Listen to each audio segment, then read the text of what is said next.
Welcome one, welcome all. GM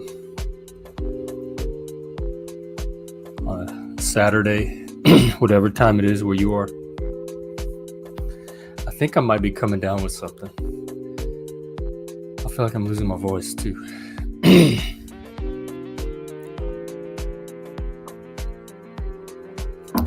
Okay, today I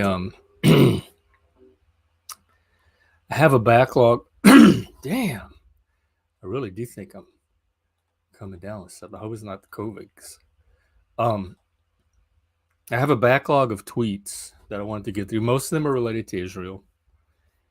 And here's Chris. You ready?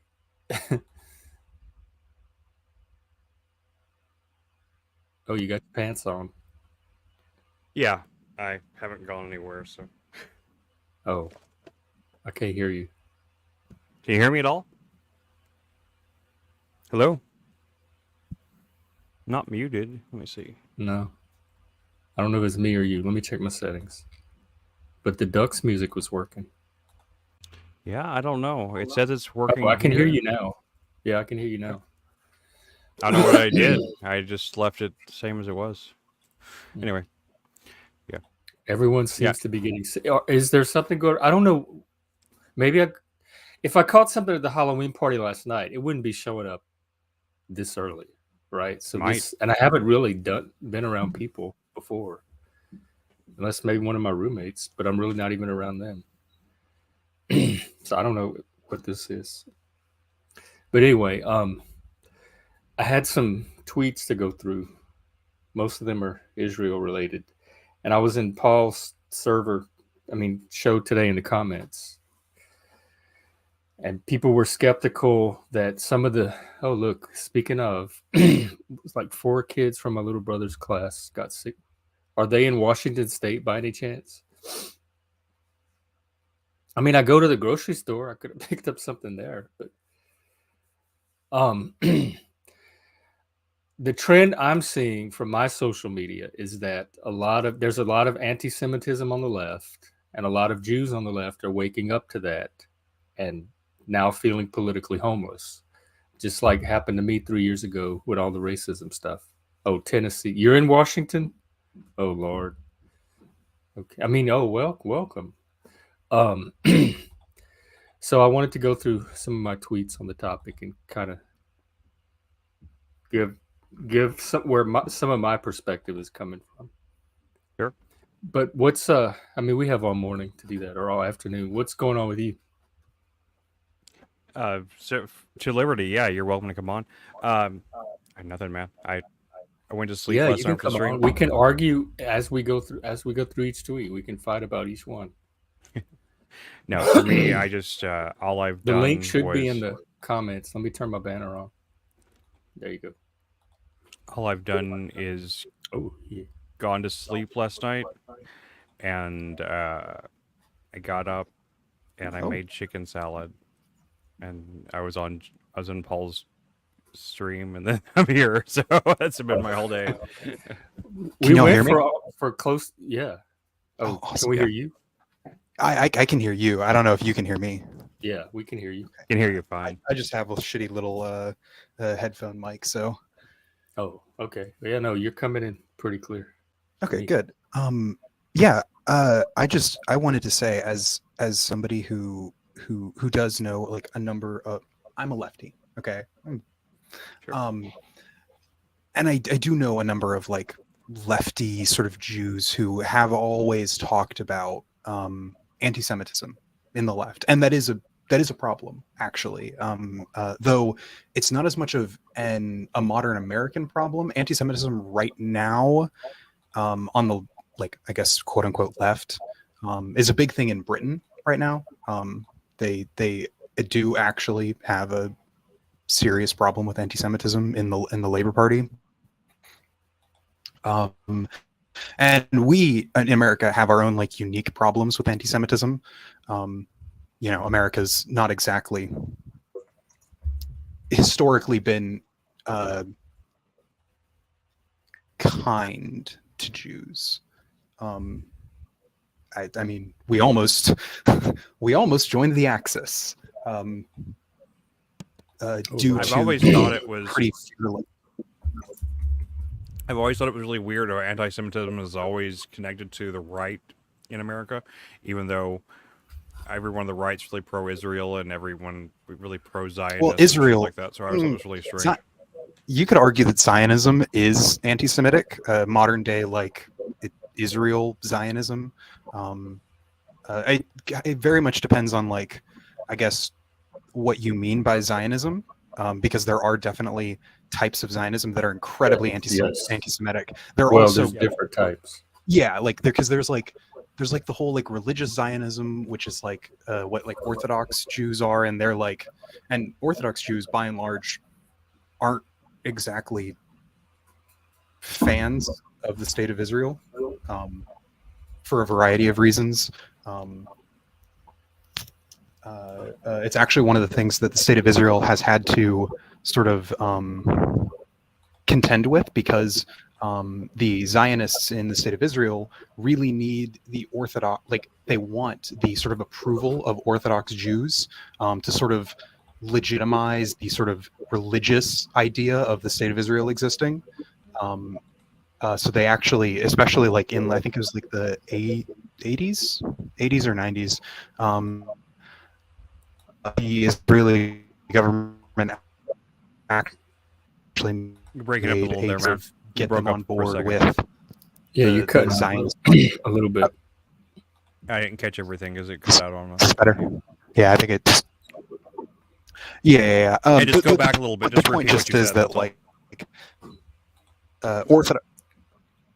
Yeah, Orthodox Jews are in this weird spot for Israel, because the state of Israel wants them on their side, because they provide legitimacy to the idea of Israel existing. Ooh, is this better? I don't know how the fuck this mic works. But at the same time, Orthodox Jews broadly aren't supportive of the state of Israel, or they don't view Israel as a Jewish state. Does that make sense? I suppose so. I mean, I don't know how. Why would they not view it as a Jewish state if it's their interest? In their interest, is it because they want something more radical? This is only a thing that, obviously, non-Orthodox Jews, this isn't as much of an issue. I've talked to a number of non-Orthodox Jews, and non-Orthodox Jews tend to be a little more split on their support of Israel, the state of Israel, the Zionist project. Though in America, given that Jews are largely vote liberal, before 10/7, they were largely not pro-Israel. So it is shifting. Oh, yeah. No. There is a shift towards Jews in America being more pro-Israel, but they're not becoming public. I didn't say they were probably rebel. I said they're waking up to the anti-Semitism on the left, which you say it's not that big of a problem in America, but it's compounded with things like CRT and DEI, which cast Jews in with white people as white supremacist imperialist oppressors. So they're getting it from both sides. Hang on, Ken. So first off, you do realize that there are white Jews, right? Sure. Yes. Okay. But Jews are being folded into the white supremacists. There are black white supremacists. There are Hispanic white supremacists. They're getting folded into that category. And Israel is also being seen as an imperialist oppressor and aggressor. And well, for what it's worth, that's correct. That is a correct position. No, it's not. That's what? I'm sorry. Are you unfamiliar with 1947? 8? We spent several streams, and I was on with Roenn all day yesterday arguing this same point. So I don't want to re-argue the historical legitimacy, but I am on record many, many times on my position on it. We both feel, I think, at least I know I do anyway. I shouldn't speak for anybody else, but I just so you know, I think our current talking position anyway in terms of what we're talking about is that me and Jeff both more or less agree that we need to. Maybe you don't agree on that, Jeff, but that we need to kind of discuss this from a modern standpoint and stop trying to go back to the founding of Israel and all this stuff like that, because it's really not relevant at this point. People that have lived there, were born there, are as naturalized as they can be to that area. I don't see it as useful to constantly keep going back and relitigating the legitimacy of the Israel state or anything like that, because it is legitimate in this eyes of the UN. It's a legitimate state. That's just where we have to operate from that position. No. I'm not saying that like Israel is an illegitimate state, but it is an apartheid state. No, it's not an apartheid state. They're doing an ethnic cleansing currently. It's rhetorically an apartheid state when people use that framing, but it's not actually technically an apartheid state. It's not even legally an apartheid state. Not according and to again, any Roenn and I definition of spent apartheid I've a ever lot of seen. time on this yesterday too. It's a really great talking point. It sounds awesome when you call Israel an apartheid state, but according to no definition of apartheid, is Israel an apartheid state. In fact, one of my tweets addresses this. Did you? Sorry, you cut out for me. I don't know. Okay, I'm sorry. He just said one of his tweets addresses this, but I said that under no definition of apartheid that I can find on the internet is Israel an apartheid state. Right. It's no more apartheid than it is colonizer. This is leftist rhetoric and leftist framing. I mean, he is a leftist, to be fair. Right. So I'm just pointing that out. I'm pointing out his bias. He's not coming from objective fact or legal or historical fact. He's coming from ideology. Well, let's not assume that much of him. I don't want to. I feel comfortable assuming that, but I'm also no. That's fair. That's fair. I am incredibly biased, like everyone who talks about this. I am incredibly biased. And I've stated my biases openly. I am biased toward enlightened Western liberal democracies, and I consider Israel one of those, just like I consider the United States one of them. Yes. However, I think it's important and against to note barbarism that and being a liberal democracy. What?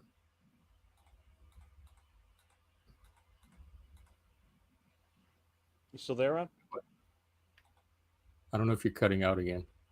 Yeah, I think. I'm cutting out like real bad. I don't know why. Damn it! I want to have this talk. I know, I do too, because like I genuinely like one of the things that I appreciate. I know you were like ribbing on Andrew in the chat, and like, good, honestly, but I love PF Young. Paul. Yeah, I mean, it's fair. I mean, he's a.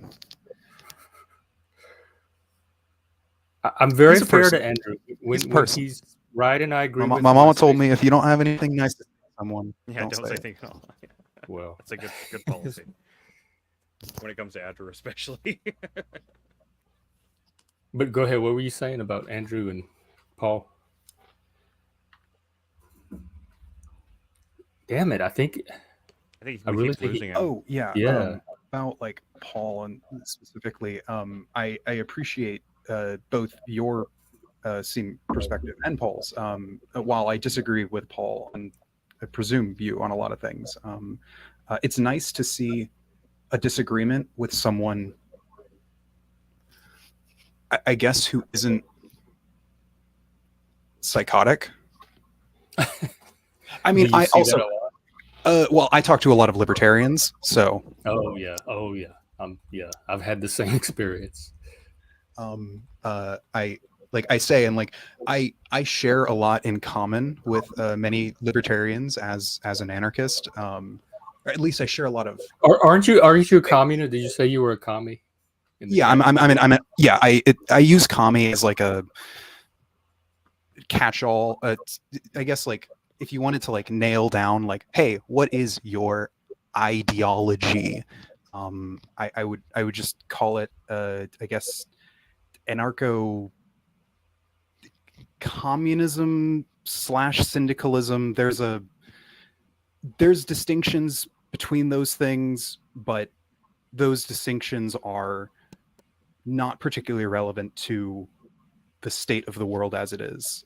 So you want to see the system torn down and replaced with communism? Yeah. I'll take that as a. I would love to have yes you about what that means, because I've heard the term anarcho-communist many times, and I have to admit, and I'm not trying to be mean, but I think it's the most retarded thing I've ever heard. I mean, that's fair. No. If your understanding of communism is what's the Richard Wolff thing? Socialism is when the government does stuff, and when it does a whole lot of stuff, it's communism. Like, if that's your definition of communism, right, that would be retarded. Sure.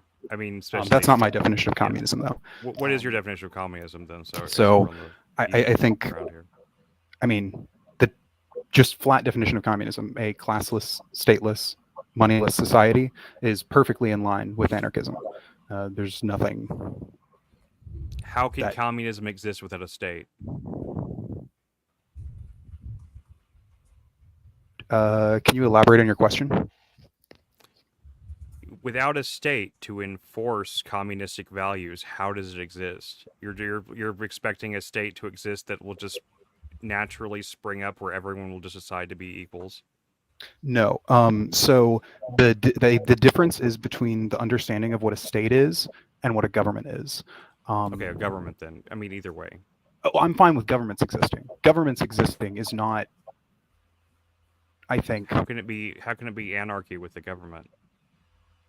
Because he's like that anarchist cat that Paul argued with the other day, that turned out to be one of the most authoritarian guests he's ever had on for an anarchist. And libertarians are the same way. They want libertarian freedom, but they enforce it more authoritarian than the current state they're trying to dismantle. Actually, that's sort of correct. The issue with libertarians is that their system denigrates into feudalism. Not that they are inherently authoritarian, but that their system is just feudalism, but with extra steps. How do you get around natural hierarchies that are just the outcome of us being primates? I do not believe that all hierarchies are inherently bad. Okay. There are hierarchies. How do you square that with anarchy? I wish to tear down immoral hierarchies. So then you're not a pure anarchist. Who decides what makes them immoral and which ones are and which one aren't? I mean, okay. I want to be clear. I'm not trying to troll you. I'm not trying to troll you, and I'm trying to be a dick. I'm genuinely asking these questions because I've heard this philosophy before, and I never feel like I get straight answers about it, and it doesn't make any sense to me. And I don't understand how it makes sense from the perspective of the people who are saying it. I'm genuinely asking these questions, not trying to own you or anything. Yeah, I'm trying my best not to troll, but I can't make the same guarantees that Chris. That's fair. I'm being as good faith as possible. Yeah. No. I also will probably do a not insignificant amount of trolling. I do want you to know that I am attempting to be good faith, and my trolling is attempting to be done in good humor, not in. Sure. No, okay. I will try my best to match that. The thing with communism. So I guess one of the big things I think that is integral, necessary for any sort of anti-hierarchical system to work is democracy. I think democracy is a flat out necessary. It's necessary for these kinds of systems. You cannot have communism without democracy. If you even the fucking Soviet Union, like in the earliest versions of the revolution, the Soviets, those were like democratically elected councils that then sent elected. Like, I mean, it all got fucked up basically immediately. But you need democracy. Without it, you're just, you're just an authoritarian who says you're doing something for the good of everybody. You know? I mean, I agree. Are you sure you're an anarcho-communist? Yeah, that's what I was. I mean, I guess I'm pro-democracy too. Well, yeah, I think democracy isn't not pure democracy, but some. Well, yeah, no. I mean, I'm talking about like the idea of democracy and of democratic processes. Obviously, like absolutely. Whatever flat democracy devolves into like mob rule. So you have to put protections in place. Someone said that hierarchy is built into the fabric of the universe. There are hierarchies in the fabric of the universe, but not every hierarchy is built into the fabric of the universe. The hierarchy of the rich and the poor is like a socially imposed one. Or an emergent one. So we can determine, maybe not necessarily imposed, do we like this hierarchy, I guess the question is our ability. Like, what are the limits to our power to shape hierarchy, like natural hierarchies? How much control do we actually have over them? What do you mean by natural hierarchy?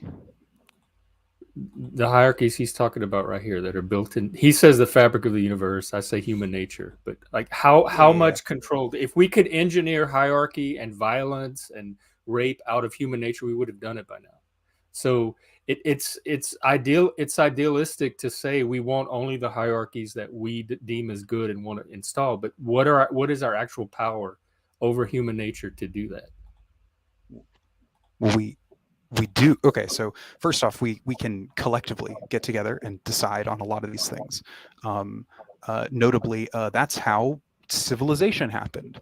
People collectively got together and decided to establish rules to either enforce hierarchies or dismantle them. And what I'm saying is that we can do that too. And I'm saying we should look at the hierarchies that exist and determine which ones are useful and good and which ones are bad and harmful, and do away with the bad and harmful ones. Now, there are some hierarchies. Do you really think everyone's going to agree or be working off of the same set of values when we do that? Well, no, but that's why you have democratic processes, which we have now, which I think still work. We have some. America is not exactly a primo example of a perfect democracy, or of even a good one, arguably. Like, we have problems. We have some pretty foundational problems with our democracy. We have problems. That's not just like we had slavery. Like, we have foundational problems with our democracy that we have not addressed since. But we also have a democratic process in place to reform that democracy. Absolutely. That democratic process also it doesn't work very well. Let's be honest. Well, but is it being used realistically to its full efficiency? I haven't given up on. I'm not ready to tear it down yet because don't think we've fully exploited the potential. Now, I guess I probably should have done this a little bit earlier. While I am a revolutionary anarchist, I do believe in the idea of that in my specific instance, I believe that the revolution needs to be global to work. You can't have like communism in one country. It doesn't work like that. So obviously, my ideals are not going to be achieved in my lifetime. What I advocate for is a little ambitious. What I advocate for actively, at least here in America, is a system of market socialism. Basically, you just have, you still have capitalism. You still have that. You just get rid of the owner class, the capitalist class. And who would own the state would own the people who work at businesses would own the businesses. That doesn't sound realistic either. You cut out, so and does that need to be global, or could that be done on a state-by-state basis? Hello? Did we lose you? I hope not. I think we lost. The last thing. Can you hear us now? I can hear you now. Okay, cool. Yeah, I think the last thing that. What was the last thing you were just asking, Jeff? I've lost my train of thought now. The state would own the means of production, and I don't think that's realistic either. But does that also have to be global, or could that happen? No, market socialism can happen state by state, but it's not that the state would own the means of production. The workers would own the means of production. That is the point. Would it be like a? Are there current examples where that's happening? Yes, worker We could look co-ops, at that. and well, I mean, just the concept of like worker. Do you know what a worker co-op is? Yeah, They had an Anarch and coffee they shop have, here in they're famous Seattle. for falling apart. That was a worker co-op, and it eventually closed. Well, yeah, I mean, we do have like they're firms, capitalist firms close too. So the point but being, I've never heard of a worker co-op that was successful for more than like a year, because eventually interpersonal like dynamics end up creating like this internal politics that end up destroying the company from within almost every human time, nature. because new people come in that haven't actually contributed anything yet, and they expect to have the same say as everyone else, and they push people around and things like that. It topples like really easily every time. You need some kind of top-down leadership. well, I mean, no, you do like no. So to reiterate, it's not that we like get rid of like managers. You don't get rid of like managers or whatever. There's still a hierarchy within the company. Just there is no longer a person outside of the company who does not work at the company who then owns the company. Can I help disambiguate this for folks who might have a visceral reaction, as I used to, hearing means of production and so on? Lib, I'm not slapping down or anything. May I interject just for a moment? Absolutely. Sure. For a lot of people, hearing communism, means of production, owner class, that immediately brings to mind visceral reactions, negative reactions that may partly have been conditioned in us. Lib, you mentioned, is it okay if I use lib? Use lib, liberty, whatever. I don't really care. For example, Chris, there would still be a hierarchy, but the idea of an owner class or a capitalist class, I think maybe the fairest way, or maybe a neutral way to frame that, is someone who just owns a thing, whether through their own hard work or through their inheritance. They own a thing outright, and once they own it, it then generates profits and capital through the work of other people who are subordinate to that structure of economic activity. And the person who then owns it really doesn't have to do anything anymore. It is just reaping benefits to him as the outright or top dog owner. He's no longer actually producing or putting economic input into the overall economy to the degree that would be sustainable for a fairer, more robust kind of anti-oligarchy immune system for that economy to have. People moving money around and making money off of money, they actually are kind of draining from the kind of stored value of the overall economy. I understand that idea. So what about just reforming capitalism? Two things. Well, I mean, first off, actually, it's important that you mention that. I think that's what market socialism is. Market socialism 100%. is a reformation of capitalism.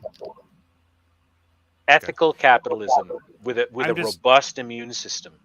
So like, I'm not opposed to that, but once again, how do you get around human nature? Right. Slowly. I mean, let me say this. Okay, go ahead, Chris. Yeah, I just want to say I worked at Amazon for like 5 years, right? Back when Jeff Bezos, not only did he own the company, he actually was the CEO and he ran it. So he technically worked at the company that he ran and owned. And eventually he left the CEO position and let somebody else take. I don't like Bezos. I will fully say that I think Amazon was a quote unquote evil company and that sort of thing. I am very sympathetic to socialist type positions, even though I think they're stupid. I understand where the impulse comes from, but I think logically they don't ultimately add up, because like what if you're in Bezos' position and you built this, and he literally did build out of his garage. He built a company from the ground up, and all these things that got added onto it is gigantic and massive as it is now. I mean, he deserves like a lot of credit for that. So like, what's he supposed to do when he's no longer, he owns the company, or he owns shares anyway, it's publicly traded. Yeah.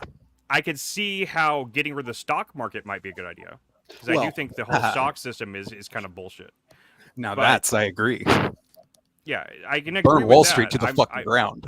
I'm not a fan of the way stocks work in general. I think it makes sense on paper, but in practice it ends up becoming predatory. Easily. Yeah, no, we have a very predatory system. But if let's say the stocks didn't even exist though, and so Bezos is, he's at this company for a long time. He owns the company. He built it from the ground up, and then whenever he wants to, he doesn't. I mean, he gets to a retirement age, so he no longer gets any benefit from it. I don't see that makes sense from a personal liberty standpoint. If he doesn't work there, the point would be that like while Bezos, yes, may have put his own money and his work into it, that there is a incalculable value added from society that like created the opportunities for him to do so. Therefore, it's only sort of his. Do you get what I'm saying? Think of user-generated data used by AI right now. All of that content they're just using without royalties to us, right? Who draws the line? Who decides what's his, how much? It's so intangible. How do you concretize that? What do you? How do you concretize what? Concretize. Make it real. Yeah. Well, it should be higher than nothing. So let's try and reasonably work on what it should be. He's entitled to some of it. He owns some of it, but how much does this intangible? No. He only gets like if he only gets stuff if he works there. If he doesn't work there, then he doesn't. So if the fact that he created it doesn't entitle him to ownership it doesn't entitle. Yeah, because after he then creates it, then if other people are then working there and then he's not working there, what's his? But they would not be working there but for his creating it. Okay, this is a bit of a fucking stupid thing. I'm sorry. Like the idea that like people that we should like prostrate ourselves to people who like fucking create. I'm not advocating any particular moral or psychological stance toward him. You don't have to prostrate at all. Every time I hear people talk about how we say the same thing about copyright and artists and like royalties, and when people create something, they're entitled to the benefit of that creation. They're front loading a whole lot of value in that, and the period of time with which they can benefit from that is right now unlimited. Perhaps what Lib is trying to say is, if we can arrive at a reasonable decision that you can't forever ride on the coattails of one thing and thereafter not contribute to the overall economy with other work, like I think that is a long-term unhealthy drain on the system. That is a debit in the ledger. It is not. If you make more than arbitrary number, $12 million, right? You should just get a trophy that says I won capitalism, and then everything else you get, everyone else gets, because like there are people right now who have like more money than like countries. They have so much fucking money, and it just sits there, and like and that bothers you. Because also, I guess if you no, hang on. Actually, the reason it bothers me is not that they have that much money; it's that they have that much money, and also people starve to death, and also people are homeless. Like if I can say almost conclusively, if I were a multi-billionaire, I would make efforts to solve hunger in at least the United States. How old are you? I'm 28. Okay. Lib, there are psychopaths among us and sociopaths among us, and they tend to dominate social hierarchies, especially when they're apex social predators. My dad is a CEO, so I am well aware of this. Okay. I just thought it would be valuable to help add context for those who don't realize that already or haven't really thought of it lately. Yeah, and also like you can't. There's a saying in a lot of the lefty circles that I go in. There's no ethical way to become a billionaire, right? Like, you can't become a billionaire without exploiting your workers, without having things be made by slave labor overseas, without, there's a whole lot of like immoral things you need to do if you were to become a billionaire. Like, may I interject and frame that a little bit? I think it might be healthier to say that in a predatory capitalist system, that is not well regulated enough by the character of the participants in that economy. Can you elaborate on that, please? Well, for example, rephrase it. I guess is probably okay. I guess what I don't like the absolutes. Like you don't necessarily in every case have to. Like look at J.K. Rowling, right? She didn't rely on slave labor to earn her riches by writing. It was a popular thing. So she's not I'm a sorry. billionaire, but she's wealthy enough to maybe fall into that far above the cloud line level. Were any of the workers that did any of the editing work underpaid? I don't know. I mean, I can they tell. weren't. It's possible No. they weren't. Well, How do you value actually- the quality of their copy editing? So, They're I mean, paid a that's market for salary adults. for it. They determined that among themselves. So Well, they didn't I have mean, to edit. sort Nobody of. forced them to edit. Well, okay, this is now you're I'm getting hinging on the slave labor bit. I don't think that's a fair lump in every category like that. Yeah, I mean, I'm talking about like just like just broad labor exploitation, because Right, that happens in capitalism. That is just a function of capitalism. It is necessary to, okay. So I think we mostly Can I- agree because what I I don't was think- I don't trying think to we say do. is Well, you and me might, but I think Gen X Jeff, and I do want to really fast. Okay, Yep. so Jeff, if you and me, right? You have your wallet. I come up to you. I pull out a gun, and I tell you, "Give me your wallet, or I will shoot you." Am I like? Are you voluntarily giving me your wallet? Are you trying to compare this to J.K. Rowling hiring editors? I think the point is coercion. Yes. Immoral coercion. That capitalism. Coerced. Capital. No. Not If the you J.K. hire Rowling. me for a job and I agree to do the job, that's not pulling. No. It's not. There's nothing in my wallet anyway. I would just give you So the much wallet. more. That's fair. I've only got, Think like, back 12 to the bucks in my Industrial wallet. Revolution and sweatshops with child labor. Do we Were have those Thieves children gotta work. given a choice? They were given a choice, weren't they? They were told you can work or you can starve. So That I'm is a hearing choice. two things. I'm hearing critiques of capitalism, which may in some cases be legitimate, and then I'm hearing proposals for solutions, which I don't necessarily have to agree with, even if I buy some of the critiques. I don't think that you need to buy any of my solutions. I do think that you ought to agree with my criticisms because I think my criticisms are legitimate. I don't think capitalism is a perfect system. I think it's better than any alternative currently out there. It's nowhere but near I don't as good or expect bad as perfection portrayed. from humans or human nature to begin with. I'm not an idealist or a utopian. I'm more of a realist. I mean, it depends on how you define utopian, because I might fall into that category because I started this conversation by calling myself an anarcho-communist while understanding that. Well, your dissatisfaction with the current society and attempting to progress it to a more ideal version of society, perfect society. Is that what utopian means? That's how I'm using it loosely. Well, I would hope that everyone would then be utopian, because the progressing that society. Oh, I'm happy with it. I like America. I like my life. Wait. Well, no. Like You're the society I grew up in. I like Western culture. No. And we have a process to make the changes that we need to make currently. Which I also like. I love our democratic process. We have some processes. Yeah, there are some obviously kinks that need to get worked out. Even still, I think people need to use it more. But that's true. But Lib also, I tend to be very Jeff is not like me in this regard. I tend to be very pessimistic about the ulterior motives of multi-generational wealthy oligarchs, and I see their corrupting influence at every level of society, because once they are able to acquire a bit of power to write legislation or lobby or outcompete with the force of their money, how rules are made, their thumbs are on the scale to initiate a positive feedback loop of further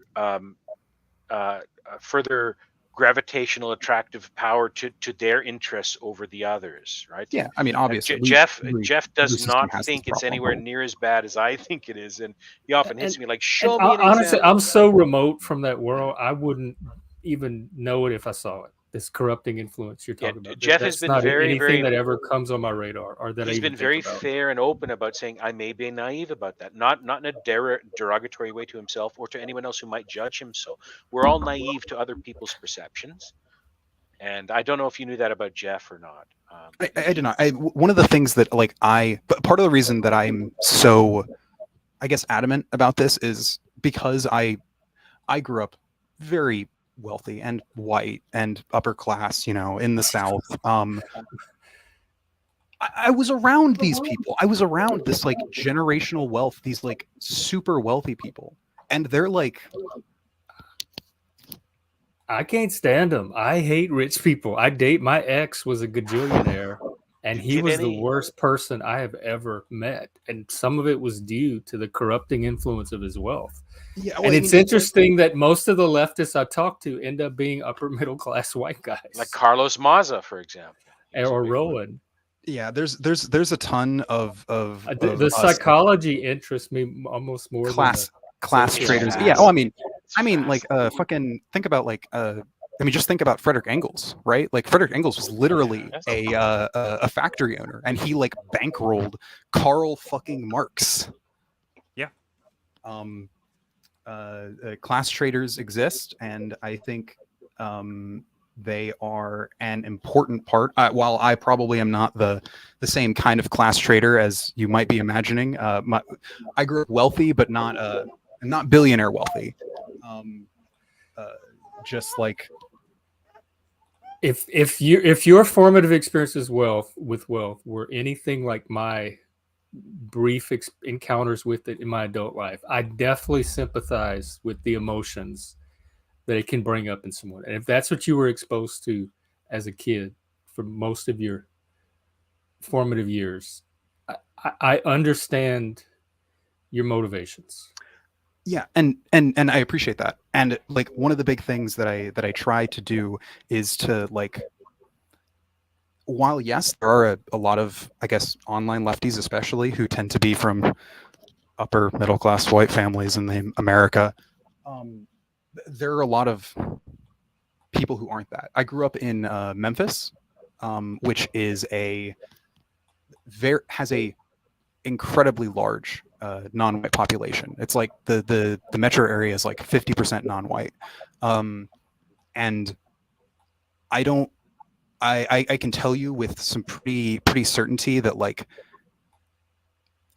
basically all of the vast majority of the actual activists who actually are like organizing and doing things, it's all like poor black women, right? Like it's black women from like the ghetto. It's Hispanic dads, all right? It's fucking poor black kids in neighborhoods. Like those are the people who are organizing.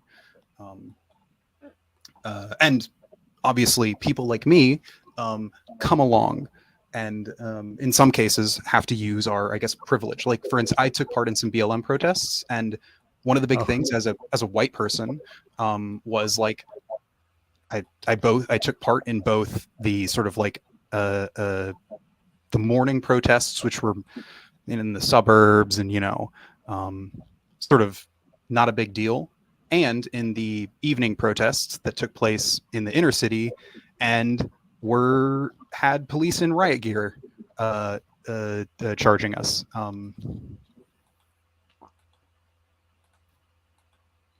Was this in 2020? Yeah, it was 2020. How did you feel, or what did you get out of that? What did I get out of like protesting BLM, like the BLM protests? Solidarity with people against police brutality, which is a significant problem in this country.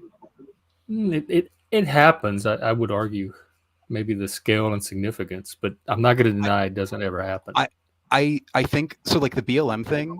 So people will be like, "Oh yeah, but like only like 3 unarmed black guys are unjustifiably shot every year, or something like that." It's a really low number of like black people who are unjustifiably shot by cops, like murdered by cops.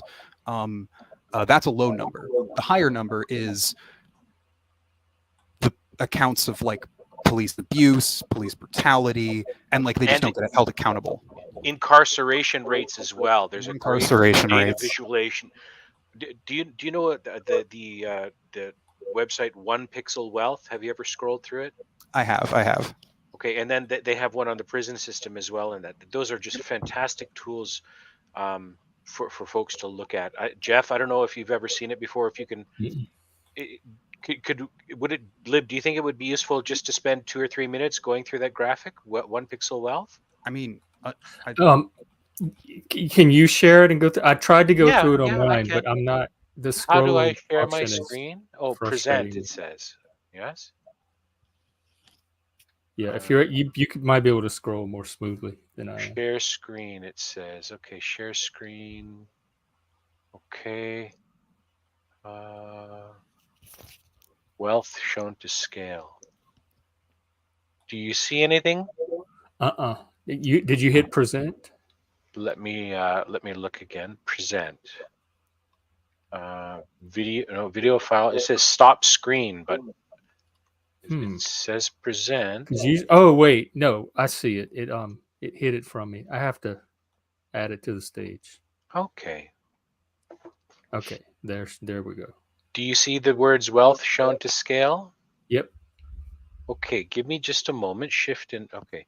So there you can see a pixel that represents $1,000, right? Yeah, that's about where I'm at. Okay, and beside that, same though. you see a group of pixels for the median U.S. household income. Wow. Is there a pixel for like no dollars? No, but me and Chris I'm are like at the tip of that gray arrow. So then you can see 1 million, right? Yep. Now a lot of people don't know how much is a billion. Oh, a billion. That's 1,000 million. So look at the billion in blue there. Comparatively, there's your first 3 incomes, right? Okay. Call it 100, 1,000, 100,000, and a million to be use tens. A million looks so small. Look at the billion there. Okay, that's fucking incomprehensibly higher, right? Now we're going to look at 185 billion. This is the wealth of Jeff Bezos. Okay, if you look at the bottom of the orange ruler, you'll see 80 million, right? Wait, And so then the blue you just showed us was 1 million? 1 billion. That's 1 80 billion. of the blue bars? No, this is 185,000 of the blue bars. Oh, that's ridiculous. Now, it gets worse. Now, I'm going to scroll through the. So let me go back here one more time. You see the pixel here? Yeah. And then you see, we'll call it 100,000 median U.S. household income for the yuppie class, right? The laptop class. Yeah. And then a million. You see that here, a million, right? That's, someone could buy a house for $1 million and put, a huge chunk into an annuity or do some, you could change your life. And if 3 or 4 people were able to, and anyway, if we had families and communities, that we'd be a lot better off. That's a big part of it. But now let me go from a million, right, to a billion. A billion is 1,000 million. So 1,000 of these green little $1 million cubes is in the blue. 1,000 of them. 1,000 million is a billion. So that's like one neighborhood of millionaires. Yeah. Now here's big neighborhood of 185 yeah. billion. So I'm just going to scroll through this, right? I'm scrolling. That's ridiculous. Yeah, my scrolling. intuition is he doesn't need all of that. Yeah. But Okay, also let I me keep can't going, morally justify taking I'm still any going. form Okay. of other. Jeff is so wealthy that it is quite literally unimaginable. I mean, I'm all for like changing the tax structure and stuff. Like, I don't think we need to tear down capitalism for what it's worth. Like what you are arguing for is like wealth redistribution. Just I don't know if like anyone here like doesn't like the phrase wealth redistribution, but like that's what taxes are. 100%. So every 10 pixels is 5 million here. Every 10 pixels. Look how many pixels. It's literally beyond comprehension. That's a ridiculous amount of wealth. Oh, it gets worse Bill than that. Gates probably has similar. I'm only 1/3 of the way through. To be fair, it's not like he has 185 billion in the bank. Correct. That's yeah, actually no. fair. It's wealth. Okay, what's the blue? All the money you will ever earn in your life. That's bigger than the million squares. I'll take the blue. If that's all the money I'll ever learn, I would have a very I'd take that. So annual cost of healthcare for a family of 4, represented by that little in the predatory U.S. healthcare system. Right. Yeah, there's definitely room for healthcare reform. Annual pay of an Amazon warehouse worker, and it was probably less than that, right? Actually, really fast, Jeff, are you are you for like a version of universal healthcare? Obviously, I'm not going to like pin you down on like. Yes, Washington State was one of the first states to roll out expanded Medicaid, and I've seen the benefits of it firsthand. And I personally, I would never want to go huge back proponent to of that. whatever was here before. I don't know about Medicare for all per se as the actual written policy, but in terms of some form of that, yes, absolutely. I do think healthcare should be something that's accessible to everyone, you know, up to a point. I mean, beyond like we're talking about cosmetic surgery. Because I've seen necessarily states that can actually provide that and do it well. And I'm not even opposed to something like UBI. Fix the incentives and you'll fix the problem, right? Annual cost to house every homeless veteran. So then why doesn't he? And you make it seem like you're just going to put the money and the veterans are going to get out. There are complications and barriers to housing people. I used to work in that system. Yeah. So it's not as easy as throwing money at it and suddenly everyone's housed. Now, Jeff, this is important. Read this little bit here. Even the fortunes of very rich people are dwarfed by the income of the 0.0001%. These are your elites. Now, this is where Lib is, I think, not only entirely correct, but grossly unjoined by self-interested human beings in decrying this. That fraction of a fraction of a fraction of the ultra wealthy, and that's global. The point. No, I think this is. I think this is Americans. Let's say, for argument's sake, it's global, right? The statistics should roughly be the same in a lot of societies. I'm trying to calculate that figure. So, I don't think you can be that wealthy and still have what we would call acceptable morals within, 3 or more standard deviations. That's quite an assumption. Like you can't make that. I know human nature relative. Jeff, forgive me.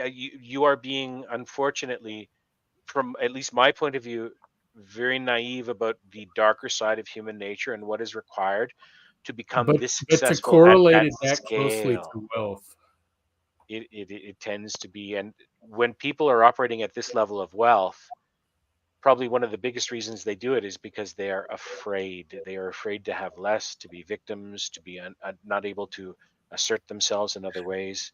Actually, unironically, that's actually kind of a thing. There was oh God, I cannot remember the name of the channel. There's a TikTok channel that I follow. It's he talks about current events, but like he has met people, Elon Musk, and like people like Elon Musk, and like the way he talks about them is like that these people are kind of miserable people. Like they're not happy people. They're not happy individuals. They're like, and obviously that's just like, that's one guy, right? Like that's it's generalizing. But I think it does speak to something that I think people understand, which is like, not only does money not necessarily bring you happiness, oh God, now I'm gonna bring up some religion a little bit. The love of money is the root of all evil. The mammon egregore is a powerful one. Lord, you almost had me until you started throwing in the egregores. Well, I think he means it more in a metaphorical concept. He's not being literal. I don't know if it's truly a mystical creature with self-awareness, but it's a force in human societies that can barely be influenced, let alone recognized by many people. I agree with that as a concept. I think there are certain. I don't know about all these invisible supernatural forces. Is that like systemic racism and spooky whiteness at a distance? It's more like it's more like the power of an idea. It's not really about it's not a supernatural force. When people are saying egregore in that sense, they're not talking about some actual literal supernatural entity. Think of the aphorism: "Power corrupts, and absolute power corrupts absolutely." Mm-hmm. Human nature being what it is, but it only corrupts the tendencies that are already innate. That's okay. That's neither here or there, though. It does exacerbate that corruption. And I'm not necessarily convinced of that. That like when power corrupts people, that it's only sort of showing or it's only corrupting like things that were already there. Like well, it's not creating something. No. I have a good analogy to draw this out with. You know how you can only create some tools with much more basic tools, right? You need hammer Sure. and tong to make a higher order of tools with You which just to create 3D the print next them. higher order of tools with which to create your final product. This is why Well, engineering. okay, so this is Let me finish a moment. So just like when we were in language, like what's internet? If you showed a mobile phone to someone from the 1950s and told them, he's a TikToker, they have no frame of reference for that. So certain concepts are needed, even certain words are needed in order to forge new concepts and words. I think corruption works that way. Your baseline level of human potentiality and corruption is tickled or awakened, and then God knows whatever you fertilize it with is where it will grow. Yeah, I was about to actually have a little bit of a contention here, because when you talk about like, oh, first order of tools, and I do think that it's not good to like a hammer isn't necessarily a more, I guess, quote unquote simple tool than a like a wrench. Those are like arbitrary classifications that we assign to them. That's not like an inherent thing. But it wasn't relevant. All you were talking about was like that like you need that like a bunch of different things can coalesce to create something else. And like that's like But that's going to vary from individual temperament. Of course it is, Absolutely. but like anything Individual else, there temperament. will be trends because human beings are involved. Yeah, and I'm human- okay with trends. You sound a little more axiomatic about it. I don't know how axiomatic I should be. It's fair that to characterize me as seeming that way, yes. But I think there are emergent properties of human nature that can't actually be seen because, let's say, the right filter doesn't exist yet, like predator vision, thermal, infrared, this, that.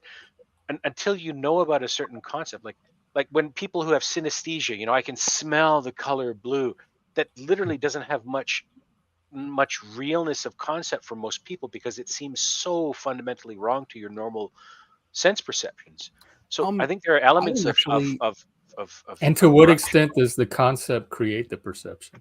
That's also a possibility. I was actually about to say, like, so me and like my friends have like a joke where we'll talk about like tasting the color blue, but it tastes like Gatorade.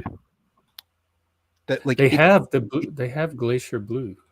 Yeah, no. See, that's the thing, my right? favorite flavors. That is honestly, that's probably the best. Though I'm not a big Gatorade fan. I'm a Powerade person. All right. Yeah, I like Powerade too. They're a little cheaper. Lime cucumber Gatorade's the best. Oh yeah, I can't find it in the store. They took it off the shelves here. They have it here. I don't know. It sounds very Japanese. Yeah, that really is the best. It does sound Japanese.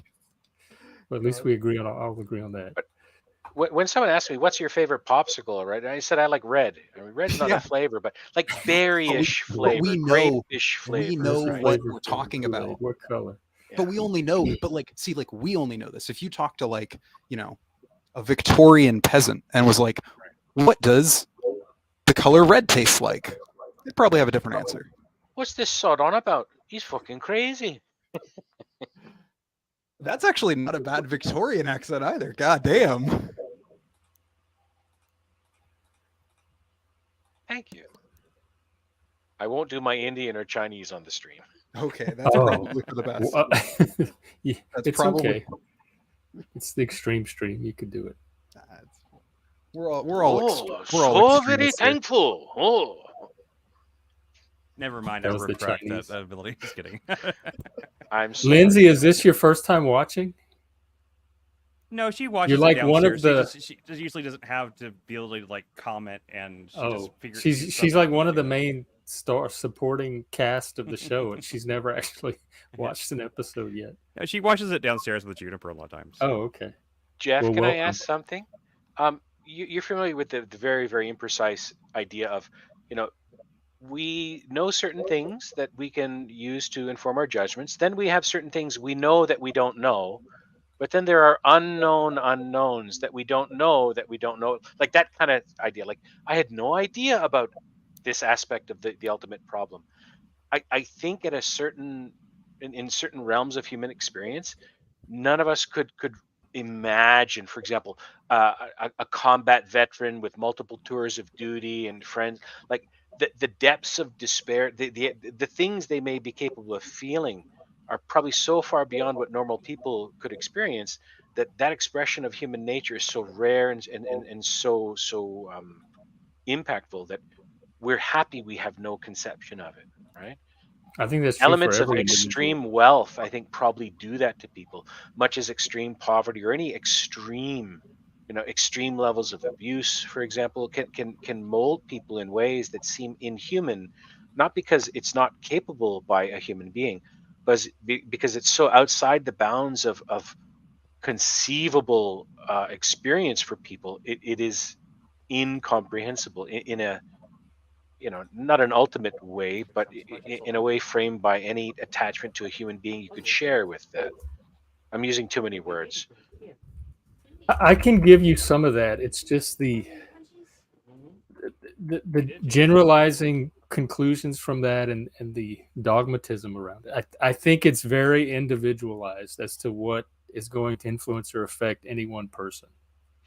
And to try to draw larger conclusions from that is what I... The word dogmatism was excellent there, because that's where we vary on. And that's kind of a sorting mechanism, because the people who really want to see an effective change will be able to fine tune their dogmatism until it comes down to being forced into a corner and having to use violence, which is the absolute last resort, because I that agree. would result in atrocity cycle creation almost certainly, because when it really is used as the last resort, it's an all or nothing. It becomes a feral expression of survival. So those with a long-term goal that's legitimate and truly worthy of their directing mind, as it were, they will fine-tune dogmatism. I'm not accusing anyone here of being dogmatic, however. I'm just saying it's a force that we should be very cognizant of. Yeah, that's fair. Also, this is slightly off topic, but I did want to mention this, that seeing Chris be like a good father on this is like adorable and sweet. And yeah. Thank you. I love my children. It's not like anything to, I don't know. I don't understand people that don't. Like, if there's dads out there that don't do that shit, I don't understand it. So.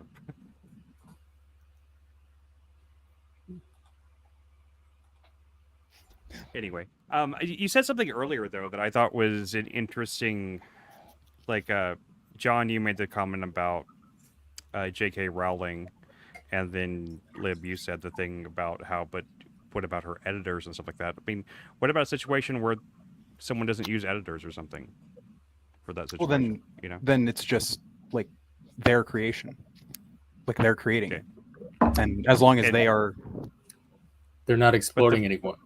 They're not exploiting anyone. Yeah. I don't think capitalism is inherently exploitative. But should there be a cap on what her property therefore is worth? I'm just curious. I mean, I'm seriously, I've thought of these things before, and I don't have good answers for them. I do not believe that it now. God, okay. I guess the important thing is: are you asking me in my ideal society or in what should be?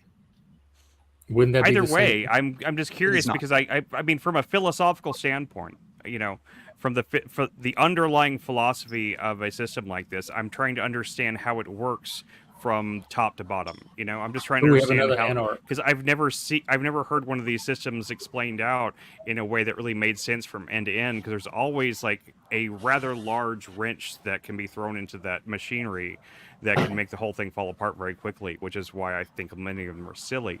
But I mean, I'm really open to hearing one that works. I just haven't heard one yet. Yeah. One of the big things. So, like, for instance, in my ideal society, would J.K. Rowling's books have like some sort of limit on how much they can be worth or something? I guess because, like, again, in my ideal system, I guess the question is a bit malformed, because in my system, Harry Potter wouldn't have been created, and then money would have been made off of it. It would have been a creation of people for others to consume and enjoy, because that's like the point of art. And the value from it would stem from people's enjoyment of it. So I guess that's how it works now. Well, no, because to read the Harry Potter books, I would have to buy them first.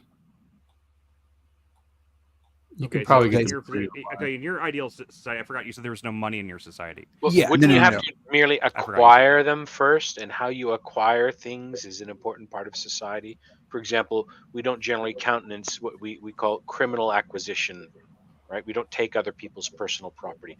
Acquiring the books is how you would get to read them, right? Gaining Yes, access and to the gaining books. and gaining access with and I guess to your point, Chris, like one of the big, I think, issues that we have existing here within capitalism is that our imaginations are to some degree limited by the system that we currently exist under.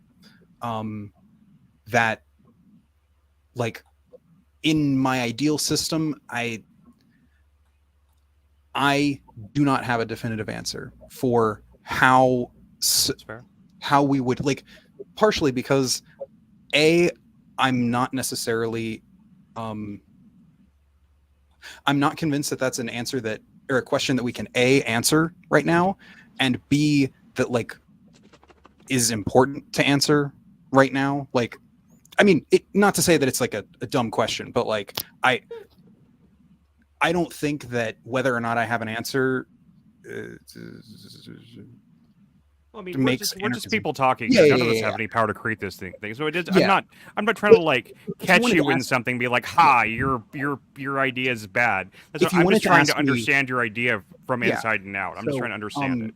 I guess one thing that's important, that would probably be important for context, is that I am polyamorous. I have 3 partners, and part of our, I guess, at least our dynamic is an understanding of sort of the communal nature of human living, that humans are meant to live and eat and breathe and exist communally, not sort of individually.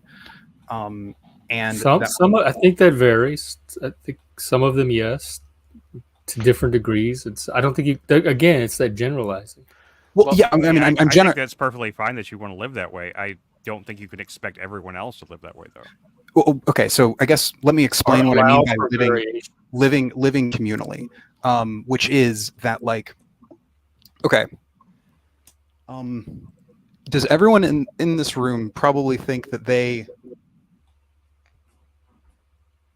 do that your accomplishments are your own, at least in a broad sense? I do. Depends on the accomplishment.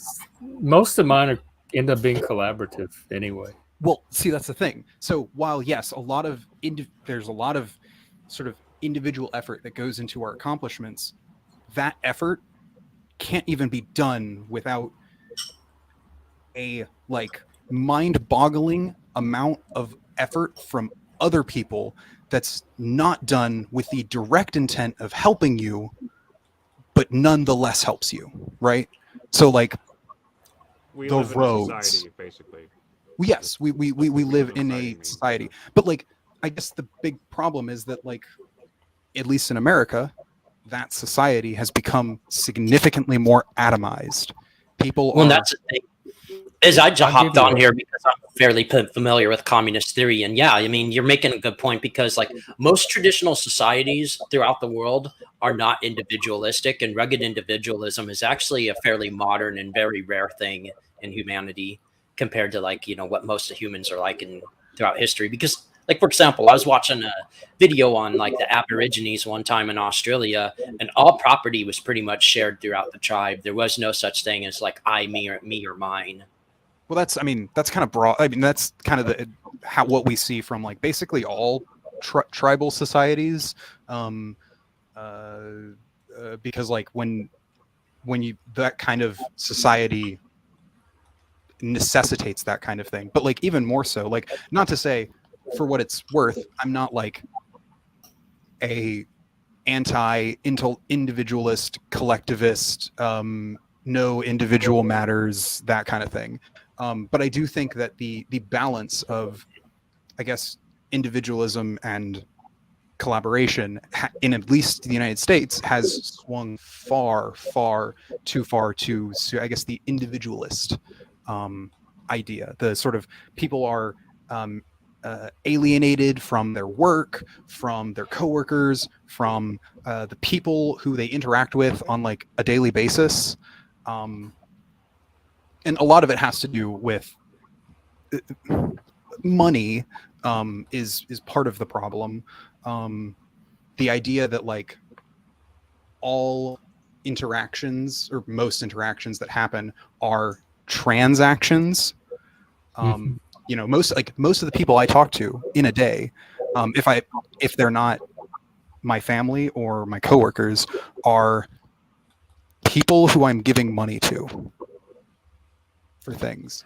Which, what do you do for a living? I put up signs. Okay. I make and fabricate and install scenes.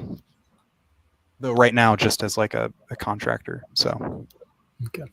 Yeah, I was going to say too is like there were individualist anarchist thinkers like Max Stirner and Benjamin Tucker who were also anti-capitalist because they felt that capitalism exploited the individual and didn't give the individual their freedom or their right or their rightful. I don't mind being exploited. We love Stirner. He's a little wacky, but I like the idea of calling everything you don't like spooks. So stand that. Yeah, I think for Americans, Benjamin Tucker would probably be a lot easier to like get into reading wise. I mean, I'm gonna be real. Like basically all philosophy is not something that I think we should be. I don't think we should be advocating people go out. I don't think anyone, like, I mean, I tell fellow lefties this, but like, I don't think anyone should be going out and like being like, all right, to understand these things, you need to go and fucking read Foucault. No, yeah, or something. I agree. Don't read like, Foucault. I mean, just like a lot of things. Like, I don't think you need you don't need to understand the concepts, but B, like, honestly, a lot of them are like crusty old white guys. They're boring. Or crusty old Mediterranean guys. Or crusty old Mediterranean guys, or crusty old German guys. Talking about Kant. More like cunt. I like Kant. I do too. He is like a lot better than Hegel. I mean, fair. I do think Kant was like kind of a miserable racist, but also most people were back then. Yeah. Oh, he was. It is notable. Kant was like extra racist for his day. Like he wrote a book. It doesn't make its way into his actual philosophy. Yeah, it's worth like it's important to like keep that in mind as you read his philosophy. Like I think that's important. Like context of like authors when doing that is like really important. If it's relevant. I mean, it's all relevant because like someone can study Kant and never consider his racism at all, and still have but it's a perfectly fine understanding. Understanding the context around which Kant was writing these gives you a fuller understanding of, I guess, like because like maybe yes, like is it possible that Kant was perhaps missing some things because of his biases? It's entirely likely. Well, you could demonstrate that philosophically on its own grounds. If he was missing something, you could just and in fact that's what Hegel and the philosophers came after him attempted to do. And like I think part of the thing is like that philosophy isn't math, okay? Like I can't say that Kant did miss something in the same way that like a mathematician could say, yo, you did that equation wrong. Right? Yeah, all you can do is put forth an you put forth like an argument. And I have heard arguments that like Kant's racism definitely negatively influenced his work on morality and stuff. And I don't see it. I've read Kant and like it's fine. He's fine. I mean, it's like reading every other philosopher, which is that it's sometimes annoying to parse through. sometimes incredibly irritating to parse through. Looking at you, Plato.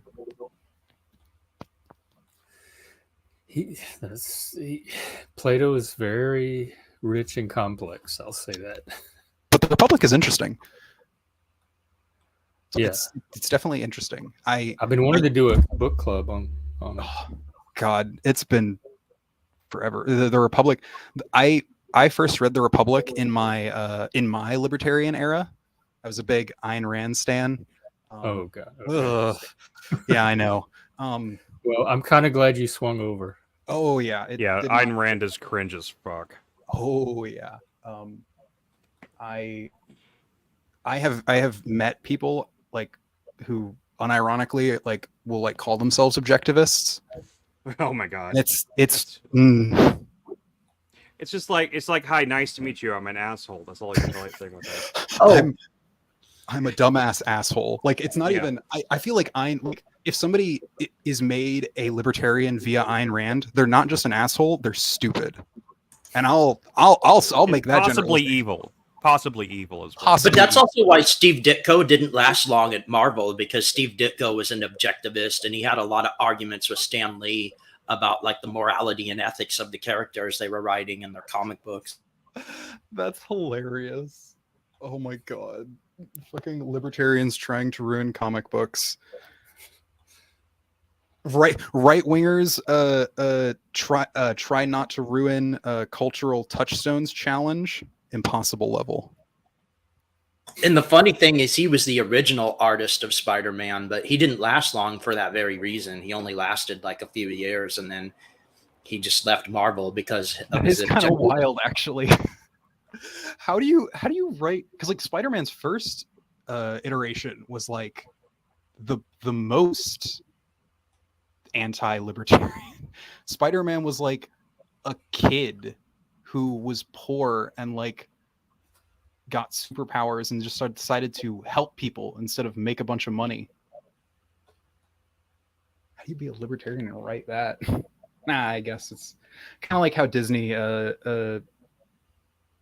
greenlit Andor, I guess.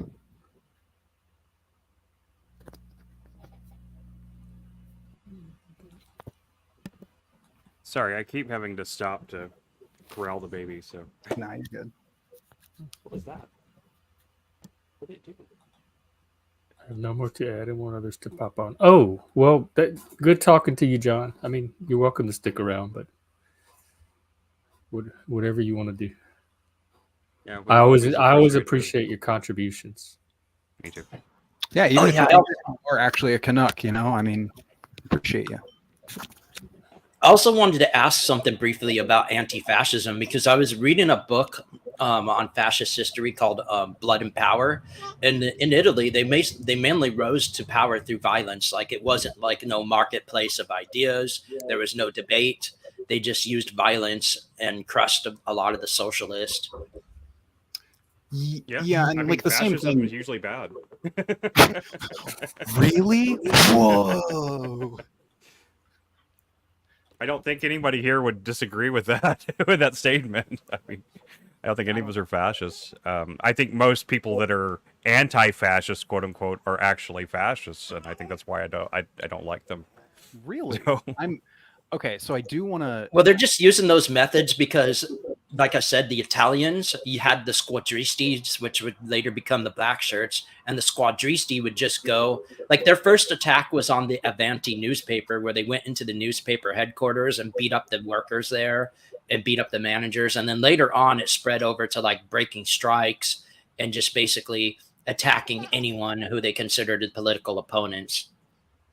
So I do actually have a question about what you mean about like people who are anti-fascist. Are you talking? I guess Antifa, Black Bloc, assholes. Okay. I think it is important to be explicit about what you mean, because they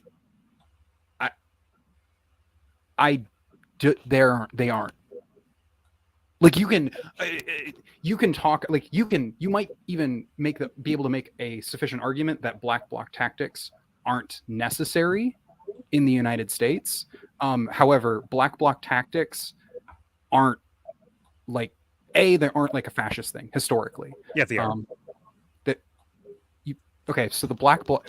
I'll argue this one to the death. I don't give a shit. Like that kind of authoritarian going out in the street, beating people that don't agree with you. Yeah, that's fascist. No. Okay, so that's then you are misunderstanding what black bloc tactics are, because that black bloc tactics aren't going out in the street and beating up random people. Well, they do that though. They did it in my city. I can tell you that in Seattle, every May, they go through the neighborhoods and smash up all the windows. And during the George Floyd riots and the Chaz, they busted up all the Starbucks. They set the one by my house on fire 3 times, and that was all Antifa. I'm going to be perfectly honest. Fuck Chaz.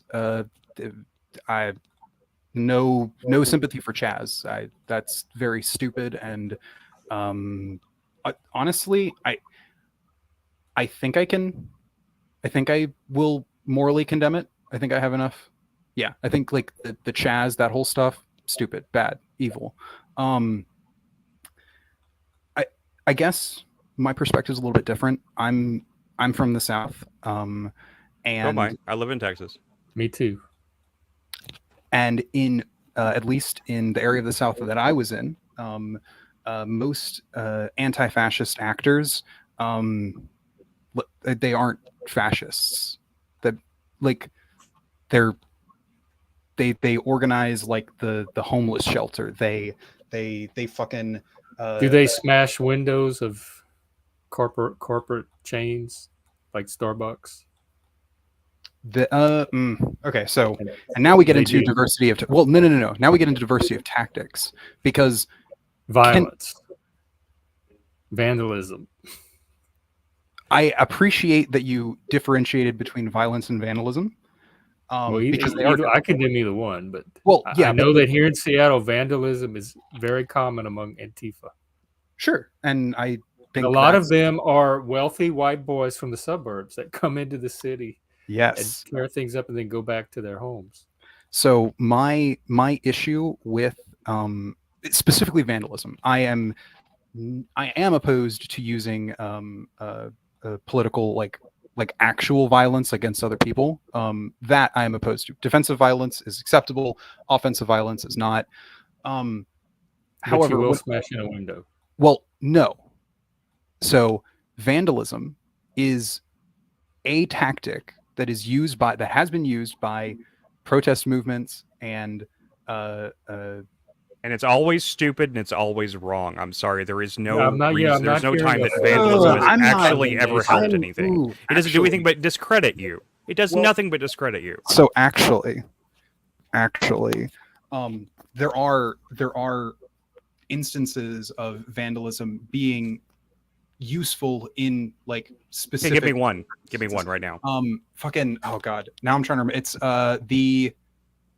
in the UK. Their suffragette movement. There was a specific basically protest that the women did where they walked down the streets in like this like main street and like shattered, like they just brought canes, and as they were walking down the street started shattering the glass of a bunch of the businesses around there. And you think that the suffragette movement wouldn't have made the change they made if they hadn't have done that? Because I think they would have done the same thing when it was already making its gains, and it almost set them back. Yeah, exactly. And like that doesn't make a case. There is no situation when someone's going out and breaking windows is going to make your side look better. Sorry, Jeff. What excites me about vandalism? Or appeals to you about it? Because if I was in a group and they were smashing things up, I wouldn't be like, oh yeah, that's cool. These are my people. No, it's not an excitement thing. Okay, so like I want to like be clear. I was part of the Memphis BLM group, and like there wasn't mass vandalism and mass violence in our protests. Period. You say mass? Was there some of it? Yes, because you get enough people together and people will, but like it wasn't a broad issue. Like, are you something important to understand is these are like leaderless movements that are pretty disorganized, so like they can't really like account for like certain people who just do certain things, because some people are just going to act on their own accord. Yeah, like a bunch of people just showed up to BLM protests. Like, which is part of the problem with leaderless movements and why I think they typically fall apart and don't go anywhere. Like we should fix problems before. Oh yeah, no, I agree. But we should like fix the problems before people begin to like take to the streets in protest en masse. But these are not ordinary citizens taking to the street. This is targeted activism. Well, this is like the extreme activist crowd, so they don't necessarily represent the voice of the people. Well, it depends. And we still have a political process. We do. Like, there's problems with like when it comes to the police, because our political processes aren't as, we don't have as direct control over the police as we do, like, say, our politicians. And even then, we don't really have direct control over our politicians, depending on where you live. Like, I mean, I lived in Tennessee. Like, for my like representative, for my like overall representatives, my like representatives in Congress and my senators, my vote didn't really matter. What do you think Tennessee? Did you call their office or like write them a letter or something? Yeah. Well, I wrote my representative. My senator was Marsha Blackburn, and I don't know if you know who Marsha Blackburn is, but like she's like a ghoul. Oh. Yeah. Well, it's funny because it's kind of the same thing in Oregon. Like a lot of people who don't vote blue get upset that their votes, they feel like their votes aren't counting. And then they were trying to do the Greater Idaho project because they thought splitting away from the state would make their votes count more, which I think is just utterly ridiculous. No, what we need is, because like, here's the thing, like my vote, like I voted every single election when I lived in Tennessee. I voted every single time. And I voted for Democrats down the ticket, except for the first time. The first time I voted for Republicans down the ticket, and then I went to college. And then I did not actually finish my degree. I dropped out, but. Well, if the indoctrination works right, you don't have to go with the whole thing. So yeah, no, I know it's when it works right. That's the actually. You know what's funny is like at that point in my life, I was like going through like a really weird alt-right phase, because that was like in 2016, and God, that was a wild time to have like 2016. Oh yeah, right when Trump was. Yeah. So there's hope yet of making you welcoming you to the base centrist fold at some point. Maybe your political identity is not completely formed yet. Well, I mean, no one's political identity is completely formed. Material conditions change people all the time. That's true. I mean, mine changed 3 years ago too, after George Floyd and all that madness. I reject the concept of political identity. Yeah, I'm not very political myself either. But that's just mostly because like politics didn't even exist until the modern nation state existed. Well, look, okay, politics, you may not care about politics, but politics sure as hell cares about you. Well, no, I'm not saying about politics. I said I didn't care about political identity. There's just not really a whole lot that can be done because like some things are just inevitable, unfortunately. Like there's like this huge push for Christian nationalism lately, and I'm pretty skeptical. I don't think it's as huge as no. people think. Like, I don't think Christian nationalism is going anywhere anytime soon. I don't think Andrew represents that many people. Yeah, I think it's same with like how the Ortho Bros are just really fringe and not really representative of more. Even within Orthodoxy, they're pretty much that. Yeah, I get that. America is a post-Christian nation, and it has been for decades. It just sucks. I live in a blue state and things have been kind of getting crappy, but I'm not going to be voting Republicans and thinking that they're just going to magically fix things because Actually, a lot of times not even all Republicans are Christian anymore. The problem with Republicans is they focus too much on like social issues and they don't give a damn about like material issues and economic issues that would actually help or serve their communities. A lot I would say that's true of both sides right now. They're both hyper concerned with social issues and nothing with actual practical concerns of people. Yeah, that is kind of what's happening.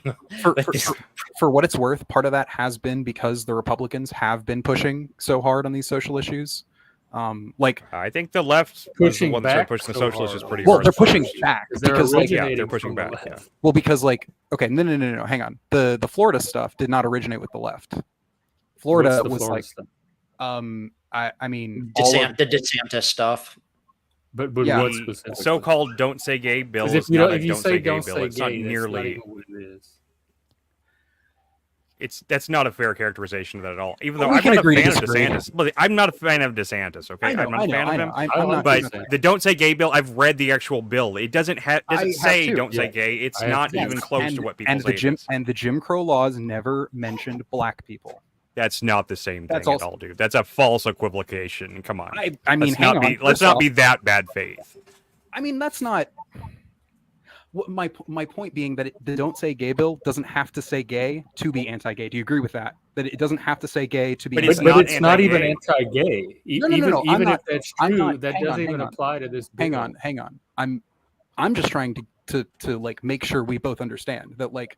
When you say it doesn't say gay, that doesn't mean that it's not. That's not what I said. I didn't say it doesn't say gay. I'm saying it doesn't say anything close to "Don't Say Gay." It just talks about not talking to young children under a certain age about sexual things. That's all it's about. I'm gay, and I don't even think there's anything in the bill. So I think part of the problem is I would have no problem living in Florida. This gets into the thing. Okay, so like first off, do you think kids should be taught sex ed in school? Not in third grade. Not in fifth grade. Okay, what do you think sex ed is for third graders? Nothing. What? Nothing.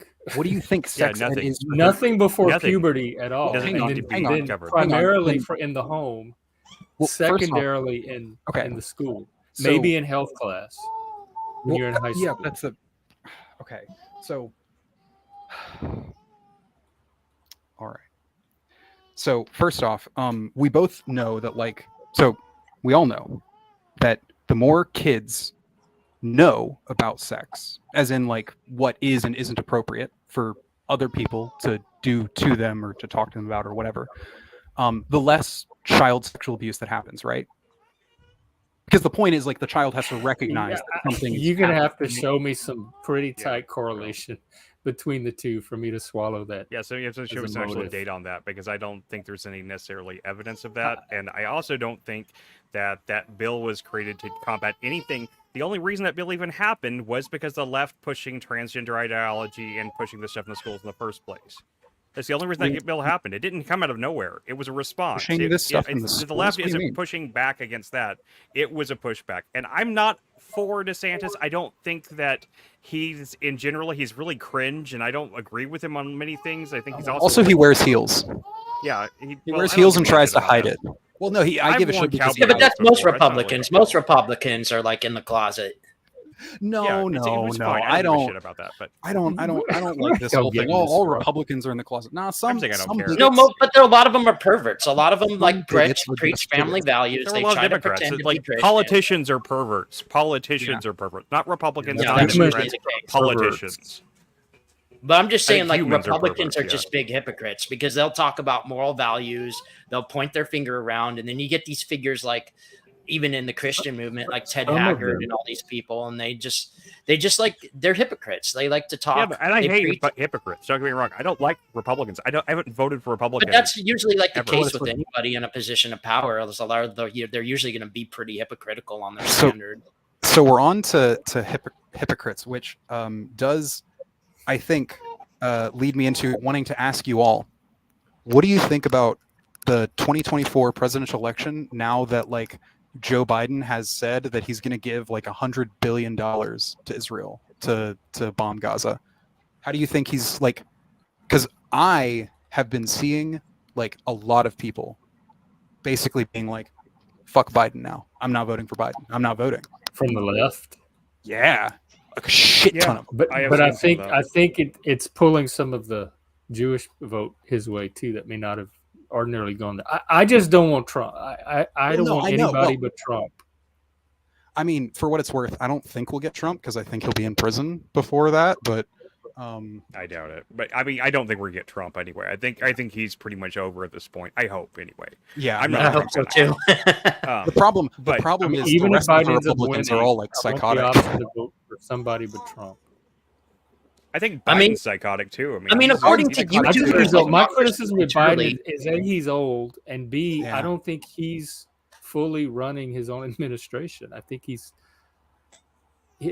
cabinet is doing a lot of the executive. Well, I mean, I was just gonna say really quick. According to some YouTubers like Stephen Turley, he thinks like Trump will be back in the White House. I mean, I'm very skeptical of that because like there's a lot of areas where that could not happen, where could be another Republican candidate or another Democratic candidate that could easily get votes and support if they run a good platform that the public eats up. I But can't also, even think you of a know- Republican right now. who could I do it. can't either. That indictment sealed it for me. I do not want anybody involved in that indictment in the White House.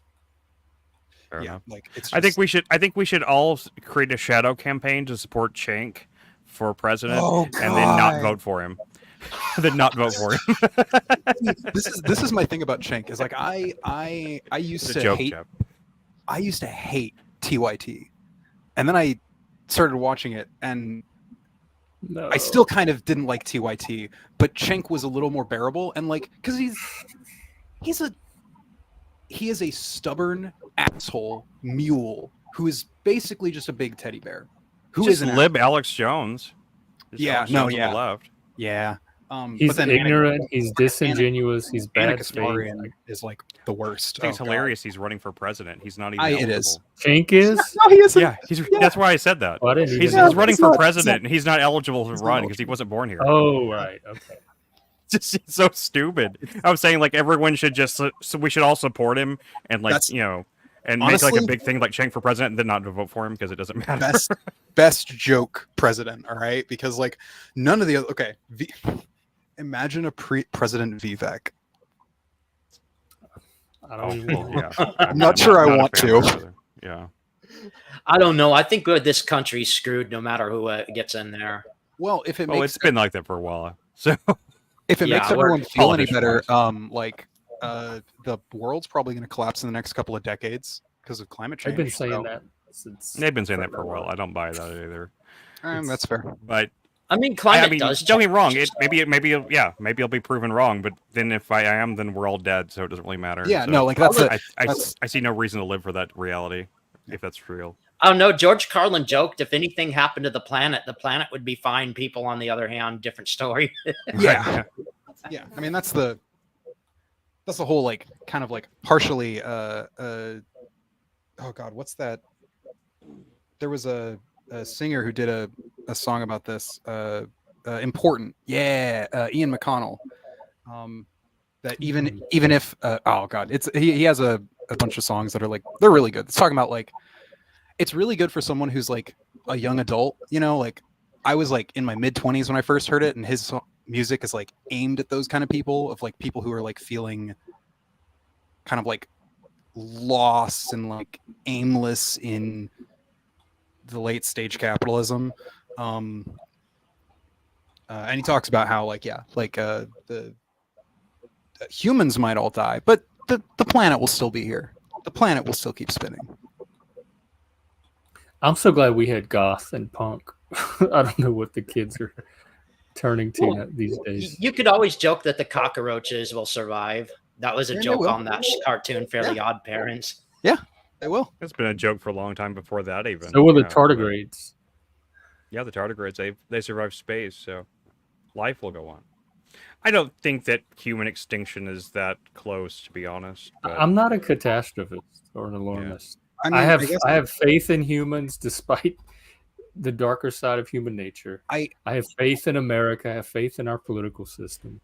I have faith in individuals and communities. I have no faith in collectives or humanity as a collective. Yeah, I'm kind of a different opinion on some of those things, but I'm not going to have like a ton of time to elaborate on that. But I do think like no matter what happens to this planet, I mean, we are like kind of like we're kind of hurting this planet in ways with a lot of like what industrialization did and technology and all that stuff. But I mean, there will be changes, obviously. I mean, the Sahara Desert, for example, used to not be a desert. And I mean, even over here, like fall seems to say, it sure seems to take a lot longer for fall to get here. Like the first September and the first half of October felt like summertime over here, didn't it? Yeah. Yeah, it still does here. I'm just very. It's still warm here. I feel very lucky that I moved away from the mid-south while I could. Got to the coast, where I won't be killed by drought. I'll be killed by a hurricane, Earthquake, or an earthquake. Probably an earthquake. Which coast? You live East Coast or West Coast? West Coast. West Coast. Yeah, I live up near Seattle. Yeah. Oh, you're near Seattle? Yeah, Me too. that's where all my partners live in Seattle. But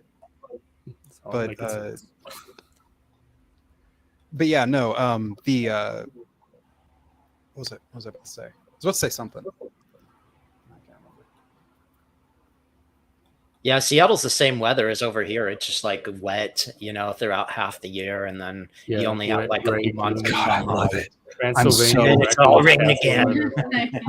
I'm so happy for all of the rain. I'm like, ugh. Oof. It's so much. I don't mind the rain. It doesn't really rain here, not like the South, but it's the gloom. The gloom. I love the gloom. The gloom And then is it's so reflected better. in the people too. Yeah, kind of.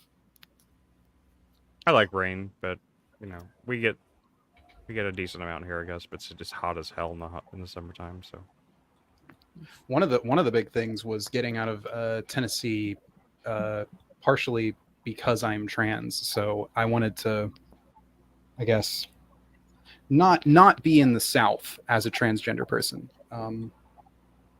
While How are you trans? Like you M to F, F to M? You sound male. Yeah, I'm a trans woman. I'm MTF. So that's male going to Female. F. Yes. Yeah, male to female. Which is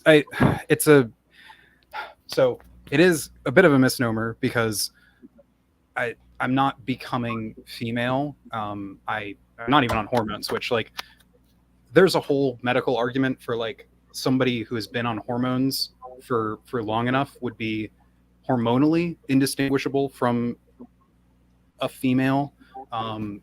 That's a whole other thing, but like generally I don't like the term MTF. Like it's inaccurate. What is It's funny NCF? because like I've heard NCF. certain individuals get angry at Keffels because they think it's like mean when people like Keffels or Riley Grace say like, oh, you have to pass, and it's like, no, I don't think so, and they get really If you want to be called by the gender you're trying to be, you have to pass.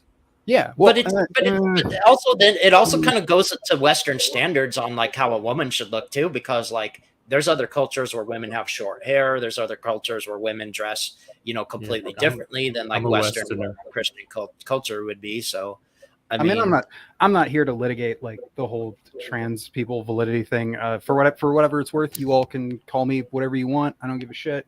I can't control the words that come out of your mouth. Or how people see you. Or how people see me. Yeah, no, I mean, like it's one of the things like that's a very based trans take, and it's one I rarely hear. So I definitely appreciate it. I mean, for what it's worth, I have a different perspective when it comes to like my family. Slightly different. I haven't done a whole lot of transitioning, so I feel more. I'm not as stringent with my family about many things. However, like if my family were to like go around and like use my dead name, I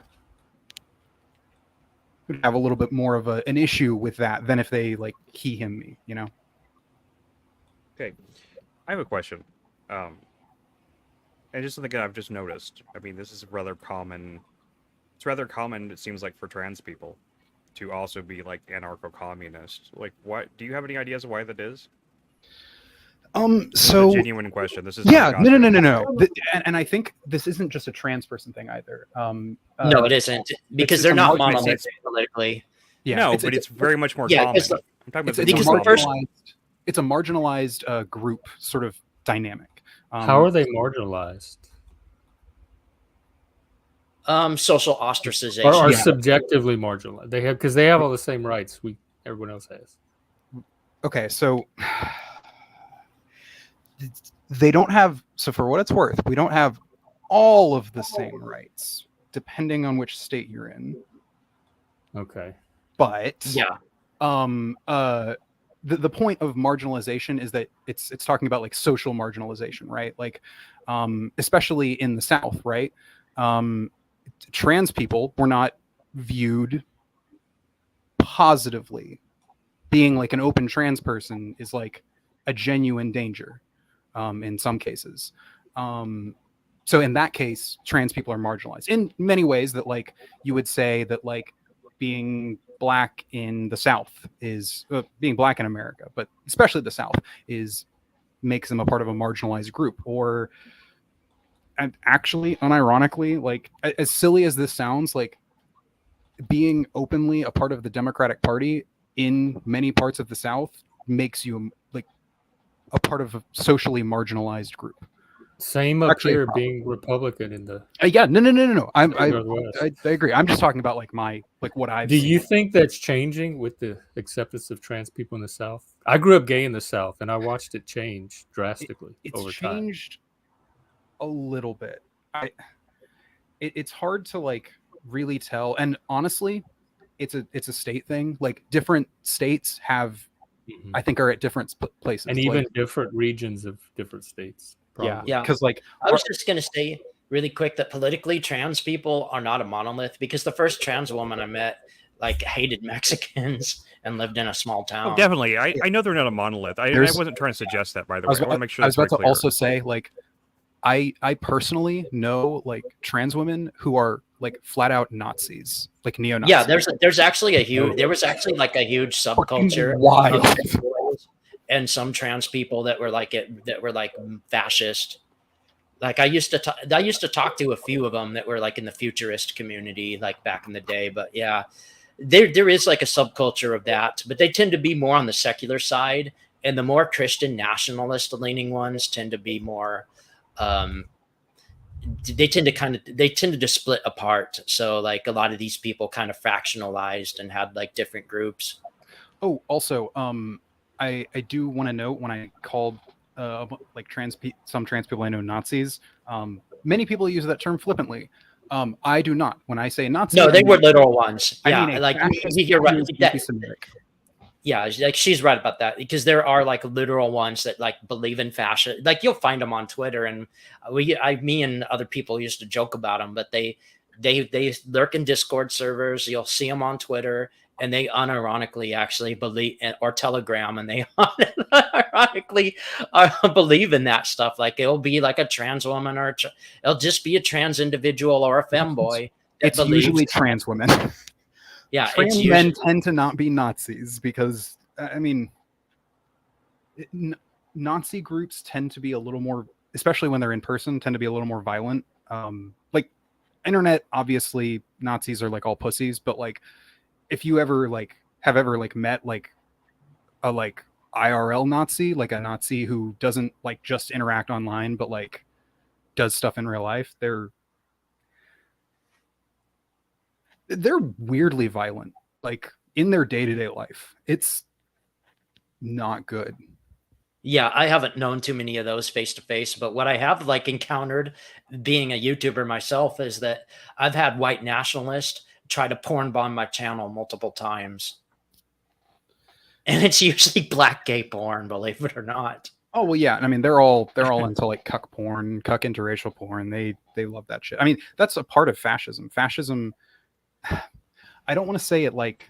Well, these subset of white nationalists, they don't even like fascists because they think fascists are basically communist, are the same thing. Like you have the Brandon Martinez crowd, like Renegade Broadcasting crowd, and they hate that stuff too because they think it's too socialistic. So they're like these just racist liberals, like these George Lincoln Rockwell types that just like hate like anyone that's not white. And then, but they also love capitalism and free enterprise and all that other crazy stuff. Well, for what it's worth, I don't believe that this is inherent to capitalism, but racists do love capitalism. Broadly speaking, it lets them, at least in America, they really tend to like it because in our current system, it lets them be racist in ways but the truth is you're racist. The truth is most of them get excluded from being capitalists because a lot of them end up having to be blue collar workers or worse.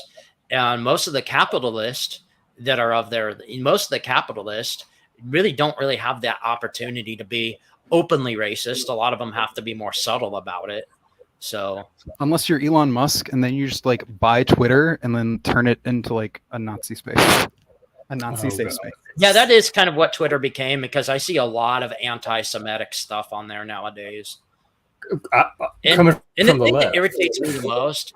The thing that irritates me the most is when people post these false quotes from the Talmud, and then they think these are all like true quotes, and like any like surface level research can debunk that pretty easily. Yeah, the anti-Semitic, and like the thing that's like I guess frustrating is it is trivially easy to not be anti-Semitic. It's real fucking easy, and like the thing is, people like Jeff, what you're talking about, this like issue of anti-Semitism on the left. What I'm I guess referring to is like people who are, I guess like inadvertently anti-Semitic is what I'm referring to. I guess like you're talking about more, I guess like explicit, like I don't like Jewish people anti-Semitism, right? That's sort of you're noticing. Yeah. Are folding them into white people as oppressors. And then being anti-Israel on those grounds. Yeah, my experience has been like them being anti-Semitic in like really like strange roundabout way, like being virulently pro-Israel is to a degree, I think, in many cases anti-Semitic. Like there are many ways in which people who are pro-Israel, the state of Israel, are being anti-Semitic. They'll like say it. They'll be like, oh, it's a Jewish state, which is But the problem with the anti-Israel stuff is you'll legitimately have people who are having legitimate criticisms about Israel that see it as an apartheid state and have like legit criticisms of it. But then on the other hand, you'll have these idiots that will mix up that criticism with a bunch of like hate speech stuff about like, oh, the Talmud says this and look at that, and they mix it in with Jewish hatred. So there's a huge difference between I knew a street activist who calls himself Comrade Net, who's Jewish himself, who's pro-Palestine, and he's like part of the Bundes movement. But then you have people like Lucas Gage, who's anti-Israel, but then also like allows like a lot of like the anti-Semitic memes to like, be perpetrated and say, oh, well, they said this about the Goyim, they said that. And like myself, I don't really like Judaism that much, but like my criticisms of it are more about just what it actually is versus having to like quote a bunch of garbage like protocols of the learned elders of Zion or false quotes from the Talmud. Yeah, it's important to criticize Judaism in the same way that we criticize Islam or Christianity. Yeah, exactly. The radical, because Judaism's not just one thing. Just well, like no. But I'm saying we want to. So like I criticize Christianity, Islam, and Judaism, just broadly speaking. You're probably criticizing extremism or the radical versions of it. I would criticizing organized religion. I criticize radical leftism too. I criticize organized religion broadly, even though I am myself religious. Organized religion causes so much like unimaginable harm in the world, and brings great benefits to many people. But the benefits that it brings are not like. Well, that you're weighing the balance subjectively in your mind, but I don't have to adopt. Yeah, no. Ratio. No. What I'm saying is that the benefits that organized religion brings are not aren't just like, it's not like we need organized religion to bring these benefits. It's organized religion brings these benefits, and other things do too. But organized religion is just the thing. It's what we have. We have it, but we can build something better. It's a tool. It depends on how it's used. It's not in and of itself. The problem is like a lot of the tools that we have are so at their core like fundamentally broken. Like there are fundamentals to evangelical Christianity that I think are it's irreparable. Like you can't build a system that doesn't hurt people out of it, right? The same thing with that's just your opinion. I know plenty of that, evangelical Christians who are wonderful people.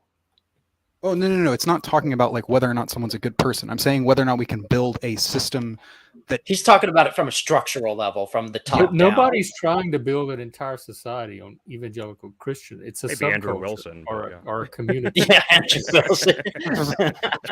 Andrew hates Protestants.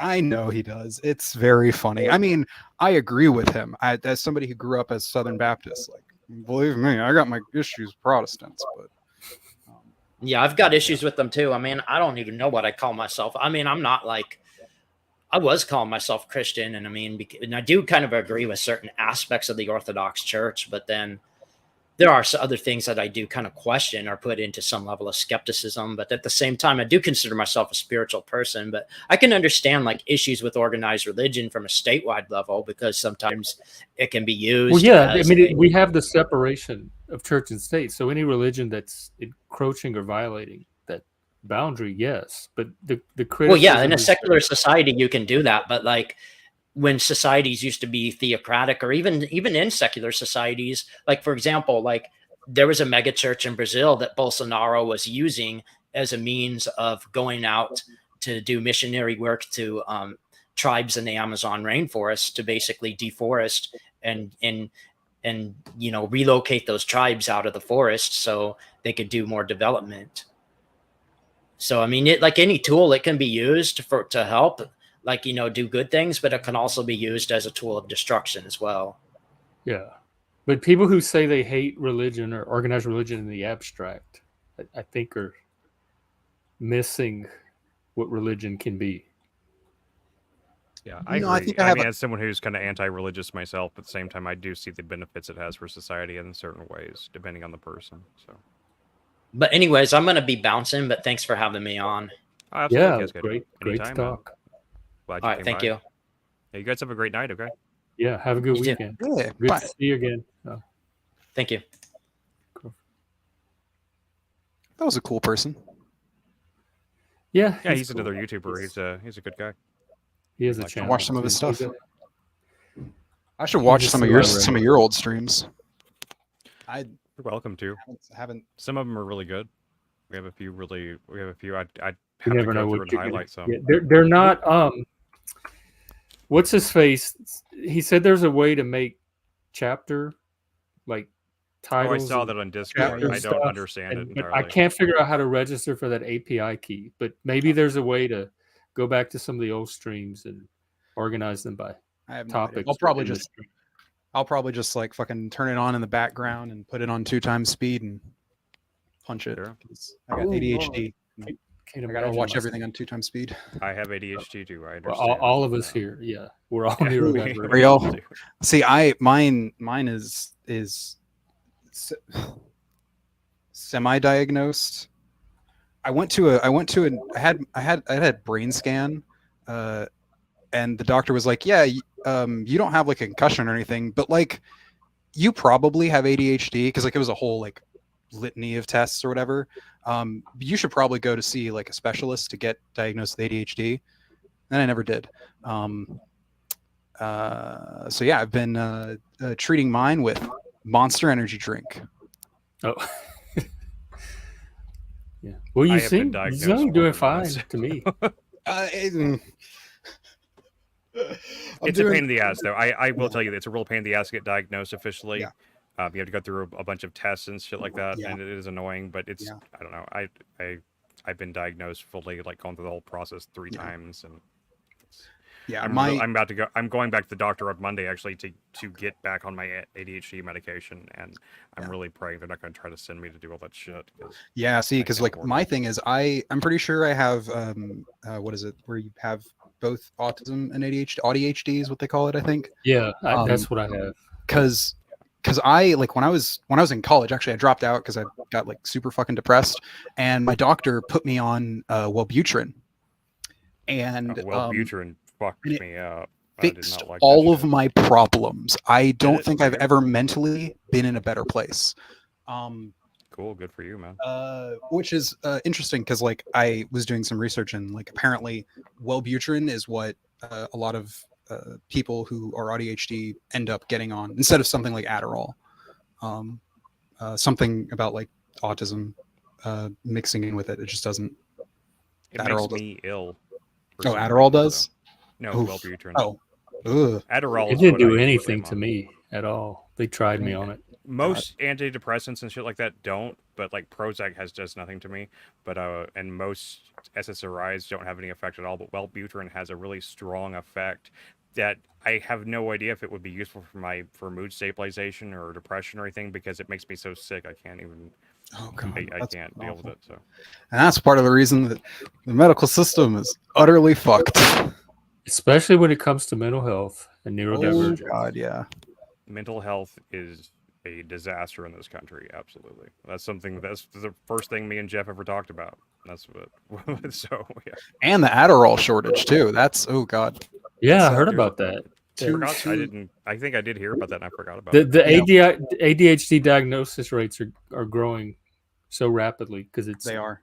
such a trend right now that they're running out of medication for it.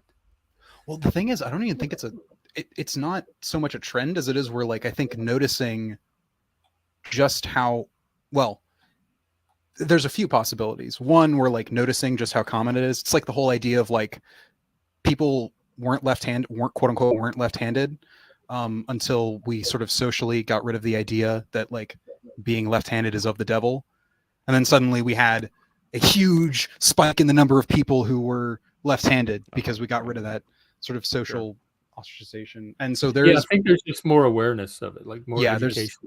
Yeah. Although I don't think all of those people need to be in Adderall per se. But, No. I But, like, myself, I really tried hard not to be on Adderall, but Yeah. unfortunately, it's the only thing that actually worked for me. So. Yeah. I think each individual needs to determine for themselves what works absolutely. because it's so idiosyncratic of a It's condition. such a condition that like it's different for everybody, and a lot of that's just because well the world we live in is kind of fucked up.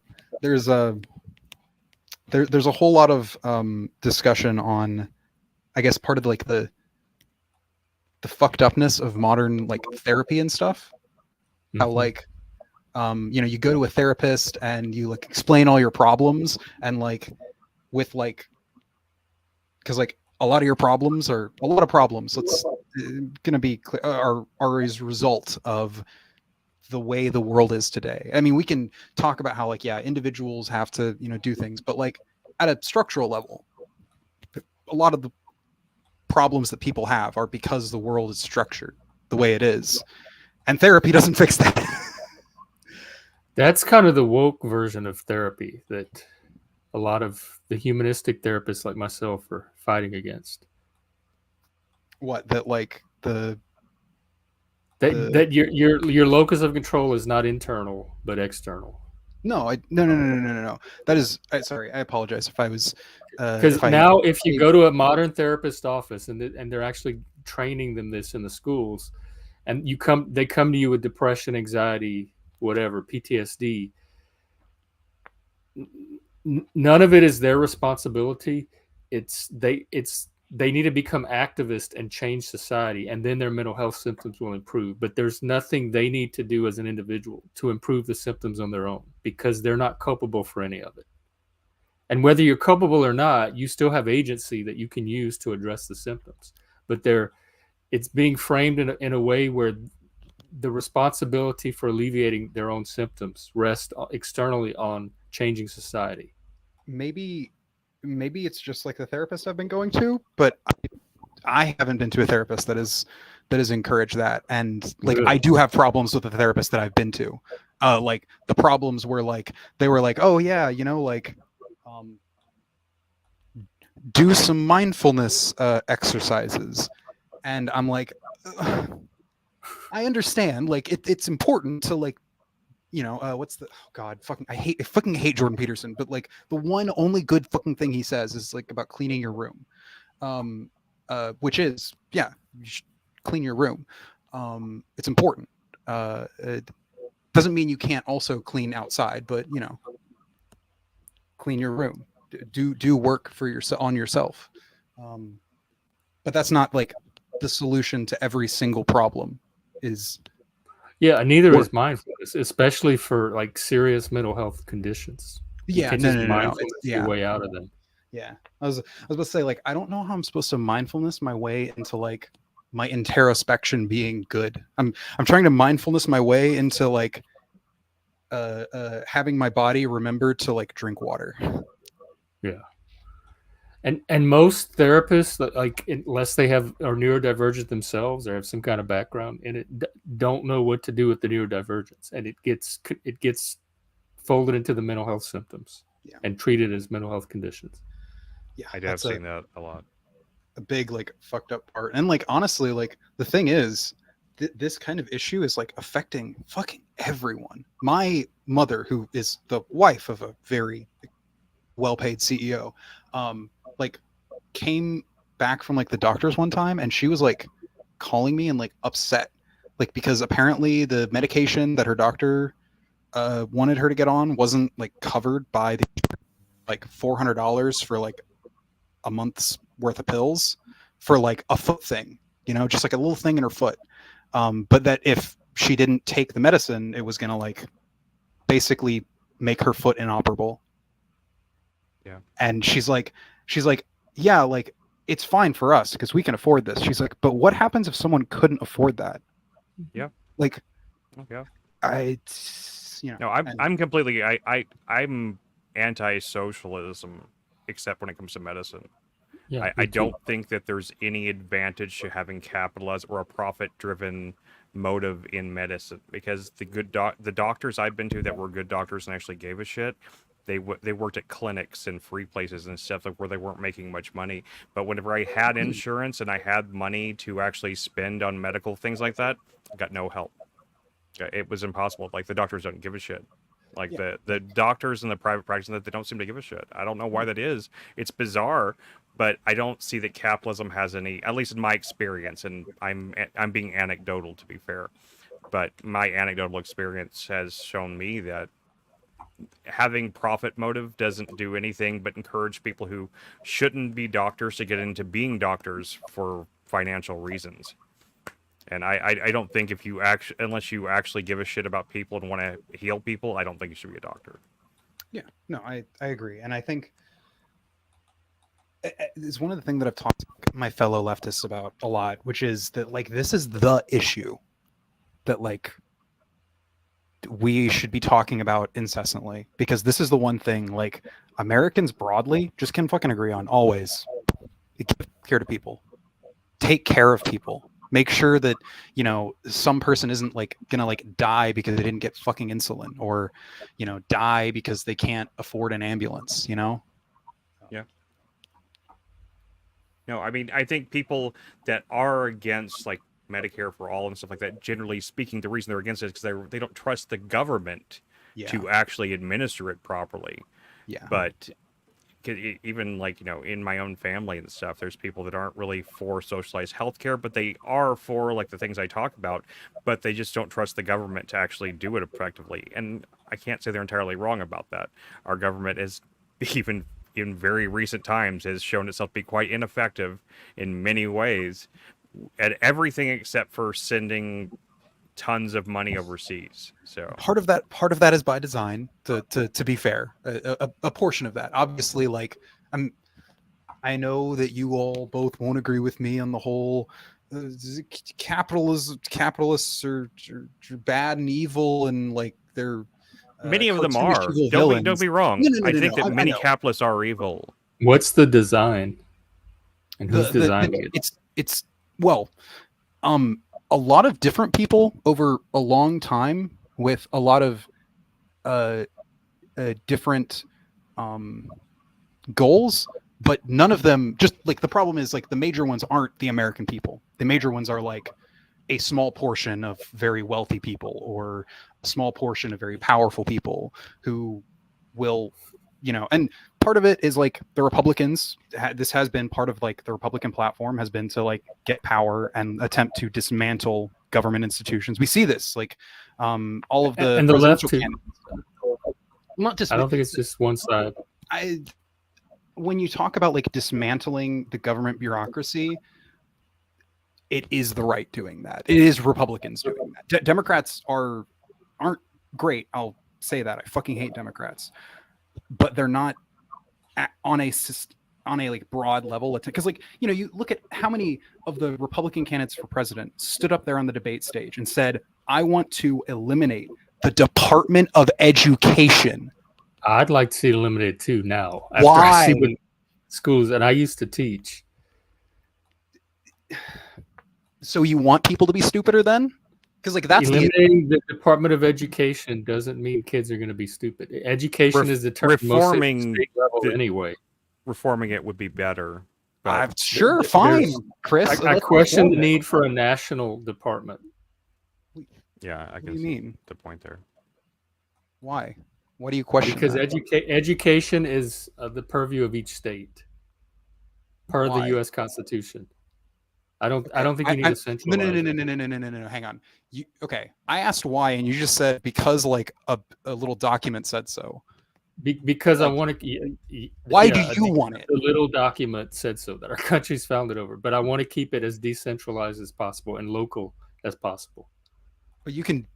I'm not impressed with I've seen the Department of Education in action. You can decentralize the Department of Education, and I'm not happy with the results and the outcomes.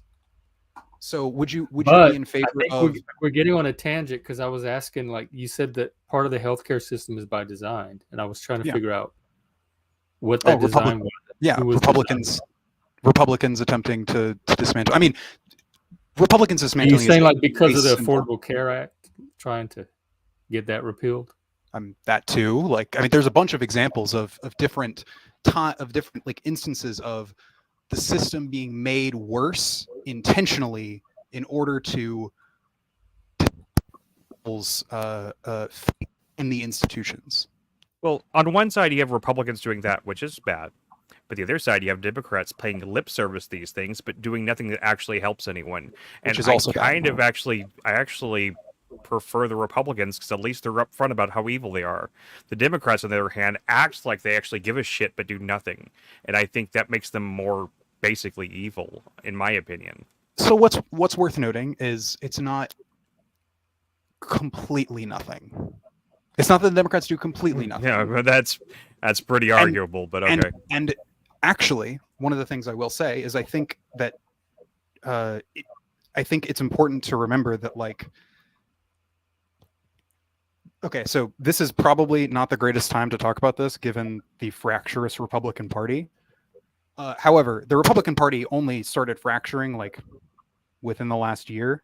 Before this, the Republican Party basically always like walked in lockstep, right? Like back into the, I want to say like the, basically since Ronnie, right? Like since Ronald Reagan, they've all been kind of on the same page, right? Democrats. I wish we had Reagan era. There are factions within. That was better there than are we got competing now, interests within the Republican Party, but they do tend to have decent party discipline. Whereas the Democrats tend to be more of a coalition of people who don't like Republicans. Is that fair? Like, because you have like your sort of like centrist or establishment Democrats, right? But then you have like progressive Democrats. Then you have like, I guess you'd call them far left Democrats, like fucking AOC or Ilhan Omar. They're too ineffectual to be a threat of any sort. I mean, sure, yeah. It's because they're such a very small part Um, And because they're spineless and they have no real principles. that's true with some of them. I would have to go down a list because like there are some of them. I used to have respect for Bernie, for example, but he's a fucking hypocrite, so I fucking hate him now. So, I'm actually kind of with you. I was not a fan of Bernie's like Israel-Palestine stance. It wasn't very good. It's kind of we can probably find people from both parties that meet these descriptions that we're throwing out. I don't think it's one party or the other that's. Yeah, that's my point. My point is really that it's politicians in general. It's not really about a right or left thing. Sure, and I guess it is. Part of this is like it gets harder every year. It gets harder and harder to advocate for vote blue, no matter who. I fucking hate it. I don't understand how that was ever a thing. Like it's the same reason I don't believe all women or believe all men or vote red no matter who. It doesn't matter. Like anytime you are voting or living your life based down a line like that, like some arbitrary distinction, you're doing it wrong, in my opinion. I think part of the thing was that it's Donald Trump was not good for this country. We can, I think, agree. Yeah. Nobody here likes Trump. Yeah. And like broadly, I'm sympathetic to Trump supporters and the voters, but Donald Trump himself, I don't know that he was the best thing to happen to us. Yeah, definitely. Yeah. And like, so understandably, there's a lot of like, I guess, trepidation around. There was a lot, especially in 2020, right? Like there was a lot of nervousness around it. Thing, right? Like, and especially, actually, it's kind of a little more scary now with like, specifically like Project 2025. What is that? Oh, have you not seen the Project 2025? Oh, you should. Never heard of it until just now. I'm looking it up. It's the latest in a bunch of basically policy documents. There's a bunch of like think tanks that will push these things, and specifically Project 2025 is done by the people who the previous thing they did, which was for the Trump admin. Trump admin did like something like 60% of their document, like pushed through like 60% of their goals. And Project 2025 is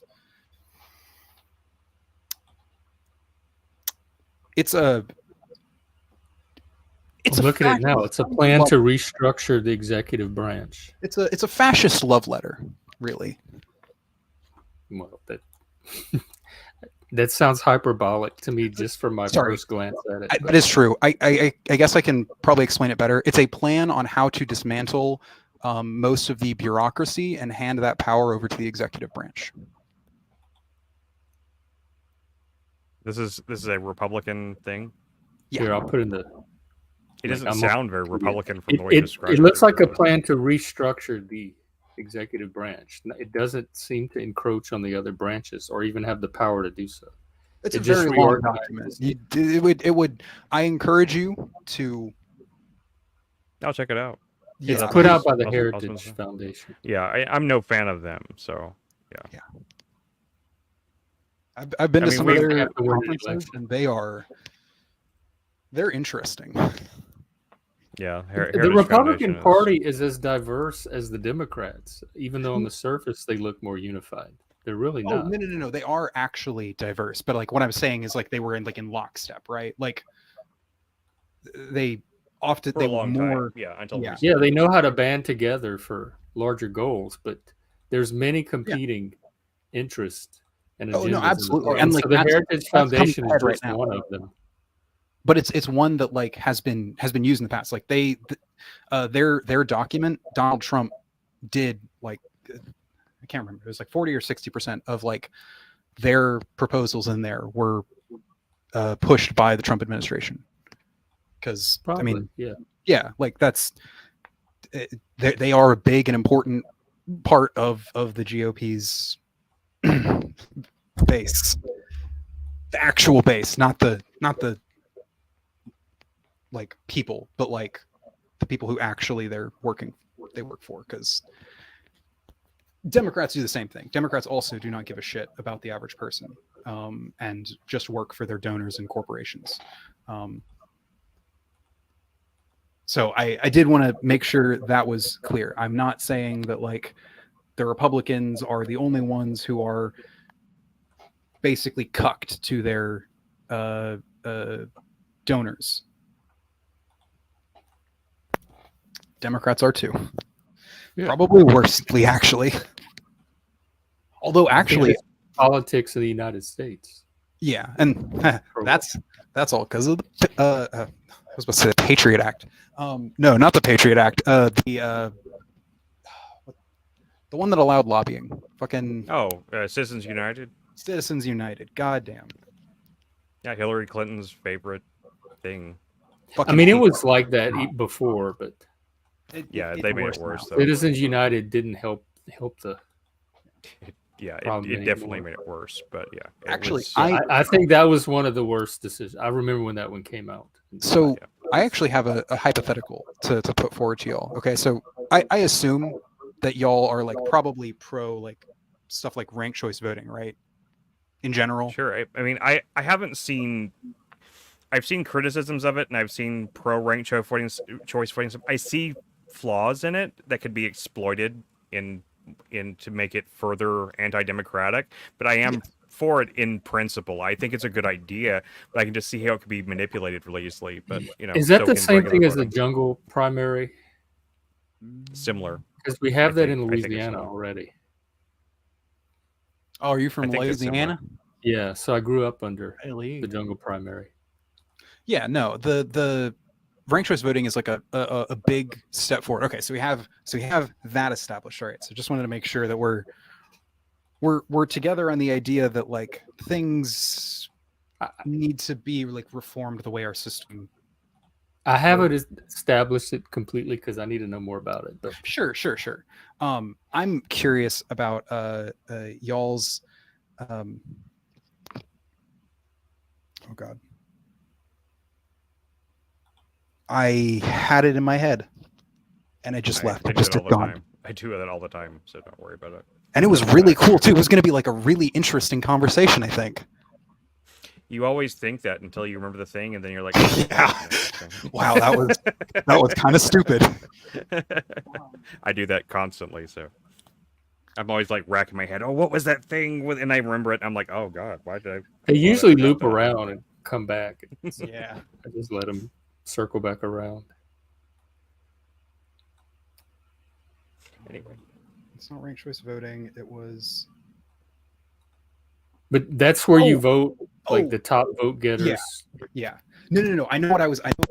Okay. It was removing the idea of like political donations and instead like just every political campaign gets a certain amount of federal funds or state fund, whatever level you're at. That's what you get. yeah, if you can pass like a signature threshold, then you would get the same funds. I think that would be a great system myself. They I tried think something that like it's, that here in Washington State. They gave out democracy Did they really? vouchers, and nobody used them. Fucking Christ. It didn't go anywhere. Of course. Fucking Washingtonians. You Though got like actually- $100 of free money that you could give to politicians to help every resident got I it, think and nobody used them. I think part of this is because like you see this in other blue states too, like New York, which has like something like the city of New voting rate, like only like 2% of the population actually votes, which is like abysmal. And so like they get in, the mayor of New York. Eric Adams. Yeah, he's not a normal human being. Like he's weird. He is crazy. I can he is see like- that. Yeah, I've seen some few things that he's done that seems is recently with his sudden anti-immigration turn. Yeah, It's been something to see. Like Democrats in blue states are fucking useless. And then like God, what was the state? Was it Michigan or Minnesota who got like a one representative lead in their state house, and then like I don't know, fucking Marxism, Leninism in their state. Like, What did they do? Well, Oregon's pretty bad too, and Minnesota. it was like Minnesota. It was one of the northern states. Basically, the Democrats got like a slight lead, and they used that lead to like ensure that like funding for schools and funding for like all this stuff, things that were like You being keep cutting out, man. You cut out Oh. several times there. I didn't hear much of that. Sorry. The I think it was Minnesota. They got a slight advantage in their legislative, and they just passed a bunch of good things. Like because of it, like there was like funding for schools and funding for like they have a version of SNAP, and it was like they gave a bunch more funding for that, which Republicans had been opposed.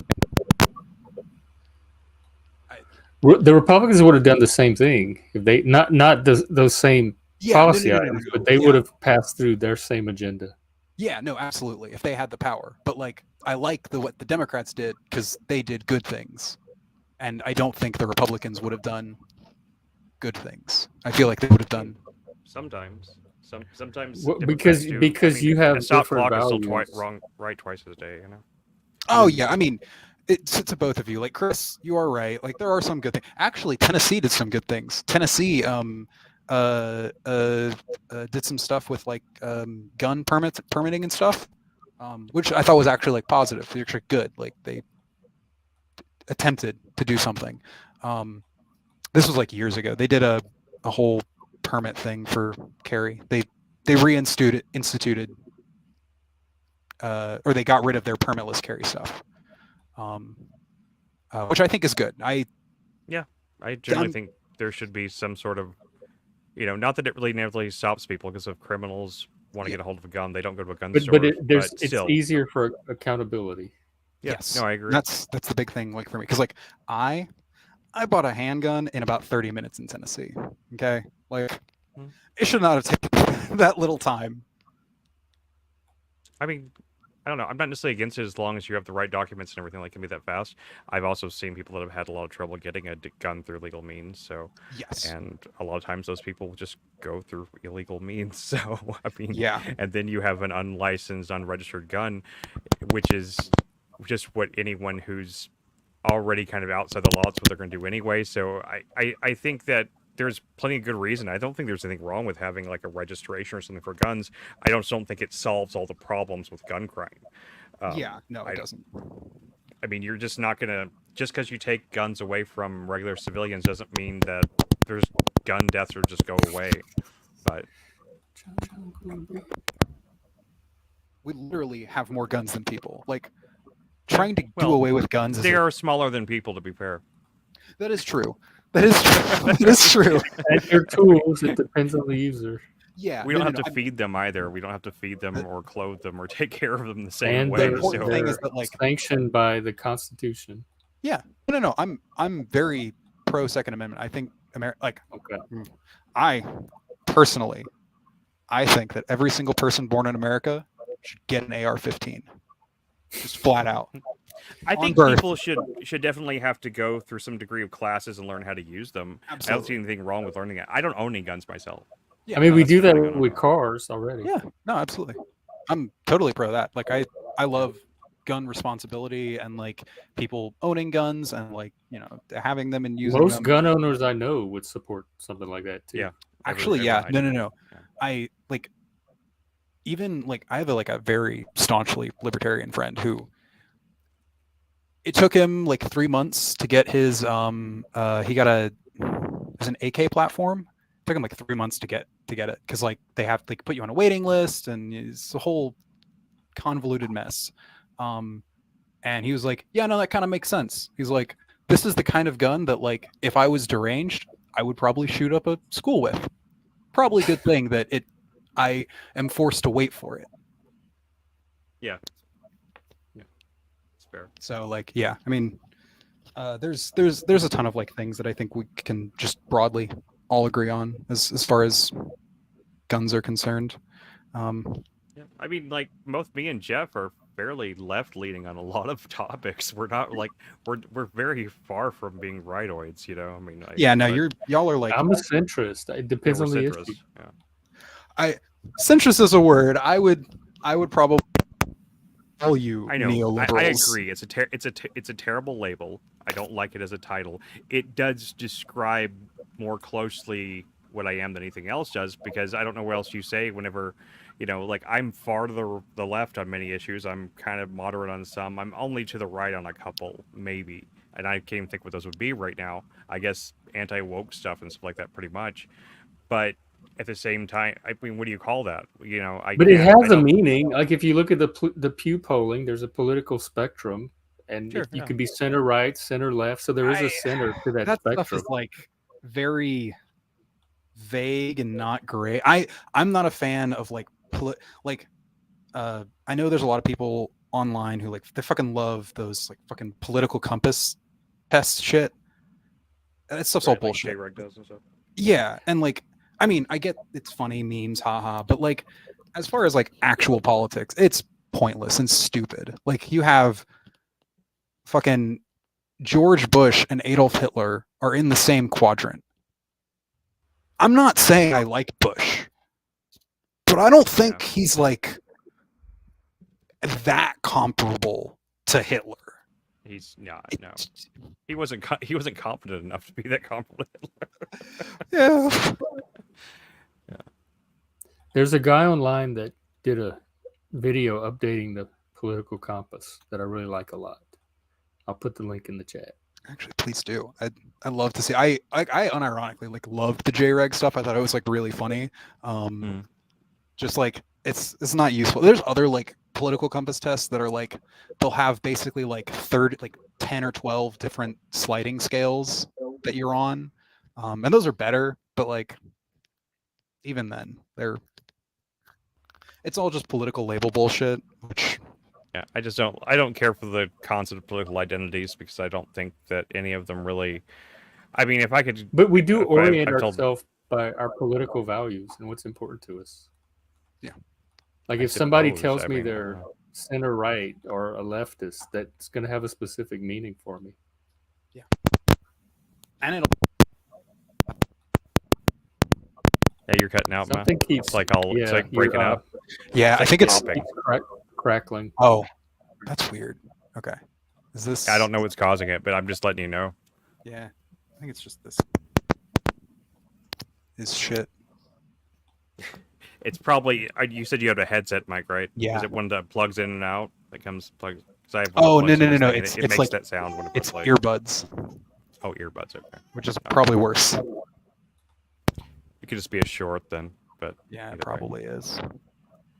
But yeah, no, like the political compass. I mean, it's important, I think, to understand where other people. For me, at least, I think it's important for me to like understand where other people that I interact with are politically, at least on like an interpersonal level. Like, I don't need to know where my barista stands politically on Israel-Palestine, right? But like, I don't know. I have met people who were upset that like I didn't want to be friends with after like it turned out that they were well, there was one specific person who was a fan of like Nick Fuentes for some specific reasons that I didn't learn about until after I started I became better friends with him. And like that soured our friendship a little bit. Not gonna lie. Learning that someone you're hanging out with, you know, agrees with and like listens to a neo-Nazi can sour the friendship. You know, I don't know. I can separate that from the individual and the friendship. My Democratic friends on the left. I've never been canceled for political opinions in my life until 2020. And then I started getting canceled by a lot of my leftist friends. And that's just not in me to do that. I have two roommates. One is anti-woke like me, and we align politically on almost everything. And then I have another one that's kind of a woke leftist. And I get along with the woke leftist on a personal level, probably better than I do than the one that's more politically aligned with me.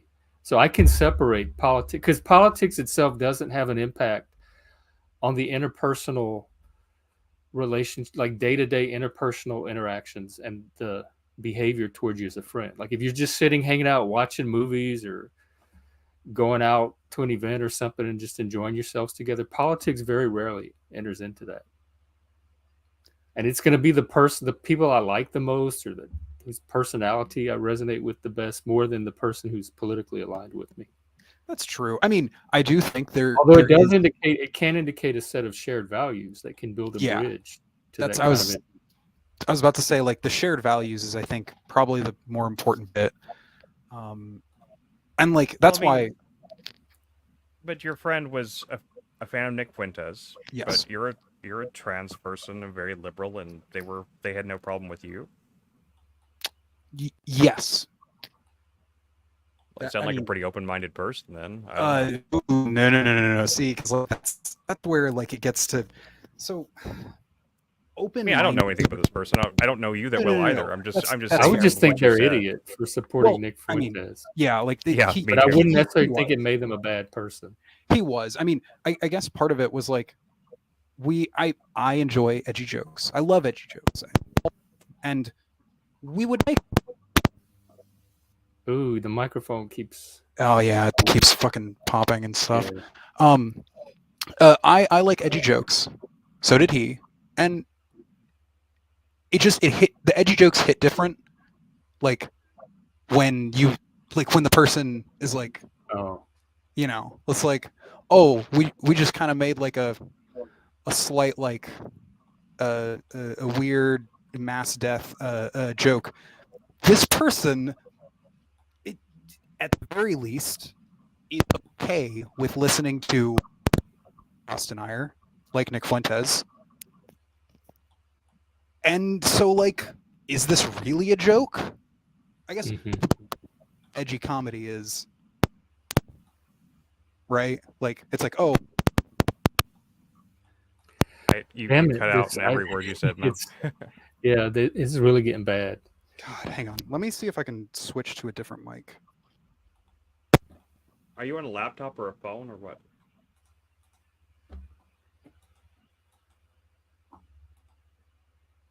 I guess mics aren't that expensive. Well, that doesn't mean he can go and buy one right this second. Yeah, if I didn't have this mic already, I would not be able to. I haven't had the money to buy a microphone, even inexpensive ones, for a long time. So I can't say that's certain people in different situations, man. You can't. Yeah. Everybody does what they can. Is this better? I plan to upgrade at some point.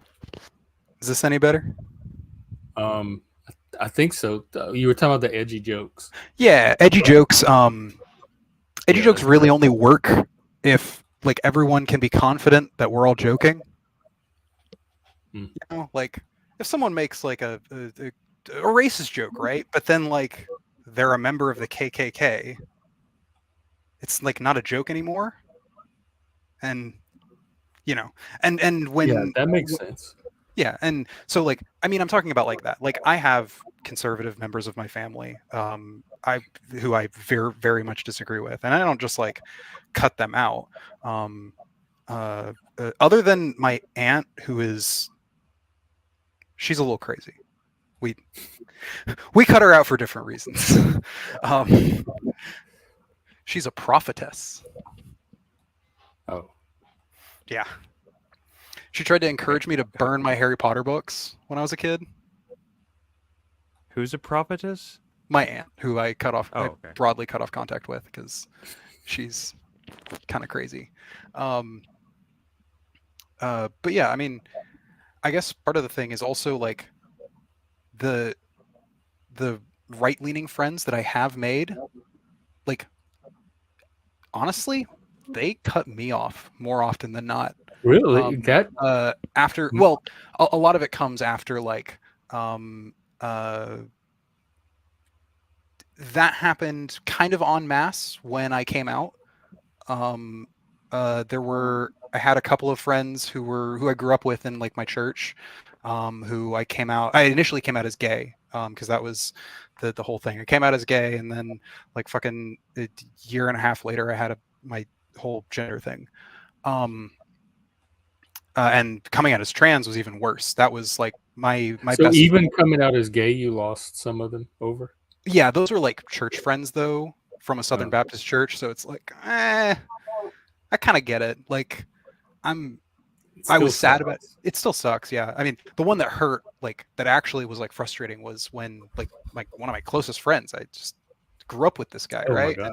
And like I came out to him, and he was like, that's fine. I'm not going to call you anything other than that, and I'm definitely not going to use anything other than he, him, ever. Period. And I was like, thanks. And I when I moved up here, I tried to like keep in contact, but he just, you know, eventually just stopped responding to stuff. And like the thing that like I guess frustrates is like, you know, you can sit there and like endure it's kind of humiliation. It was humiliating for me to like, you know, basically almost bare my soul, you know, and then like, nah, I'm not going to use any of that shit. Like, I know neither of you would probably ever like interpersonally validate my transness, which is fine. But like, you guys are strangers, so like only because you don't seem trans to me. Because no, that's fine. Come across as a guy. No, that's fine. I go by whatever my brain. Yeah, no. Yeah, I mean, if I saw you and you're going through the steps, you're dressing like a woman, you're making that effort, then my brain's gonna. I mean, I wouldn't go out of way to call any trans. Like I wouldn't go out of my way to call Blair White a dude or anything like that either. So, you know, I mean, like why would I go against the instincts? That's the only reason. And I mean, I'll more or less try to respect people's, you know, on an interpersonal level, just as a. If they're friends of mine, or I'll try my best, but I might fuck up every now and then. But you know, yeah, that's one of the things that like I talk to like my friends about, because like I've definitely had friends who were like, oh, I'm so like worried about like misgendering, and I'm like, I don't even, I don't know, I understand the worry, but also like as a trans person, and I can say this obviously isn't every trans person, but a lot of trans people I know feel the same way, which is being misgendered by people in your life or being dead named isn't as bad if the person is doing that on accident, right? Like it hurts less when someone is like he, but like they did it out of, you know, hastiness or habit, rather than I do not see you as the gender you say you are, you fucking degen. You know? Why does it hurt at all? Because this is one thing I want to know. Yeah. My generation, we had trans people, and dead naming and misgendering was not a thing. They seemed to understand that they were born biologically one way and were they didn't try to pretend like they were never that gender, and they never had this previous identity. And it's somewhere along the way it switched in the newer generations to where misgendering and dead naming became this traumatic experience. And it just wasn't like that with any of the trans people I knew growing up. The thing is, so why does it hurt at all? Yeah. So the thing is, at least in my experience, when I talk about it hurting, it only hurts when it's somebody like a close friend or a family member. Being misgendered by like even like acquaintances, I don't really give a shit. It's more, I more get like offended in like the, wow, you're kind of interpersonally being an asshole, rather than ow, that hurts my soul. And I think part of that comes from a rejection of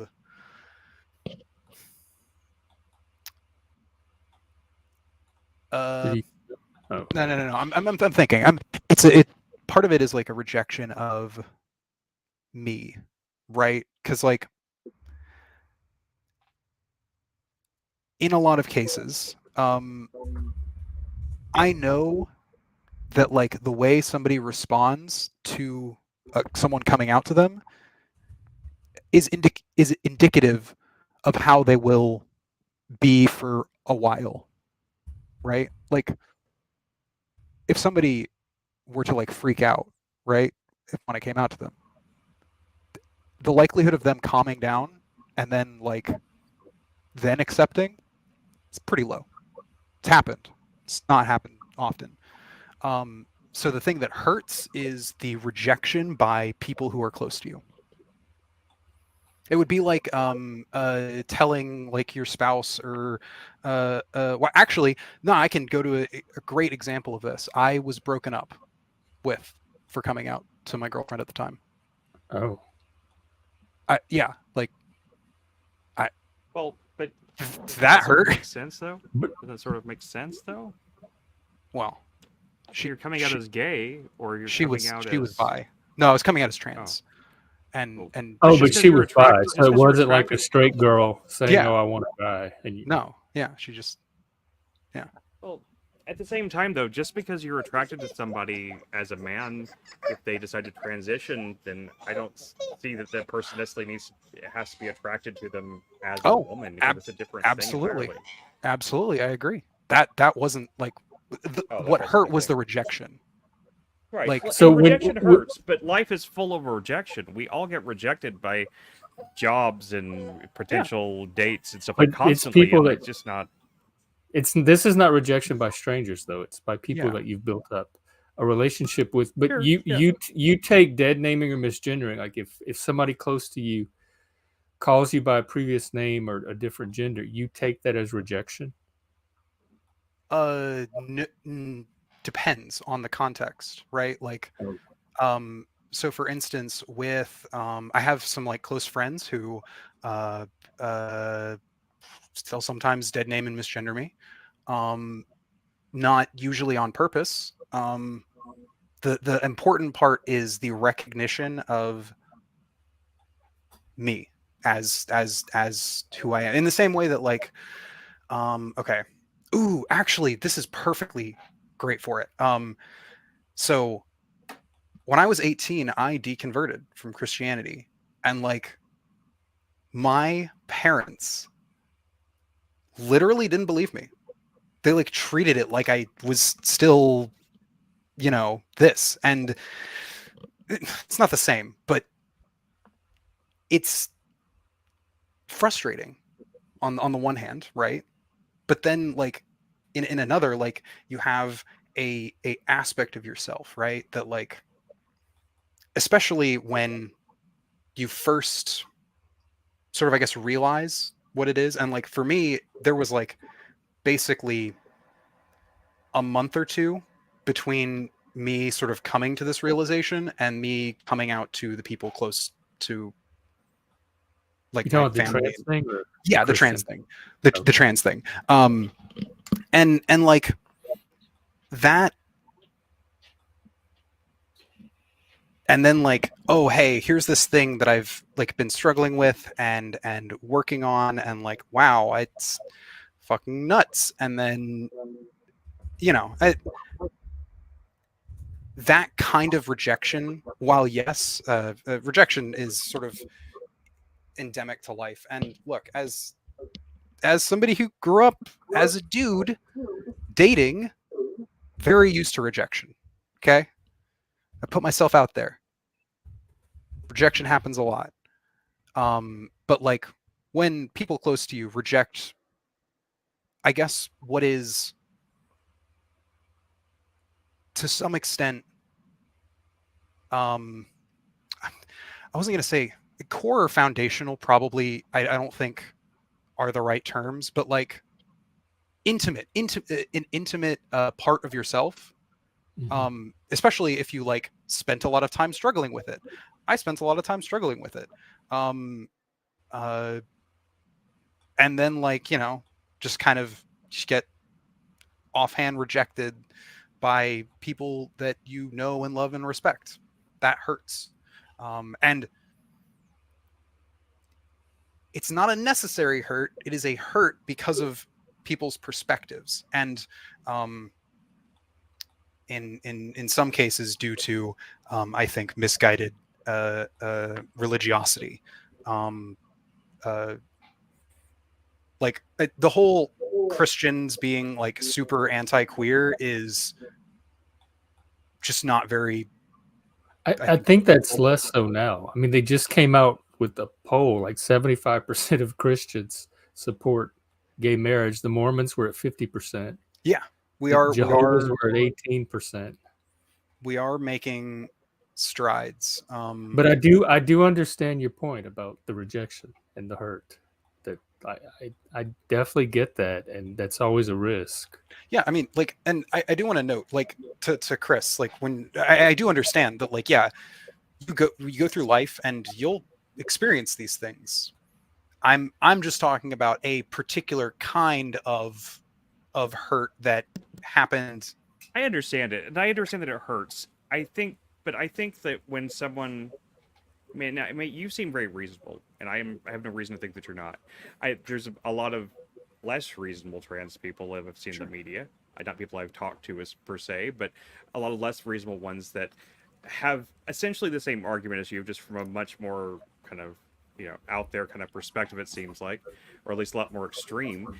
And I think, is it possible that it's not being fully taken into account, that it's just really hard to recontextualize someone or even a thing that you experience first in a certain way? If I meet you and I meet you as a man or a woman or whatever, and that's the way I'm going to think of you, even if you change your entire appearance and get surgery or anything, there's a part of my brain that still is going to see you as, Bob the man or Susie the woman, and like it's not even about like rejecting you as a person. It's just about like it creates a dissonance, and everyone knows that dissonance is very uncomfortable for the people themselves. So while I understand that it hurts and is uncomfortable to the people that might feel that way, I think a lot of times people that are quote unquote rejecting them or not accepting their new identity or whatever it is, a lot of time it's just like they have a really hard time accepting or getting over that dissonance. I don't think it's really out of hate or about rejection of the person. Most cases, I'm sure it is sometimes. I actually want to address that because it's interesting that you bring that up, because at least in, again, my case, a lot of the people who, most of the people who, like we're talking like, yes, this is going to be difficult. I'm going to struggle to see you as anything but a man. Most of those people were part of the didn't immediately reject, most of the people who immediately rejected, like, didn't then go on to say, yeah, it's because like I could never see you as a woman. It's like they were like, okay, let me run down the 45th anti-woke talking point that I heard at my church or on conservative talk radio this morning. Is kind of how that kind of goes. Not that, for what it's worth, I'm not trying to say that that's the only ways somebody could, talk about trans people. For what it's worth, I'm not trying to say like Jeff or Chris, y'all are that, but like anti-woke or anti-trans talking points or whatever. That's usually where like they seem to center their, I guess, disagreement. I don't want to call it like hatred, and I think bigotry might be, you all might take issue with the term bigotry when it comes to that. I don't know. But yeah, like not accepting trans... be bigotry. It can be. I'm not saying that there's no bigotry. I'm not saying there's no people out there that are actually bigoted or just being assholes. I'm not saying those people don't exist. Yeah. In my experience of the world, I've been friends with trans people. I've been friends with people that were, with like, intersex. I've been friends with at least one intersex guy or girl, whatever. He went back and forth between the two all the time because he thought it was funny. That is every intersex person I've ever met. It's the best. I love them. Yeah, and I've been friends with a lot of drag queens, a lot of just gay men, a lot of lesbians. I've been friends with people from every single thing, and I never really think of them in those terms. I really, especially when it comes to like gay people in general, the fact that they're gay doesn't really enter into it unless they make a big deal out of it. I think, So for real, I don't know. It's just I never saw this kind of pushback or this. I think the trans activist movement has done more to hurt trans acceptance than it has to help it, to be honest. They were at least in the gay community, they were accepted, and now the gays can't even stand them. Yeah, I was always really accepting of any trans people I knew, and everyone around me was too. There was nobody. I never saw them. I'm not saying they never it's the experienced any militancy. bigotry, but I never saw it, Yeah, like and I was around those people a lot. So I just want to be clear. I bought my firearm because of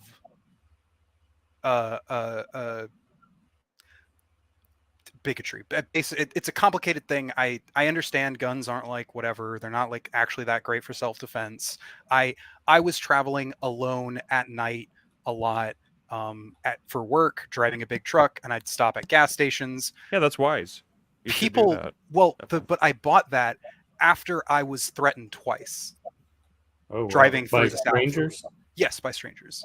Well, okay, I guess threatened once, intimidated a second time.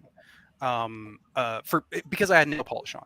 Like, I was a visibly guy wearing nail polish, and some fucking old ass dude in fucking nowhere, Alabama, didn't really like it for some reason in the gas.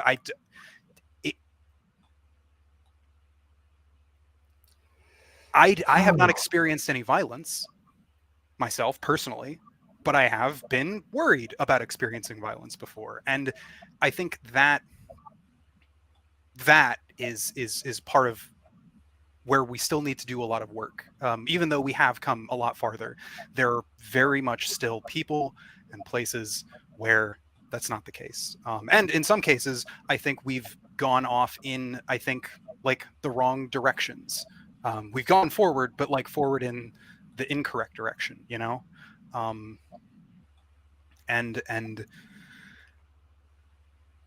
I don't think like people, I think part of it comes down to different generations largely. Gen Z is like, not only is it more gay than other generations are, like on average, but like because they're shifting the category boundary of what includes gay. There's not any more or less gay people than there ever were, but what's considered gay is changing, or queer specifically. Yeah. And for what it's worth, I do not think that's a bad thing, because I do think that like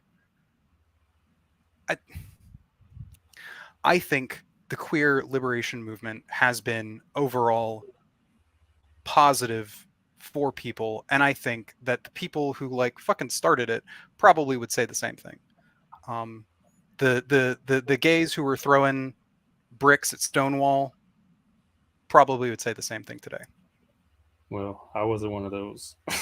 I remember when Queer Nation started in 1991, and I was part of the moderate gays.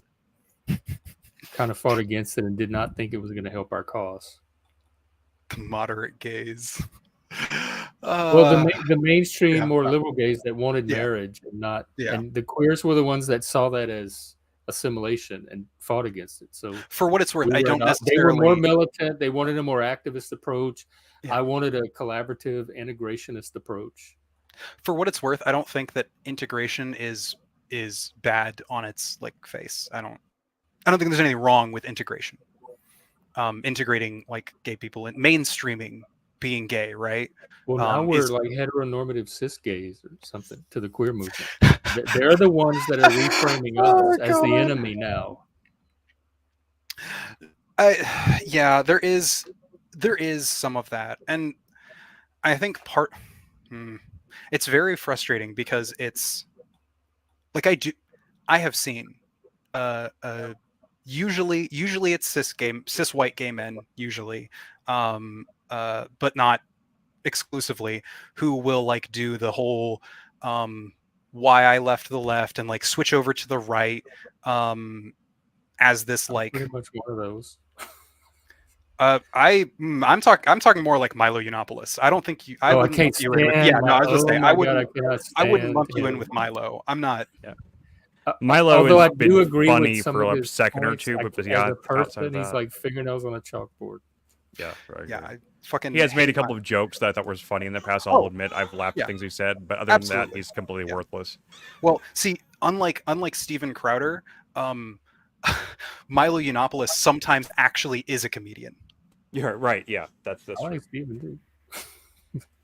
Steven's not I'm glad very you good as a comedian, though. He's not a comedian. He's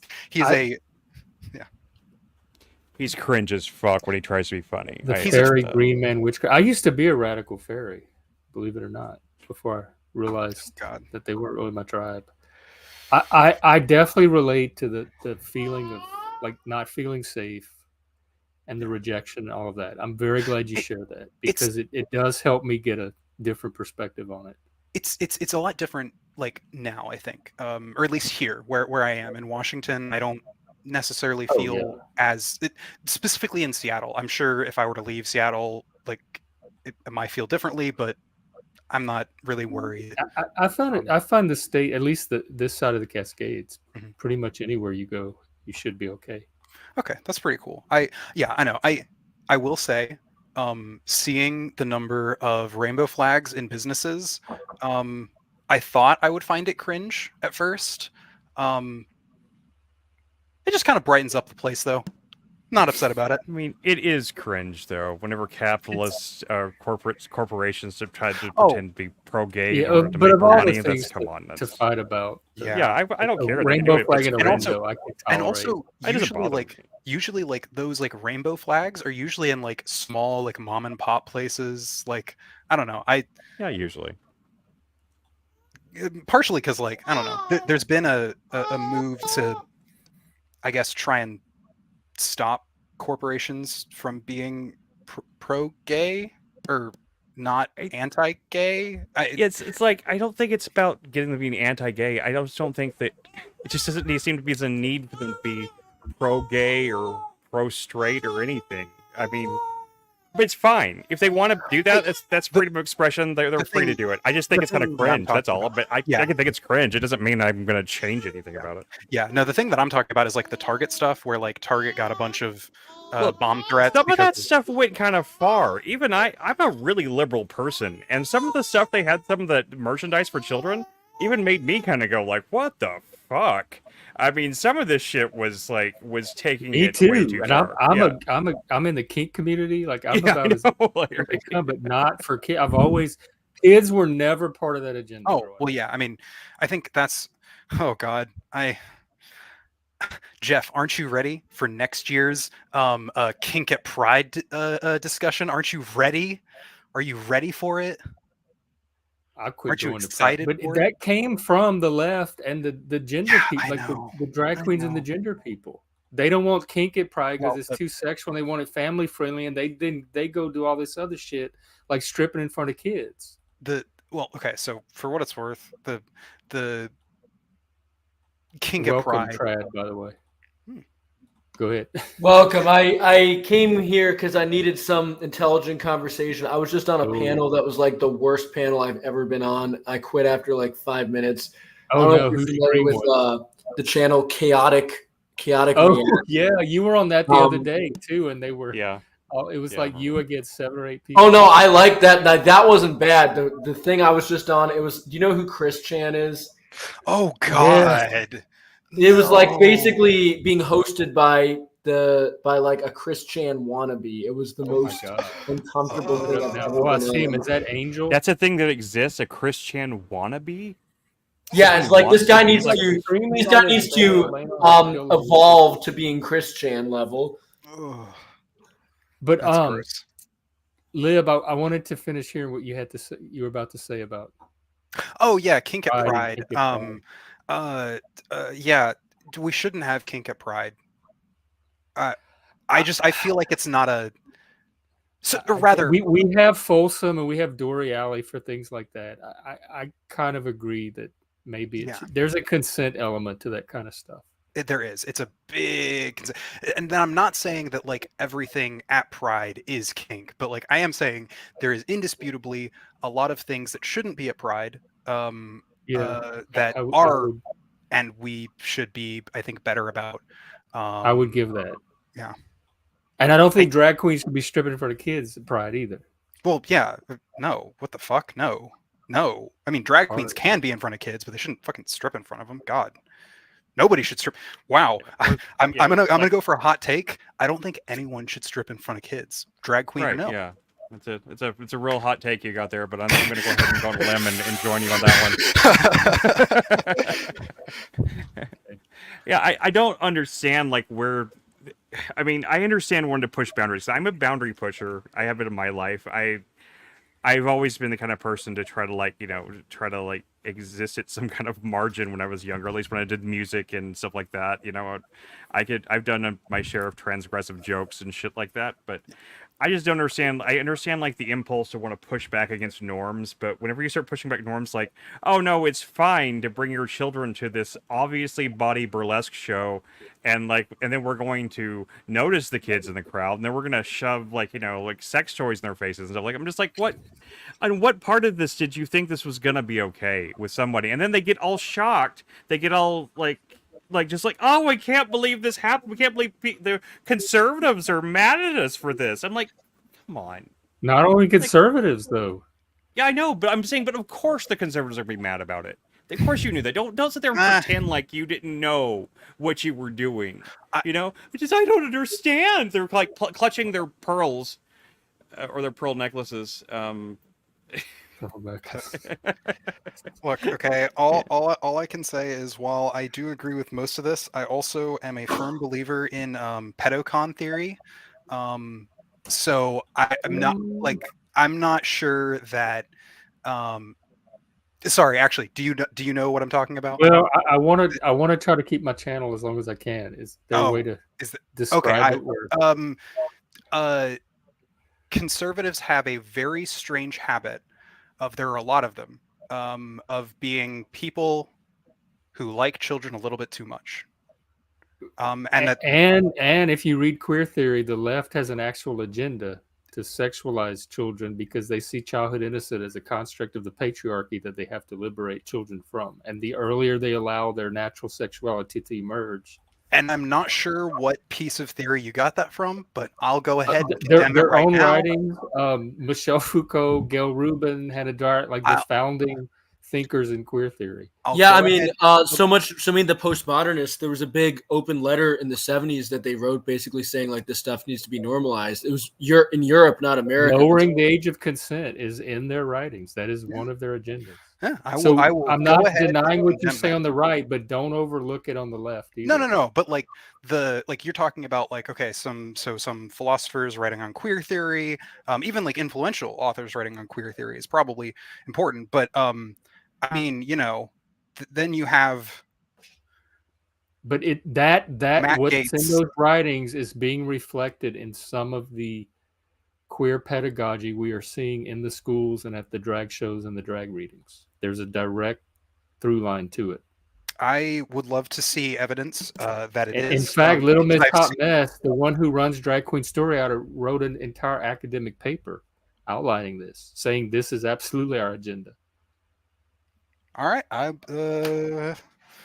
Don't get me wrong. There's plenty of pedos on the right. Okay, I would never say there aren't, but it's just something that exists on both sides. There's this. I hate to be both sides this all the time. Yeah, but the left sometimes likes to paint the Republicans as hypocrites or projecting. I think they're kind of blind to. I do think they are doing a non-insignificant amount of projecting. So here's the issue. And this is the problem with looking at left versus right. So here's my perspective. I fucking hate the left and the right. I think that they're horrible, both of them. I think they're both a complete clown show. And I don't think that there's going to be anything especially if you're looking at the politicians, they're all total creeps. I don't have anything but total contempt for any politicians of any party, of any side. They're horrible. They're total hypocrites. Basically anything bad that you can attach, any bad label you can attach to a left wing or a right wing or Republican or Democrat politician is probably going to be accurate. Now, for what it's worth, my liking of the Democratic Party has basically plummeted to zero. You know who Katie Porter is? Yeah. Yo, God, yeah. She came out. I used to like her. She came out pro-Israel, full. Oh, I'm pro-Israel too. I didn't know that. Yeah, it's fucking I can't. Yeah, I'm very pro-enlightened liberal Western democracy. I'm pro those things too. I am not pro what is going on right now in Gaza. Defensive warfare? Sure. Sure, that's if you want to call it that. You're free. I mean, did you see what happened on October 7th? That's exactly what I would call it. Well, do you see what happened for the previous 75 years before that? All the terrorism against Israel starting in the 1920s. Okay, hang on. Whoa, hang on. Did you say all the terrorism against Israel starting in the 1920s? Yeah. Okay, rephrase that. Yep. Israel didn't exist in the 1920s. No, they were settling there. They were settling there even earlier than that. When even was the Ottoman Empire, the wealthy. Yes, but they weren't Israel. Were buying land and settling. Yeah, it wasn't Israel. Well, who do you mean by they? I mean, if you just mean like Jewish communities, there have been Jewish communities in that area, forever. Basically, yeah. But they weren't the majority. Not. But I'm saying that the Arab aggression has gone back way further than we think it is. Well, for hundreds of years, for hundreds of years, there was actually very little aggression. For hundreds of years, the Islamic position traditionally was that Jews and Christians are people of the book, and that you can't attack them. You can't be, you can't rise up. It's actually anti-Quranic to do so. Well, the only reason why their attitude is seemingly different now is because they've been aggressed against for the past 75 years. So in their mind, they have, but not. So that's not how it is. It is worth noting, TCPS, that the whole people of the book thing is true, but it's not as relevant to like modern stuff as we would like to.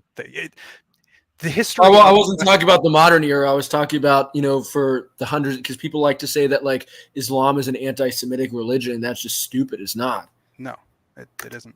Not inherently, at least. There are plenty of Semites. The Hamas charter certainly is anti-Semitic. Yes. Hamas is not representative of either Palestine or Islam.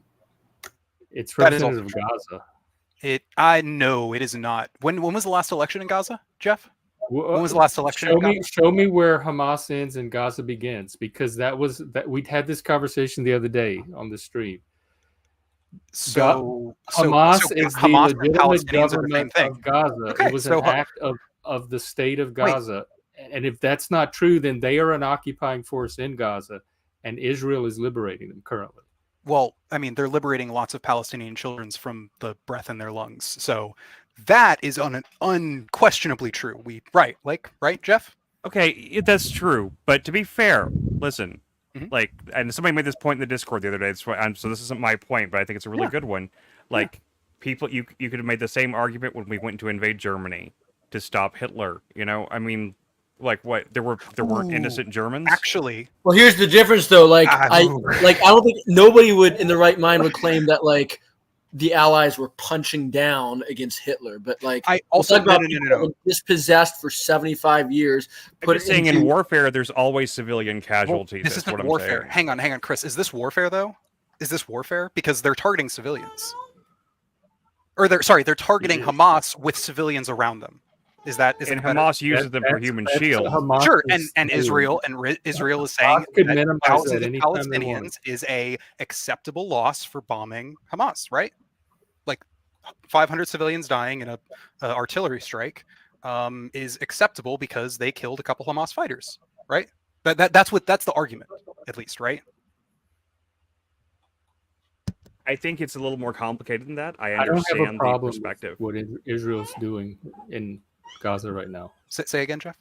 It's a military. I don't have a problem with what Israel's doing in Gaza right now. It's a very, to me, restrained military response to the attack from the Gazan government on their people. It's bold to call Hamas a government. Well, is it? Or are they somehow an illegitimate occupying force? Hang on. Well, first off, is something okay? So Israel cut off food, water, and electricity to Gaza, right? We agree that Gaza is dependent upon Israel. Can remove that at any time. What do you mean? They can remove what? They can remove the blockade at any time. Oh, no. I'm not talking Israel's right to exist and not trying to exterminate them. I'm not talking about that. By stopping the terrorism. I'm asking, does the Hamas government, as you say, have control over the electricity, food, water in Gaza? Do they have? Yes, Israel has laid out over and over the 3 conditions under which they would remove the blockade. So Hamas, the Gazan government has the agency to agree to those conditions at any time. You're not answering my question. Who? The answer was yes. Does the Gazan government have the power to control the electricity, all that? The answer is yes. Why haven't they by turned it back agreeing on? to Israel's conditions? But Israel has to turn the switch, right? Israel has to turn the switch. If they agree to the conditions and then Israel doesn't turn the switch, then the responsibility shifts back to Israel. No. What I'm asking is who has the responsibility? Because as of right now, Gaza, the government of Hamas apparently can't control the flow of water into their. I don't know. Is it a country then? If they have a government, is Gaza a country? Is it a Palestinian state? It is not a Palestinian state. So I'm asking you, is it a country? A territory?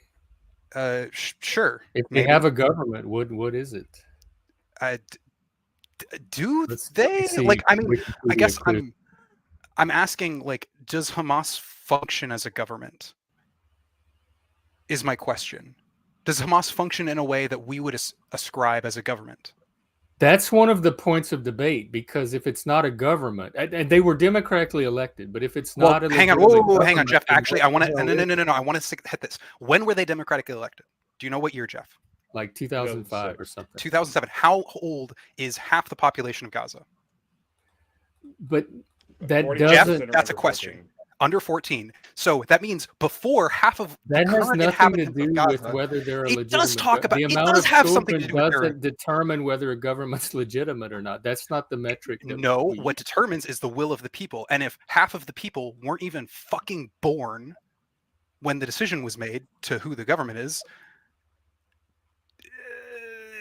it? Well, how do you know the will of the people any more than I do? I'm going by what I see, the support I see from within Gaza itself. I'm going by their children's television shows that they allow on TV. So it's not.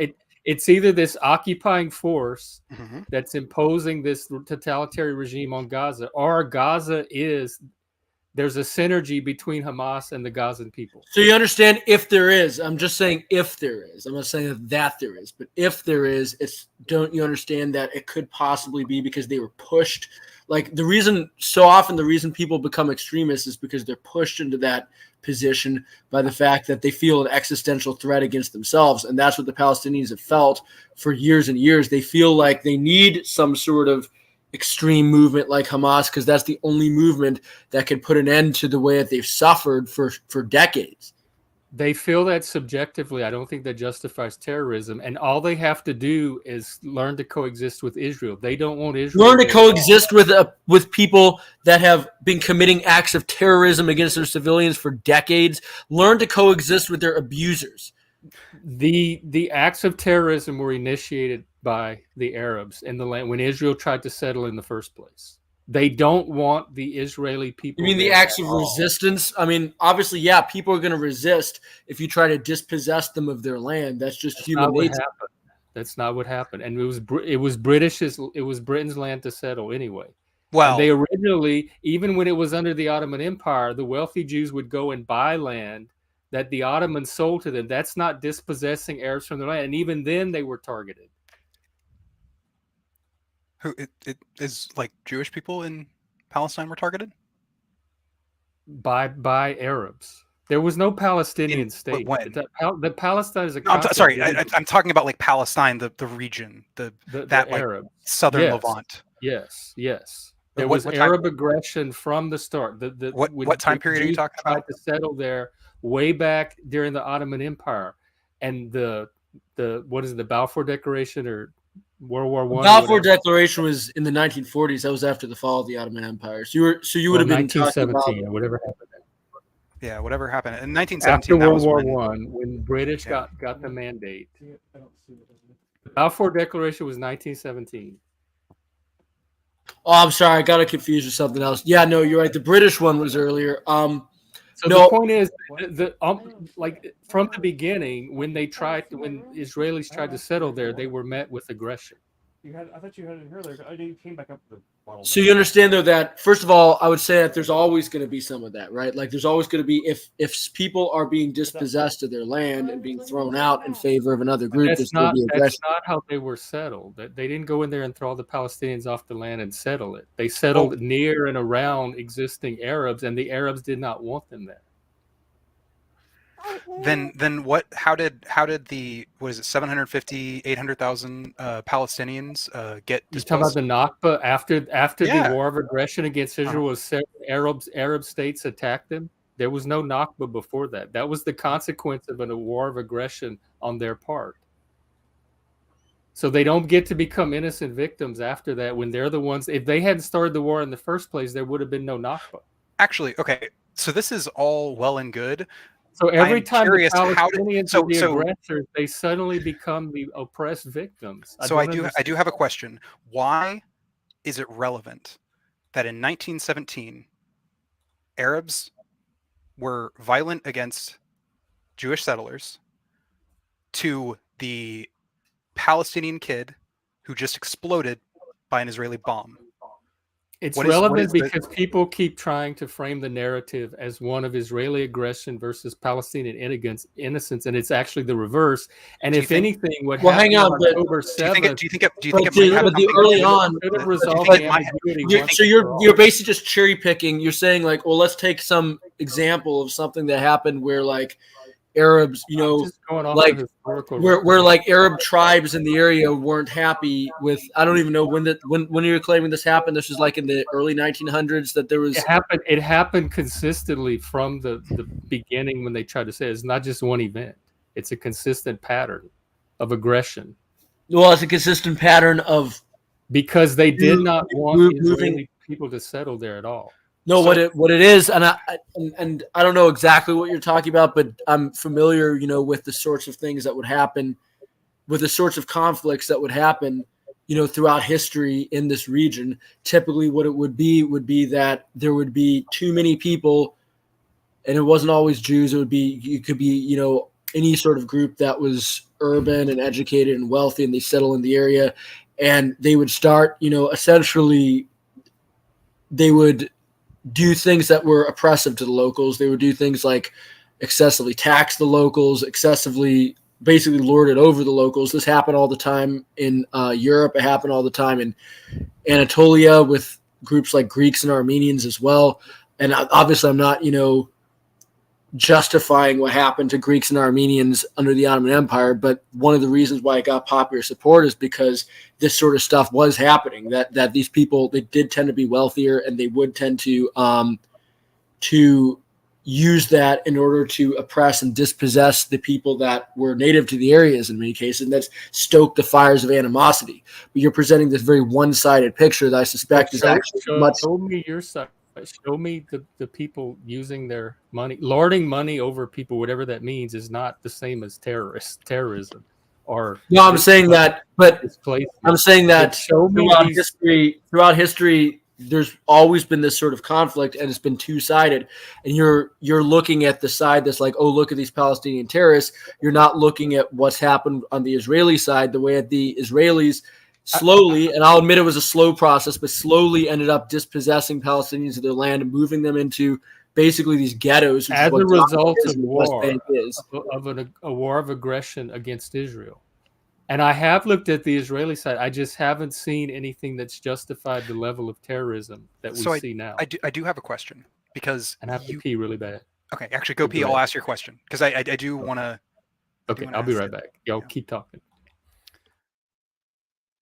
I guess I'll just TCPS. I think you're pro-Palestine, right? I think. Well, I mean, you could probably tell from my flag. Yeah. I mean, look, I just want to make sure. Okay, so help me frame. I think this question because I think it's an important question that will help us. So what I want to do is I want to ask about proportionality currently, right? And I want an answer. So Chris, how the fuck can I get an answer on proportionality without either A, asking the question like I'm a propagandist, and B, asking the question in a way that will get people to go off on other topics and not answer the question. Because I know this is a complex issue that we can get into a lot of things, and I want to talk about proportionality currently because I don't think it's proportional. What's the question regarding proportionality? I believe that Israel is reacting vastly disproportionately to the material threat that they face, and like the actual, I guess, situation. Like we talk about how complicated this is, but like in reality, it's complicated in terms of logistics. It's not complicated in terms of morality, right? Like violence is bad, and the cycles of violence are also bad. And when you do disproportionate violence, it's also bad. Targeting civilians is bad. All these things are bad. We can all agree that these things are bad. The complicated stuff is how do we fix it? And it's very clear and evident that what Israel is doing right now is not fixing it and is also causing mass humanitarian suffering. So Jeff is back. Okay, what was your question?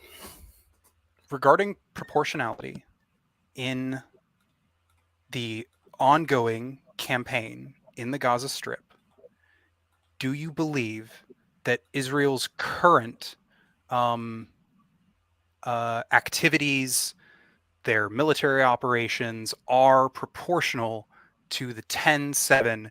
And I would love for you to please explain then, like, what are they trying to do and what it would look like if they got what they wanted. Yes, I believe it's proportionate. Not that it has to be, but I believe it's perfectly appropriate. As far as what they're trying to do, I have no idea. My understanding is they're trying to eliminate Hamas once and for all. What that means or looks like ultimately, I don't know. Okay. Would it but hopefully if Hamas is as oppressive as you say and the Palestinians don't support them, it would be welcomed by the Palestinian people, or the Gazans at least. I don't think though. Here's the difference though. I don't think that like because one side is bad, therefore people would go towards the other side. Like no, I don't think anybody's claiming that most Palestinians hate Hamas so much that they tolerate Israeli aggression that ends up making their lives worse. They're tolerating Hamas currently. So I do actually have. I don't know if they have much way to resist against Hamas though. There aren't elections. What are they supposed to do? They're Right, like half of Gaza's kids. What are they supposed to do? I mean, Hamas should have probably been taken out a long ass time ago. Except for the fact that Netanyahu's he pretty much funded them. So yeah, like that's the I think that's part of it. I think that was not a smart strategic move on his part. Do you think if there were, say, Israeli government officials who basically equivocated Palestinians to Hamas, do you think that they would then agree that they are trying to eliminate Hamas, therefore Palestinians? I don't think that's I don't think that's what they're doing. Their target seems to be specifically Hamas. So I also have there was that one official that came out and said there are no innocent Gazans. They're 100, and I didn't agree with that at all. And I don't think most Israelis agreed with him. Well, but he was like a military minister or something. He's like their defense that doesn't minister. mean everybody has to agree with him. No, but he's the one. I think he was wrong in saying that. Sure, but like just like how like Biden has been like very wrong, we can call that out, and like I can say that whatever. But like, so it's bad that he said that, and you would say that if they were doing a military campaign to wipe out Palestinians in Gaza, that would be bad, right? You agree? Yeah, if their goal is to wipe out all the Palestinians in Gaza, A, they could have done that by now. B, that would be bad. Yeah, I mean, well, so it's worth noting that it's possible they might want to do that while maintaining international relations, right? Like, if that turns out to be the case, I will change my position on Israel. I'm taking Israel on faith that that's not their goal. I guess I can't say anything to that other than I don't, just because of like I have never been to Israel. I have met plenty of Israelis and even ostensibly liberal Israelis who did not have what I would call non-genocidal beliefs about the Arabs living in Israel. Yeah, well, this is the thing. It's very much so. The way I view it.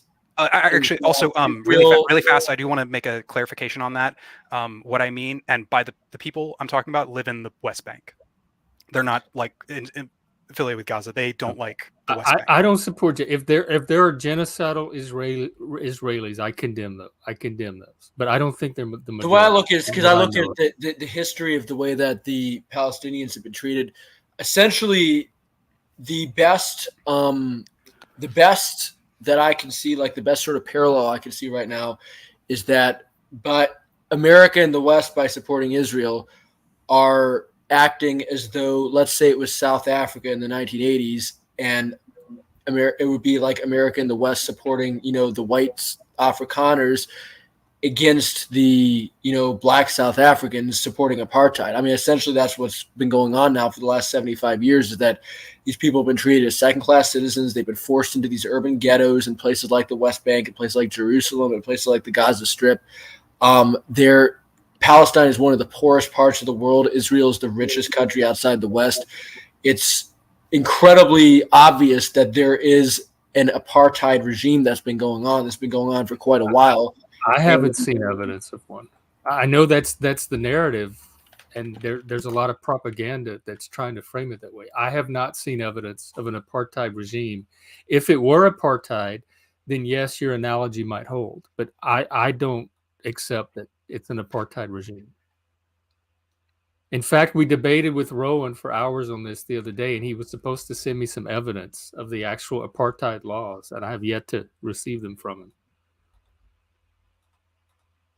Yeah, so if either of you have any evidence that actually upsetting. shows that it's literally apartheid, then please, by all means, provide it. But I have yet to see anything that, according to any definitions of apartheid I can find, that makes Israel an apartheid state. And believe me, I have no dog in this fight. I'm not Muslim. I'm not Jewish. I don't subscribe to either left or right ideologies. So, I'm as objective as somebody can be in this. I just don't see it. And I'm anti-war, by the way. I'm an anti-war person. So, yeah, I mean, I assume that we can all agree, everybody on this panel, that the best possible thing would have been if none of this had ever happened. And we could all just live in peace. Yeah. Absolutely. And there's one thing I've heard was that the timing of it was to coincide with those Saudi-Israeli talks and to try to thwart them.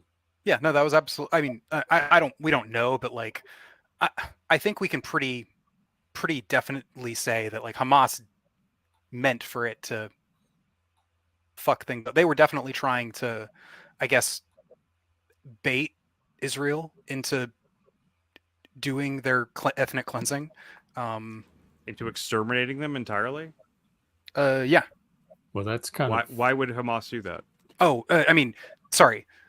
My opinion is that they did that in order to basically force the issue, because currently, at least from me and TCPS's perspective, Israel has been doing a basically long-form genocide, long-form apartheid on the Palestinians, very slow, and so people around the world can just kind of ignore it. And Hamas wanted to basically force the issue, because now, nobody can shut up about Israel-Palestine because of all of the bombs being dropped on Gaza. So they were like, that's the thing. This has been, Hamas has been a gift horse for Israel. I'm not saying this is good. I don't think. Have you read the Hamas charter and it's Israel doing the genocide? No, my point is that Hamas has been a gift horse to Israel, and that Hamas has provided a justification for a lot of what Israel is doing. I'm not, going to get conspiratorial and say anything about, where Hamas comes from, because I honestly don't know. But I don't think it's conspiratorial. I think I'm just the reality is that the reality is though that that these sort of extreme resistance movements, and there's no doubt that this is the fact, if it weren't for the fact that Gaza was under the control of an extremist group, then it would be a lot more difficult for people in good conscience to support. Israel doesn't like PLO. They don't like the PLO because the PLO is a secular, less violent. I don't know if it's accurate to call them non-violent, but they are definitely less violent than Hamas. And Israel would prefer that the Palestinians are represented in at least media by Hamas and not the PLO. That's the thing. If you want an enemy, you want to make them as bad as possible, right? Do we agree there that like Israel would rather have Hamas represent Palestine than PLO? Because the PLO means that like they literally funded Hamas over the PLO, so there's no doubting that. That's a matter of record, is it not? Wait, say that again. I mean, Israel, Netanyahu specifically, funded Hamas to oust the PLO from being in control, so that's a matter of record. Is the PLO, I don't know separate from Fatah? Yes. Which is Yeah. the current Okay. It's the Palestinian Liberation. That was Arafat back in the 80s and 90s? So. I believe so. Because from what I understand, the Fatah government of the West Bank would be Israel's preference because they're more willing to cooperate. Well, and they don't have the genocidal charter that Hamas has. Oh, no. Undoubtedly, Hamas has a genocidal charter. I'm not going to deny that. But the difference is Hamas, I don't think, has the capabilities to carry out that genocidal charter. They did some 2 weeks ago. Oh, hang on. Do you think 1,200 rockets or something? Is that a genocide? How many Israelis did they kill? I'm not saying it's a genocide, but it was terrorism, and I would be very hesitant to try to minimize it at all. I'm not trying to minimize it. I'm trying to make a difference between terrorism and genocide. Don't you think those are morally different things? It's in their charter. The same people that did the terrorism. No, I agree. Yeah, that's bad. But so I'm saying, even if they're two different things, they're yeah. But I'm asking in this one organization. But I'm asking you: are genocide and terrorism morally different things? Like, is one worse than the other? I think they're both bad. They're both bad enough to me to justify a response to protect yourself from them. You think genocide and terrorism are equally bad? Does it matter? Yes. Like if I had a neighbor that did terrorism or a neighbor that wanted to genocide me, I would. It is absolutely important that we morally distinguish things that are differently morally. I said morally a lot there, but I hope you understand what I'm saying. That it's important to have distinctions between things. Well, how many buckets are you making? Like to me, they'd both be close to the same bucket. I don't. Here's the thing, though. If Israel really wanted to commit genocide at this point, they really wanted to wipe every Gazan off the face of the earth, they could have done it already. And I don't. I don't know about that. They have nuclear capabilities. You also have to keep in mind, though, that like the more if they are outright just totally genocidal, that will they have to negotiate PR, right? Like if they just go around and steamroll Gaza, that will cause a lot of people that are, a lot of nations that are maybe sort of support Israel to not support them. I think there's a lot more that's. So you think secretly in their hearts they want to eliminate the Gazans? A lot of them, it's not secret. It's not in their hearts. They're going on in public saying it. I was going to say Israel's. But I don't think that's the majority. Well, no, but it's the people in power is the problem who are saying that. I don't even think it's the majority of the people in power. It doesn't have to be the majority. It just has to be. There's a radical extreme fringe with a few politicians representing them, and even they had to make compromises with the more moderate factions to even get the votes, which were very narrow. It turns out that when you say we're gonna do a genocide, people are like, "Whoa, that's a little much." But if you say we have to defend ourselves. Dude, this is 9/11 all over again. You don't trust it. You just suspect their motive. You don't have. But this is always how this stuff always works. When Julius Caesar genocided the Gauls back 2,000 years ago, I'm not even talking. You don't have to go back there. His goal. Bro. I mean, his goal. His argument was well, if we don't do it, then they're gonna do it to us. Just There's always nothing that makes me think never that the offense. majority of Israelis want to genocide Palestinians. Not the I'm No, majority. not the majority that black don't, pill enough- on it. but a enough large people in number of them power- are at least able to be propagandized into it if they are lied to and told that there's this existential threat. This is how this stuff always works. You know, Well, the majority of if- people in if Nazi that Germany didn't happens- want to participate in the Holocaust, but they were easily swayed by propaganda. This is how these regimes work. They rely on propaganda in order to make you fear what you don't understand, or make you fear the other. Are you If guys that telling me turns out you're to be like the 10-7? case, I will change my position, but I don't. Are you saying have a you're reason to 10-7 do that. truthers? Basically, you think that Israel actually did this against their own people? That's what you're trying to say? No. What? Okay, No. it sounds like you're suggesting. No. Sounds like no, you're no, suggesting no, that no, no, no, Israel no, no. like really wanted this to Well, happen. we're so talking they could about the genocide Gaza. reaction. We're talking Well, about the way that the reaction is. The reaction is always phrased this way. It's always like They wanted. for every action, there's not an equal and opposite reaction. If Yeah. the other side is in power, there's a reaction way out of proportion to the original action. That's the Yeah, point. because I'm like 10-7, like I want to talk about like this the 10-7 truther thing. Like, it's not that like Israel wanted 10-7 to happen. They did want Hamas to attack Israel. They didn't want Hamas to fire 1,500 rockets. They wanted Hamas to like fire a mortar that like wouldn't even reach. Wait, Israel wanted Hamas. How do you know that? Well, okay. I am inferring that is the goal of the people in Israel who would like to remove the Palestinians from where they are to not in Israel anymore. They want an excuse to remove the Palestinians because right now, like, or at least before 10-7, right? They didn't really. Why would they push all the Gazans out of Gaza? There's not really any reason to do so, unless Hamas is actively attacking them, and so like. Based on what are you inferring this? I mean, okay, so Israel created Hamas, right? They funded Hamas. They encouraged Hamas's existence because it's beneficial to them, to the people in power. Because they didn't want that other group taking power or something. I have heard that. Yeah, and I mean, yeah, that's on record.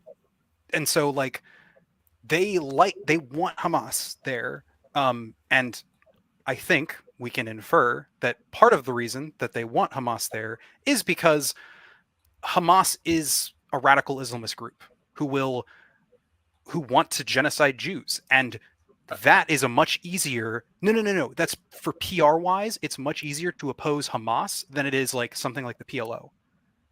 That's a really dangerous gambit to put that kind of threat in power. Well, it would be dangerous because the Hamas is powerless. You know, the Gaza Strip is totally powerless. It's not like these people are a real threat. Like the rockets they were firing were homemade rockets. They weren't firing like HIMARS. So Israel underestimated the actual danger of having Hamas there. Oh yeah, no, 110%. Like that's true. The fact but that 10-7 I happened, still period, don't means see a that reason for me to infer that was intentional. There's intentional. I mean, to a degree, it feels a little bit like people that said that that 9/11 was intentional on the part of the U.S. government because they trained Bin Laden and all this stuff, so they knew this was going to happen, even if they didn't plan it specifically. It seems a little bit like that, to be honest. But I mean, I don't know. I still have questions like about Building 7 and the plane that supposedly hit the Pentagon. So I mean, true, same. All right, I'll be real there. But like, I mean, really, the thing is like that. Nations have been doing these kinds of things for a long time. You create an enemy so that you can smash the CIA them. perfected it. Yeah. Like maybe, actually, one of the things that like fucking blows my mind is that people don't understand how simple this is geopolitically because like I'm sorry, I love like these like strategy games. And some of them like limit how you can conquer other people. So sometimes you have to like literally make up an enemy to do it. And it's reflective of reality because oftentimes that is the case. Maybe we don't know that this particular time. It would have been sure, but like I personally am not keen to give a lot of good faith to the Israeli government, considering the history of the Palestinian conflict and how, while yes, there has been a lot of violence from a lot of people, Israel has been kind of the one that has all the cards in their hand for a lot of it. So that makes them less justified just because of the power differential? I mean, that's a factor, right? Like, obviously, wouldn't, I mean, if not a moral factor, not to me, but maybe to someone of your political persuasion. Yeah, I mean, my thing is, I think that countries need to act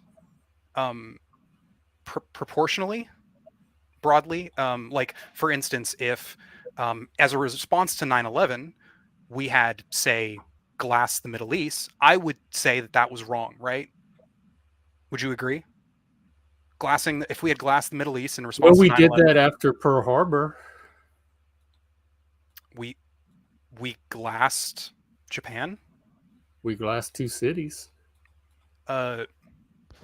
People would immorally. I was very disproportionate to the Pearl Harbor attack itself. Drop a nuke. Okay. It's basically like bomb it so much that the sand turns into glass. Okay, gotcha. And like, if we had done that, that would have been like bad.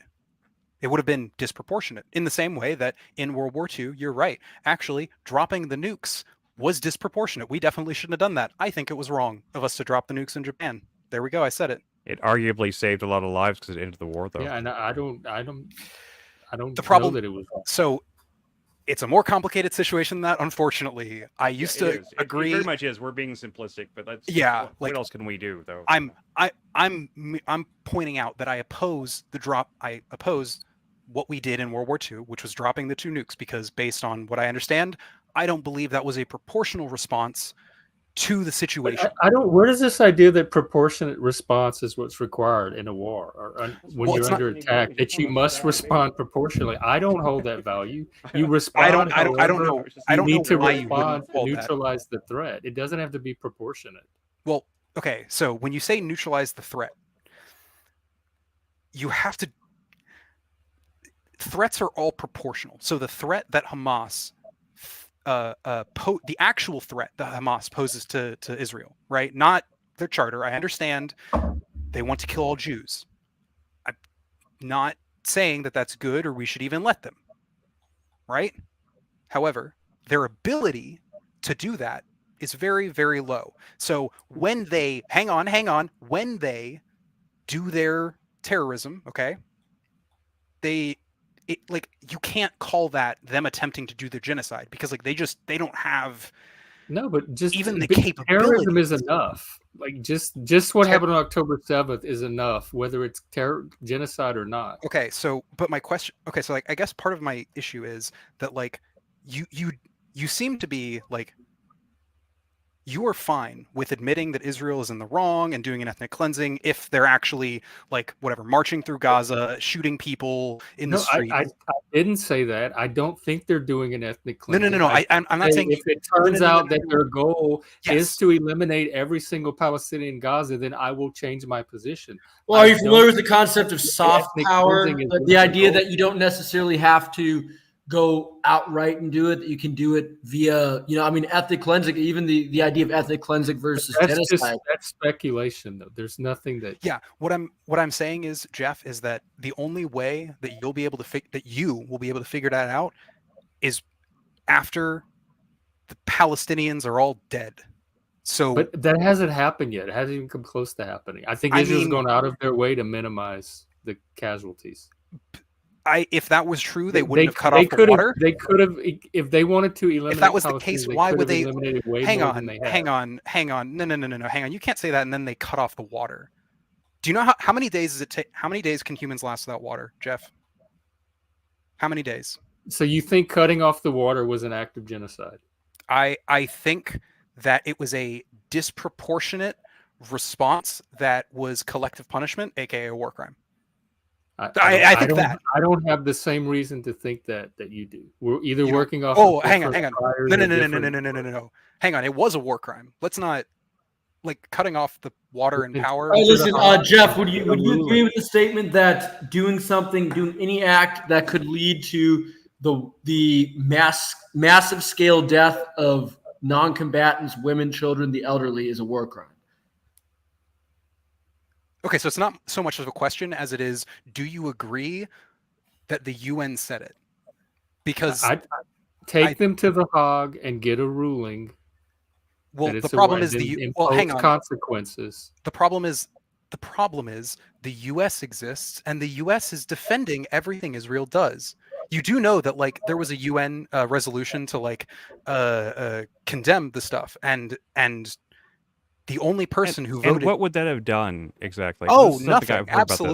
Absolutely nothing. I mean, if anything, I'm against voting for that on just the basis of the fact that it was stupid and pointless.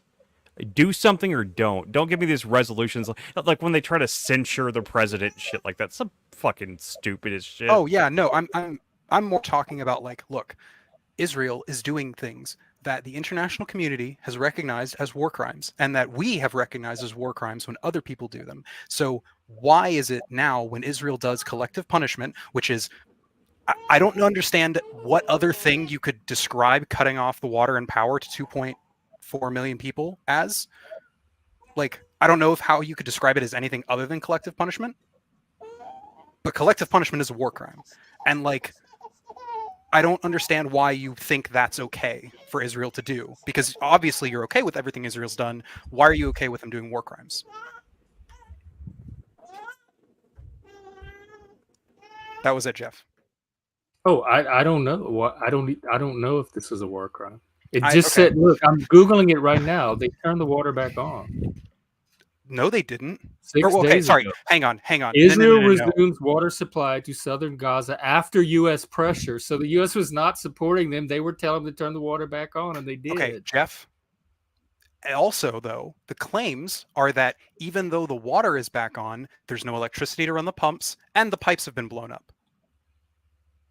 Okay, so, and again, then what? They're still doing collective punishment. On Hamas than I do on Israel, because they could change that at any time. If they care about their people, they could reverse. Stop using them as human shields for one thing. I don't believe that Hamas gives a shit about their people. I also don't think that Hamas gives a shit about their people. But what I'm saying is, I also don't think Israel gives a shit about Palestinians.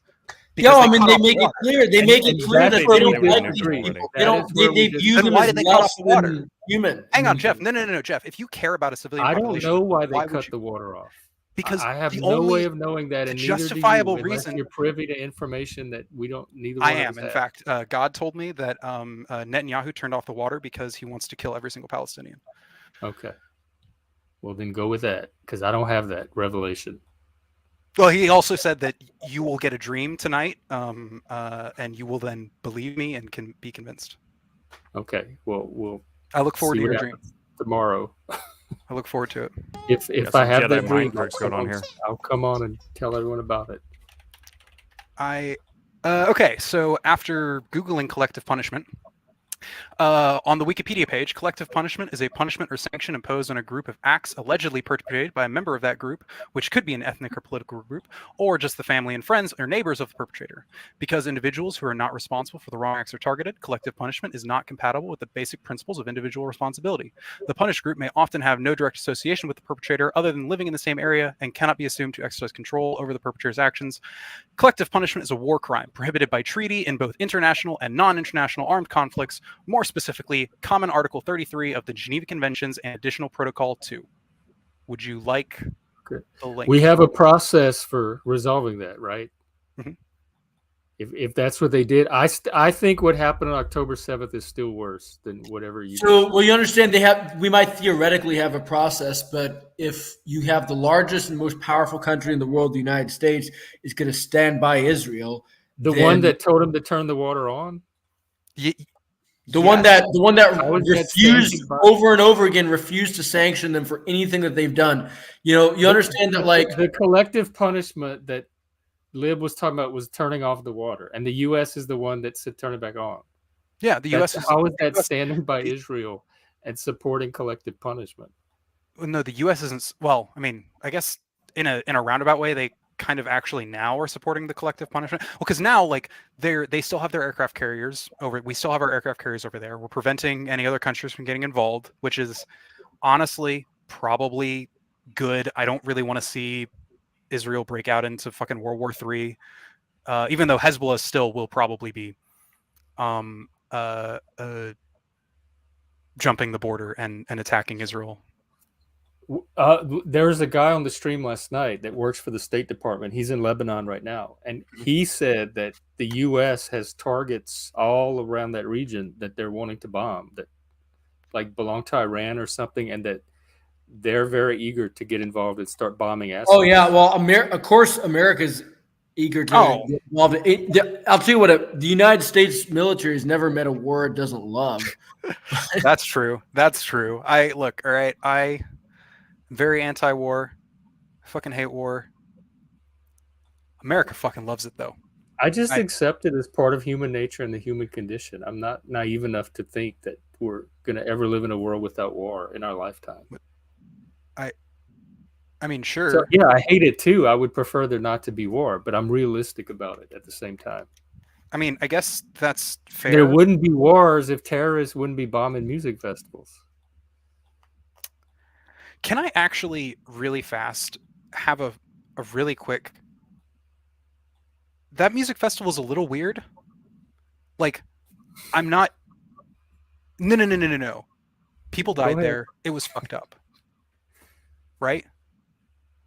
We agree. Like, the Hamas... The attack... Yeah, they fucking killed a bunch of like basically kids. Yeah, and villages too, not just the music festival, but the villages. Yeah, no, they attacked the villages around it too. But it's weird. It was a festival for peace that was held 3 miles from fucking Gaza. I don't know. Wasn't it kind of like some hippie like Burning Man type thing, from what I understand? I think so. It was like basically Burning Man, but for fucking people who are in their 20s. I see. In Israel. I think I'm not like an expert, but it is weird. I think that it's just, why did they have a music festival for peace? Like, it was a festival for peace is what they fucking called it. It was like a hippie, and they just like were like, yeah, let's throw it near the open air concentration camp. Sorry, open air prison. I'll use the term. Israel's a weird place.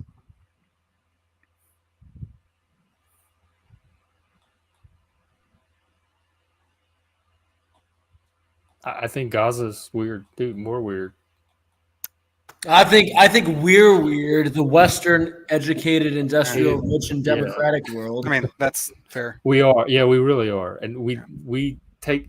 It's hard for us to see outside of that perspective too. Also, Jeff and Chris, I do appreciate the fact that neither of you said that did the whole like, don't you know your average Palestinian would execute you? Why are you supporting them? I appreciate that you didn't. I don't know anything about the average Palestinian. I want to believe they're decent people just like anyone else. I'm going off of the Hamas charter more than anything. Yeah, no. I mean, Hamas absolutely would fucking execute probably all of us in this chat. No, and I believe the Palestinians have the right to self-determination in their own state. I support a 3-state solution because I think it's going to be hard to administer. Actually, Gaza and the West Bank as a single state. In the chat, you mentioned 3-state solution. I'm actually curious as to if you could. I don't know how much. Having Gaza and the West Bank be 2 states. Okay. Because of the logistics of administering. And I actually got that from a blog post that somebody wrote. That's fair. Can you? Yeah, I don't think anybody really is seriously trying to argue that like Israel has no right to exist. Like, I mean, I would be willing to tolerate the following, which is that if we could have, a Jewish state, and at the same time, though, we could have the assurance that the people of Palestine would be treated fairly and that they'd have their own right to self-government. We'd have like a West Bank and a Gaza Strip. Like, I mean, if that could theoretically actually function in practice, like I wouldn't necessarily have a problem with that. No, I would. I think I don't know how October 7th is going to change that, but up until then, I would think that was the wisest solution. And from my understanding, it's the one that Israel has offered over not the 3-state, but the 2-state, and that Hamas, the Palestinians rejected over and over because they don't want Israel there at all, from the river to the sea, and giving away land that belongs to Muslim is anathema to Islam or something. So they have these reasonings why they don't want to accept a solution that involves Israel having any territory there at all.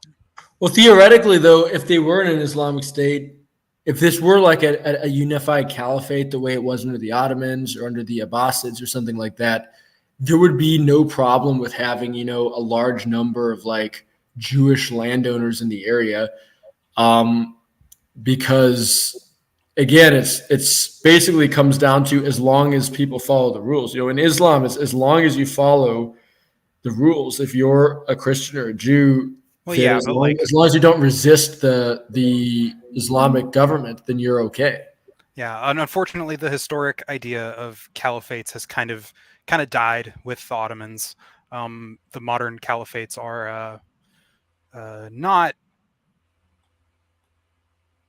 exactly tolerant of people.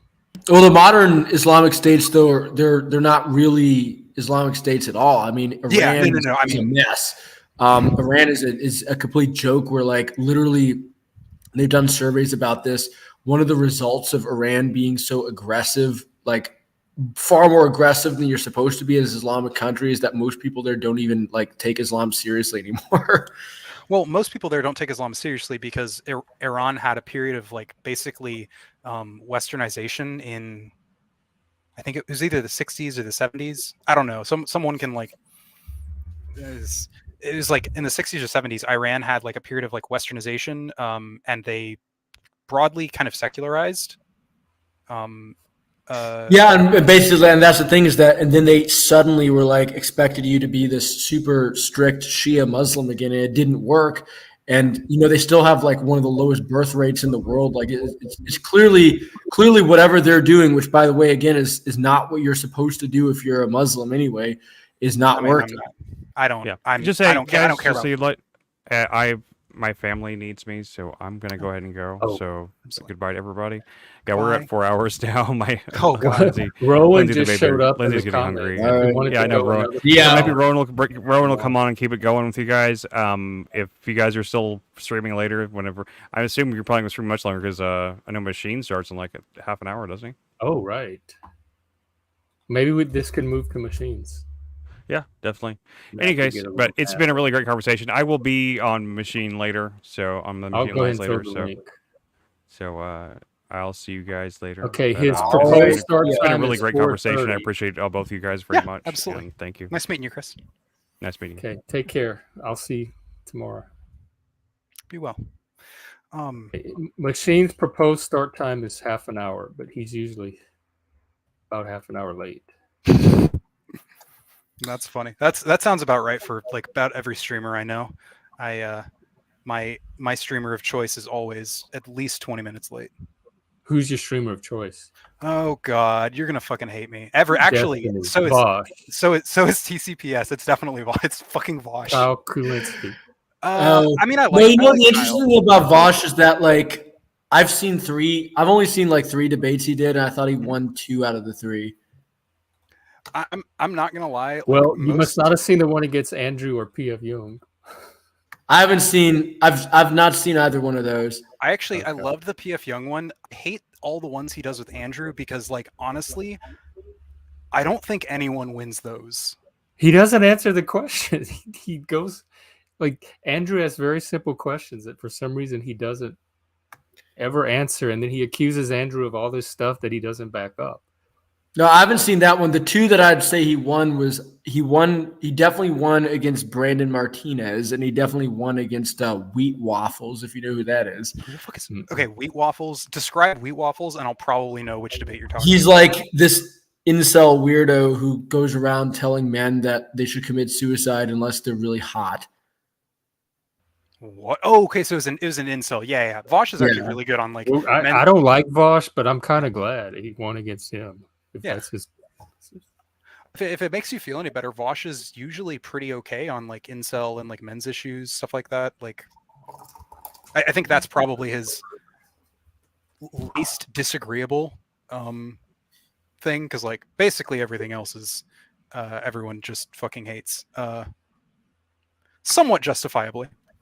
Well, my only thing with Vosh is that he seems like he's kind of, even though he's claims to be like very left wing and anti-establishment, like he has a surprising number of very like establishment takes. Like sometimes I feel like I'm listening to a neocon when I listen to him.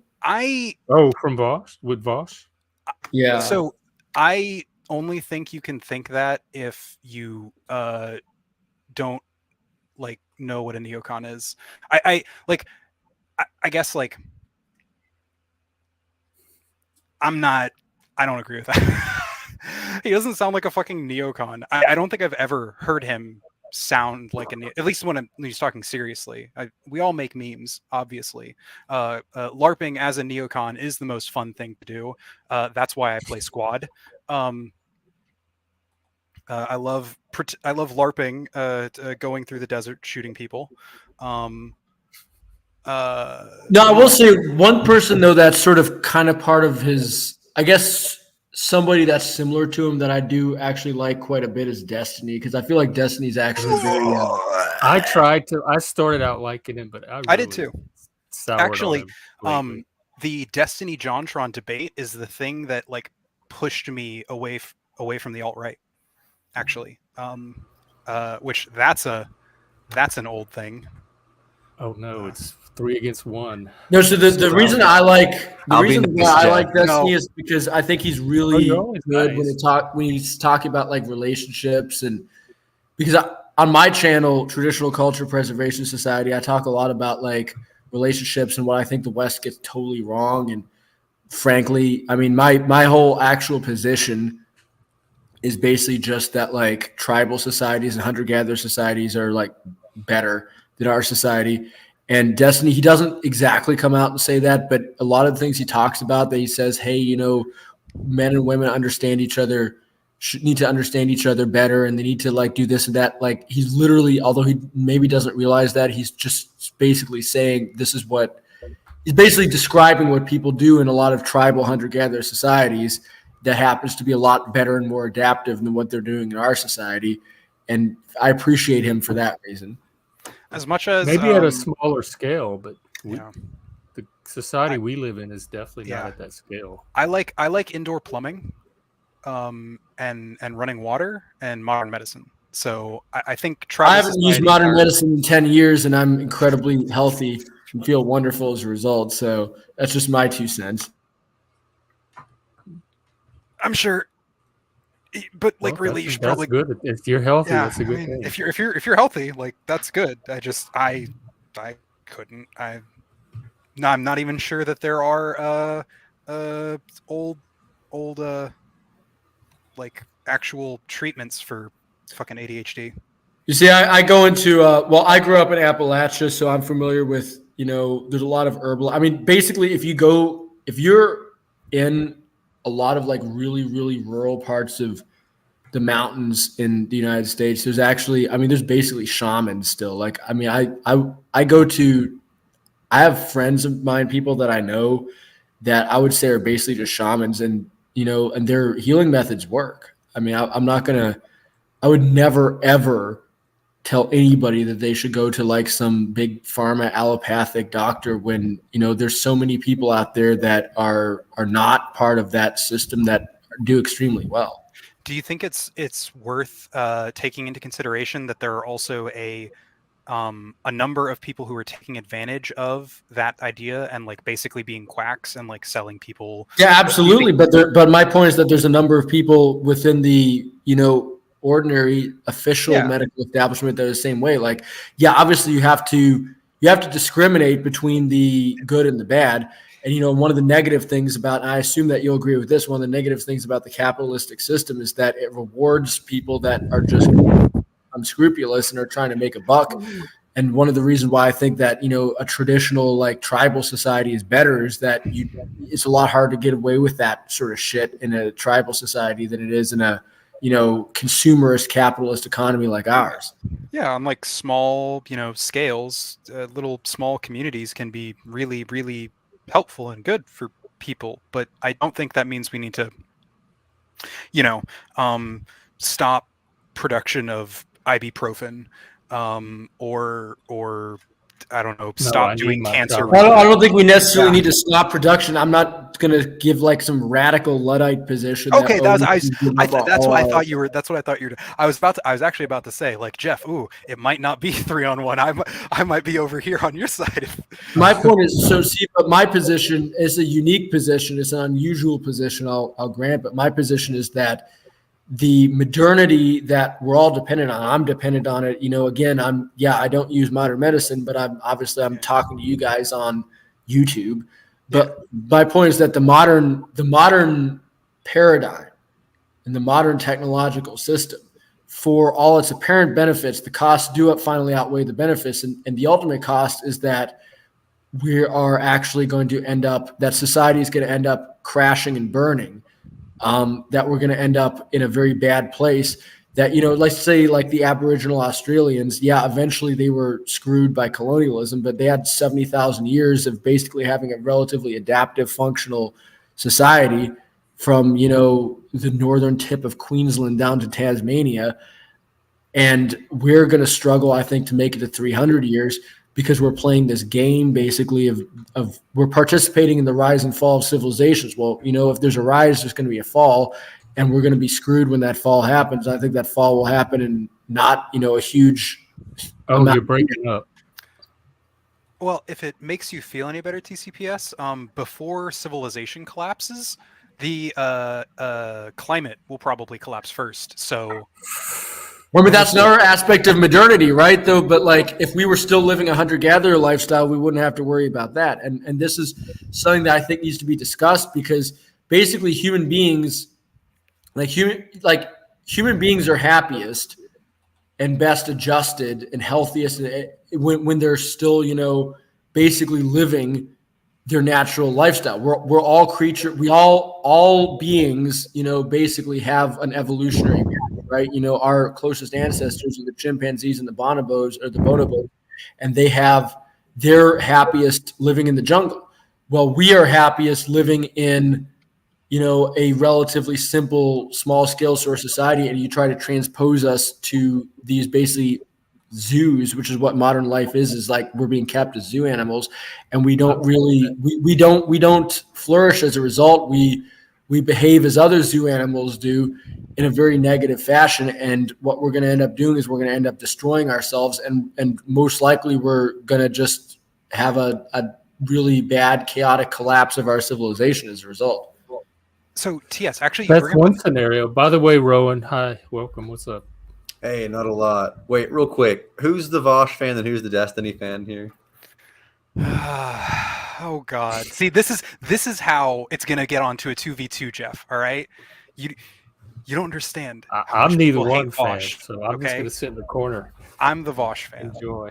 Okay, Liv the Vosh fan. Do you like or dislike Destiny?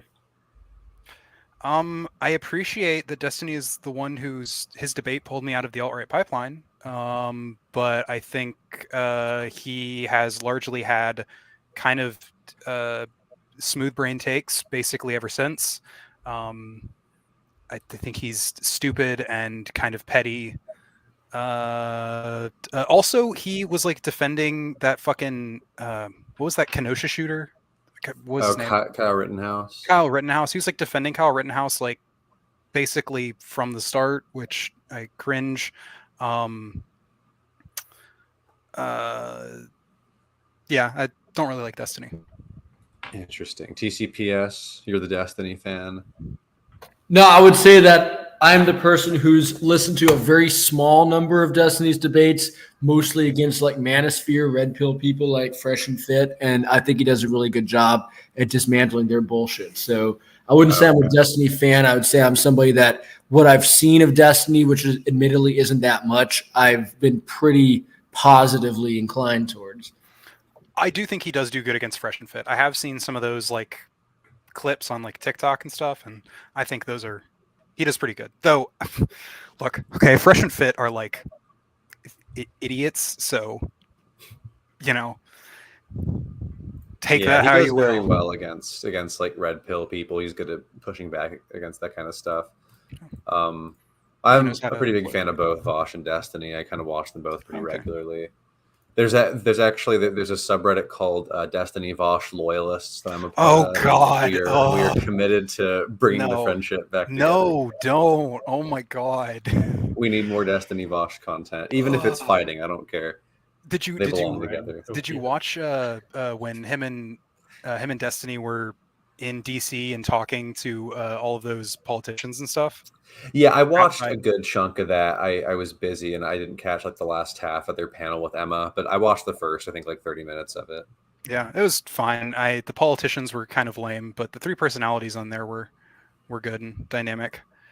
Yeah, I think that they had a pretty good talk with Roenn. He's pretty cool. Oh, Roenn. No, Roenn was cool. Yeah, it was the other ones I didn't really appreciate. Thought those were cool though. Yeah, I would like more IRL content like that with streamers getting involved with actual politicians. That's if that community can move more in that direction. That's I think what we need to kind of connect the Zoomer generation with real politics and to plug that in together. I think one of the big things. I know Vosh has been pushing it. I think there's other streamers that have been pushing Progressive Victory, which has done. I've done phone banking for them. It's actually really cool. Oh, that's awesome! I'm in their Discord. Yeah. I've been wanting to get involved in some of that at some point. I was actually going to fly to Georgia to canvas. Oh, sure. For Destiny. Yeah, for Destiny 2 years ago, but my ticket got canceled at the last second, so I actually had to stay behind. That's annoying. Yeah. No, phone banking is easy for them. Like you can just like hop on there. It's pretty sick, actually. Which I know, I know it's like, oh, you're doing political activism, but from the comfort of your own home. But like that is important for people, I think. It's something. What is so with phone banking? Are you getting people to register? Is it like canvassing over a phone or? To a certain extent, yeah. It's basically just like canvassing over the phone. I actually was introduced to it by someone phone banking me, like while I was at work, and it was actually pretty cool. It's just like a short little conversation talking about, hey, do you want to be politically active? We have some events for some candidates that we would love to, do stuff. It's pretty cool. That's awesome. And it's all like via a mailing list. So like you're all like doing this with people who like have said, I would love to know more. So you're actually like having discussions with people who at least ostensibly want to talk to you. Which is nice. Better than cold calling. It's so much better than cold calling. I despise cold calling. I cannot stand it. I hate cold calls. I always, if there's a number on my phone that like is calling me and I don't have it saved and I'm not expecting a call, just let it go. Yeah, of course, never. I never answer those calls either. Not even gonna try. Yeah, well, so I had come on with the intent to talk about the Israel-Palestine stuff, but now I'm actually curious. And now you're organizing. I'm letting the opposition organize on my channel. Hey, no, hang on. We're not opposition, Jeff. All right, because we all. Because I'm a base centrist, and that's the only reason. All of it. No. It's because what we want is for everybody in this country to be happy, from the most lefty to the most righty. We shall see. Well, no, but my ideal dream world would be all of us sitting around a campfire going kumbaya. That sounds just to sit around the campfire sounds good. I don't even care about the kumbaya. Honestly, that would be quite lovely. Is someone going to bring the weed? Because everyone knows we that have every an opinion. campfire. Yeah, I know. Believe me, I know. I'll bring the weed. Fuck yeah. We'll bring the crack pipe. We'll have a great time. Hell yeah. So that's what I wanted to come on to do originally, but I'm tempted now. Do you want to talk about Destiny's Kyle Rittenhouse take? I mean, or is that old? I mean, are you not refreshed is, up on it? I'm not refreshed up on it. It is pretty old. I mean, I can pretty succinctly give like my Kyle Rittenhouse take, which is sure. He shouldn't have been there. He had the right to defend himself. He obtained the firearm illegally, and the courts did the correct decision in not holding him accountable for whatever, not guilty, whatever the verdict was. Oh, okay. Why do you not agree with Destiny's take then? Because that's like exactly the same as Destiny's take. Oh no, he had it immediately though. Like, I came to this conclusion after the trial. Oh, okay. Before the trial, before we knew basically anything, there was very little reason to suspect that it was actually a self-defense. Considering that Kyle Rittenhouse, actually objectively, was hanging around some far-right militia groups who like will walk around like armed. That, there's a whole lot of things that bled into Kyle Rittenhouse perhaps using a situation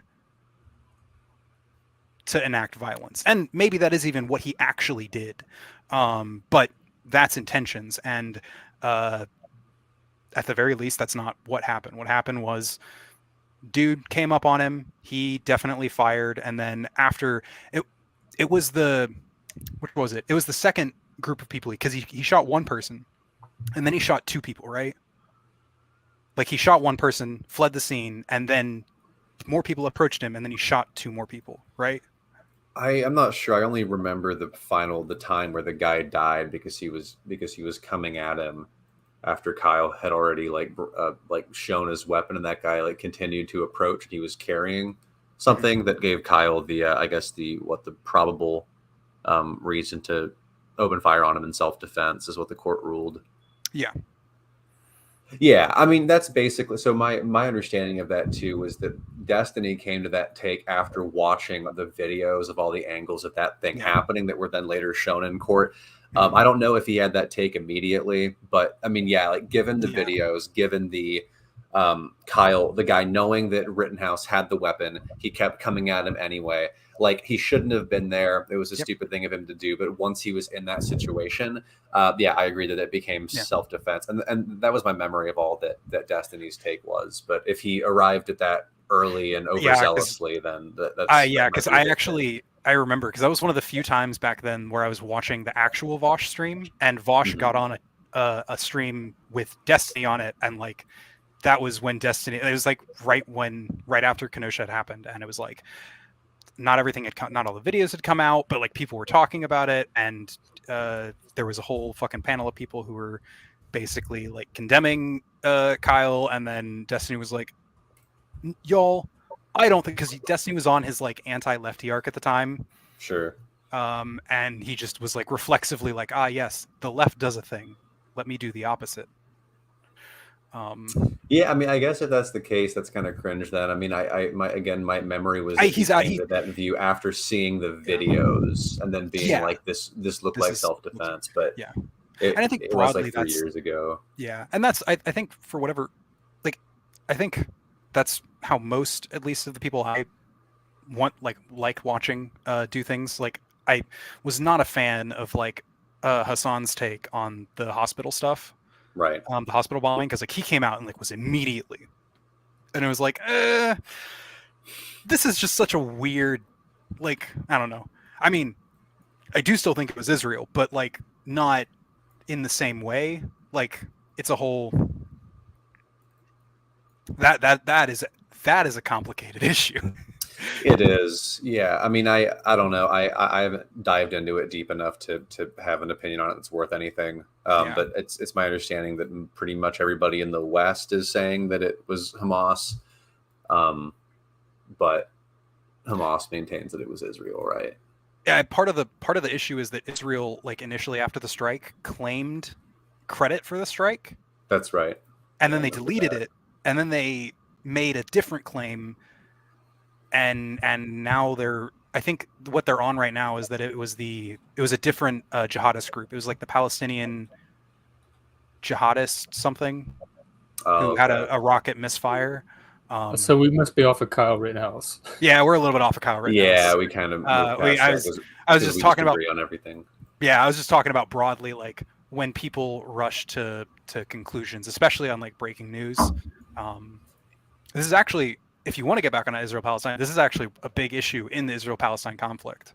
I mean, you would agree. What's the big issue? Of misinformation, yeah, like mass amounts of misinformation from everyone. I'm seeing the effects of the issue. It pisses me off to no end how everybody has to rush to be the first one to have a take on something when it is totally okay to just not have an opinion. I'm more comfortable with just saying I don't know than having to like be the guy to be like, here's what happened. Absolutely. But of course, you know, if you're a content creator and you're trying to get engagement, the best way to do it is to just drop a strong opinion as quickly as possible and be the first person and then just walk it back later because it works, even though it's shitty. It is very shitty, which is weird because, like, I don't know, there was during the early days of the Ukraine war, there was some misinformation that I thought was specifically the Ghost of Kyiv that I thought was like very funny, and I loved it. And I was like, look, I understand this is almost certainly misinformation, but I believe it anyways. How about the infamous Kharkiv kid finder? That's the more important story that we're not talking about. Our based hero who was tragically misunderstood. Well, hey, you know, these guys are just Jungian archetypes, aren't they? They really are. I hope that he found all those kids that he was looking for. Sorry for you non-Vosh fans out there. It's a little inside community reference.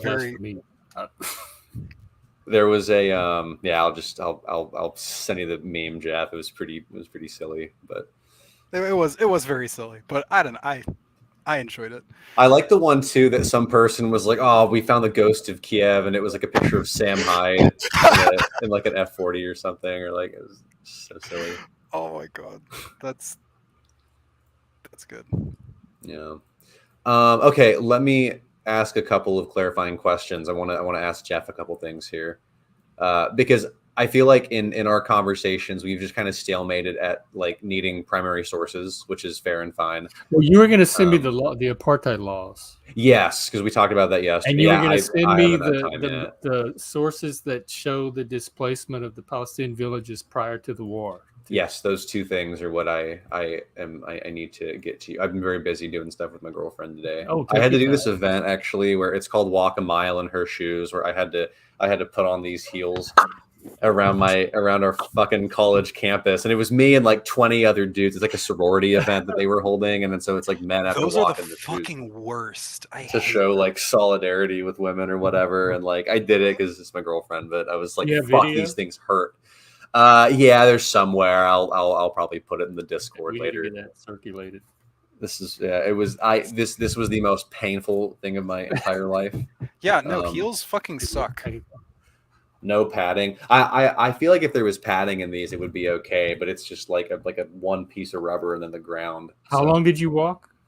It was supposed to be a mile. I think it was a little bit less than that. But we didn't just have to walk. We had to stop every so often and play these fucking games. I had to play Jenga. I had a hula hoop. It was just pure torturing for men at the expense of the female gaze. But it was fun. It was fine. Well, I hope you enjoy all your blisters. Yeah. Hey, hopefully I didn't walk quite enough for that. But if I had to do more, I certainly would have chainsawed my own. You're a good legs. boyfriend. It sounds like. Hey, I try to be, man. You know. But yeah, it wasn't too terrible.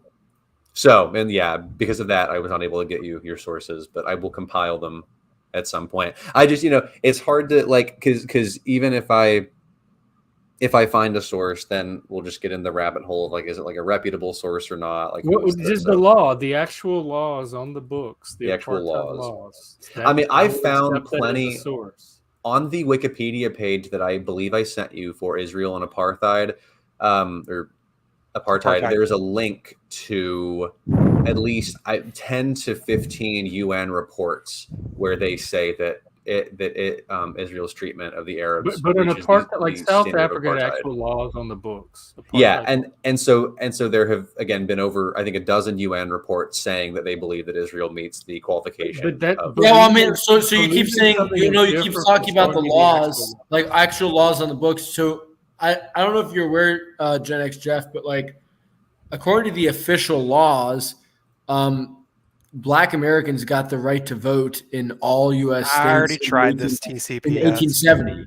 Like you understand that like there's a difference between law and actual policy, right?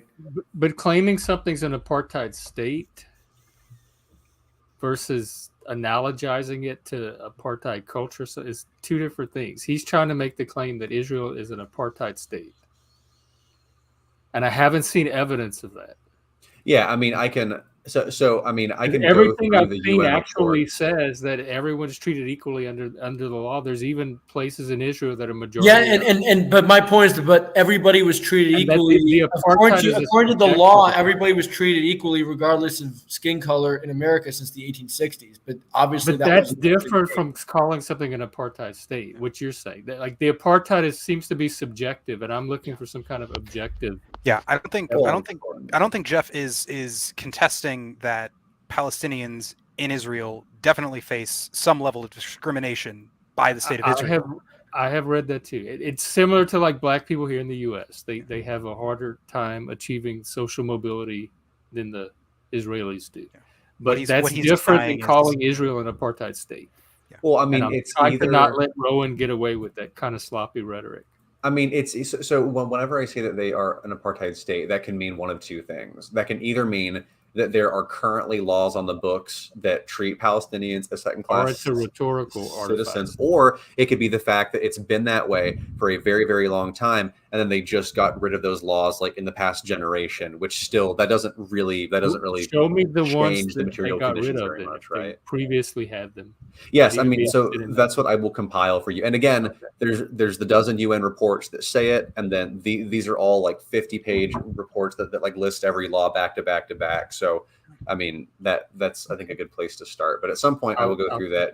You also could read that Wikipedia page if you have the time, if you're interested, because that kind of outlines it. Well, and that should have these are not like. Actually, doesn't Wikipedia not prefer primary sources? I thought so. The Wikipedia article that I read is called "Israel and Apartheid," and they link to all of the UN reports that say it, among other sources. But that's good. Those should be primary sources from the UN, Human Rights and Security Council. So we will put a pin in that one until later, specifically. And then the other thing, right, was that if I can provide you sources that Israel, because you said they displaced the Palestinians prior to the wars of aggression. Right. And so the Nakba was considered, that's May 15th of 1948, which was the day after Israel declared itself as a state.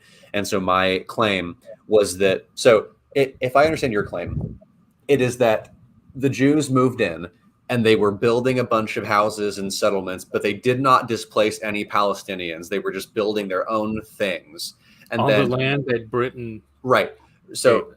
Right, and so you're saying Britain pulled out and left them there on their own, and all the 7 states attacked at that point. Okay, but it's your position that the Jews were just building their own stuff, and they did not kick out any Arabs first. They were minding their own business in that same area, but just trying to build their own communities. And then you're saying that the Arabs didn't like that, so they attacked first, and then the Jews fought back and pushed them out of their after Britain pulled out. What Israel was doing prior to that was under the guidance of Britain. So if there was displacement, it could have been Britain moving people around. Mm-hmm. But here's a question I have for you though. How come it was that for some strange reason, for literally over 1,000 years, Jews and Muslims got along absolutely splendidly? I'm not claiming that there was never any problem, but like they got along very well. And then suddenly something changed around about the time that you got the first calls for Zionism in this area. What do you think it was that changed? How come it was that for over 1,000 years Jews and Muslims got along so well that actually when the Jews were kicked out of Spain by the Christians, they begged to come to the Islamic caliphate, and the Islamic Caliphate said yes. So I think I actually have the answer for why all of this animosity kind of sort of turning up in like the modern day. And broadly, it's just Western imperialism. I mean, I don't know how else, like Western imperialism has kind of, and like there were already anti-Semitic elements within basically every part of society, and anti-Semitism is just a very easy thing to latch onto, especially when your opponent is so sort of amorphous and vast.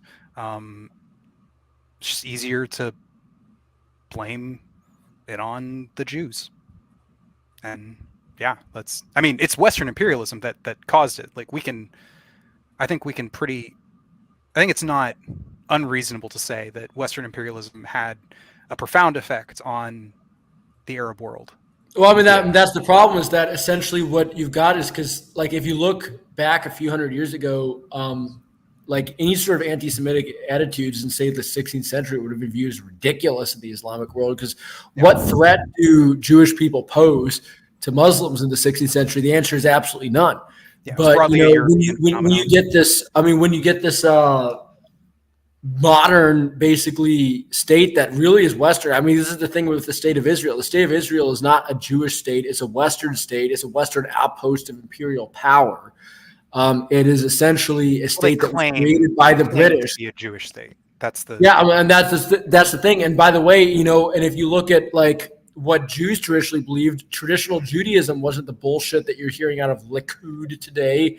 It's it was the same thing as all these modern fundamentalist movements. They don't even represent their religions well. It's the same thing with Modi and Hindutva. There's nothing at all traditionally Hindu about what Modi is into, and the same thing is there's nothing traditionally Jewish about Netanyahu's position. These are modern ideas that have come about because of imperialism and colonialism. Well, I mean, okay, it's worth noting. I'm sorry I used the word imperialism. Now all three of us are going to fucking use that word incessantly throughout the conversation. I understand if the Arab reaction was to Western imperialism, I can understand that, but that's not the Jews. That's Britain and whoever else. Yeah, no, I mean, and they won legitimately in a war. Like the Arabs should be pissed at the Ottomans for losing their empire. Well, I mean, I don't think that you can exclusively put that at the feet of Britain and not the Jews, because it was a joint effort, right? It's like the Zionists wanted Israel to be built in that region. They petitioned Britain to do that. They agreed, so jointly they installed Israel right there, the West. Yeah, but even there were different Jewish groups, there were different Jewish communities. So the Ashkenazis, the Ashkenazi Jews were in favor of the state of Israel. The Mizrahi, who were the indigenous Jewish people who lived in the Middle East, they've been being screwed over. And this is another thing that's not oftenly discussed within Israel, is the fact that there's almost like this caste system within various Jewish groups, wherein the European Ashkenazi Jews are basically at the top. At the bottom, you get the Ethiopian, black Jews like the Beta Israel. And then, you get the indigenous inhabitants. The indigenous Mizrahi they're not being treated equally to the Ashkenazi. The Ashkenazi European Jews are being treated as basically as a superior caste. Yeah, I think what this largely points to is more so that Israel is a very, very, very, very, very Western European country, because it has a lot of the same problems that Western European countries have. It's westernized, yeah. I mean, it very much so, and also propped up by the West, which is one reason I support it. I mean, you support that we're propping up a country, but do you know what? I support does it matter? Western liberal democracies, but the thing is, when the Ottoman Empire fell, the West won that war, so they have the right to install their Western values on the land they won as part of that war. So the Ottomans should not have lost the war.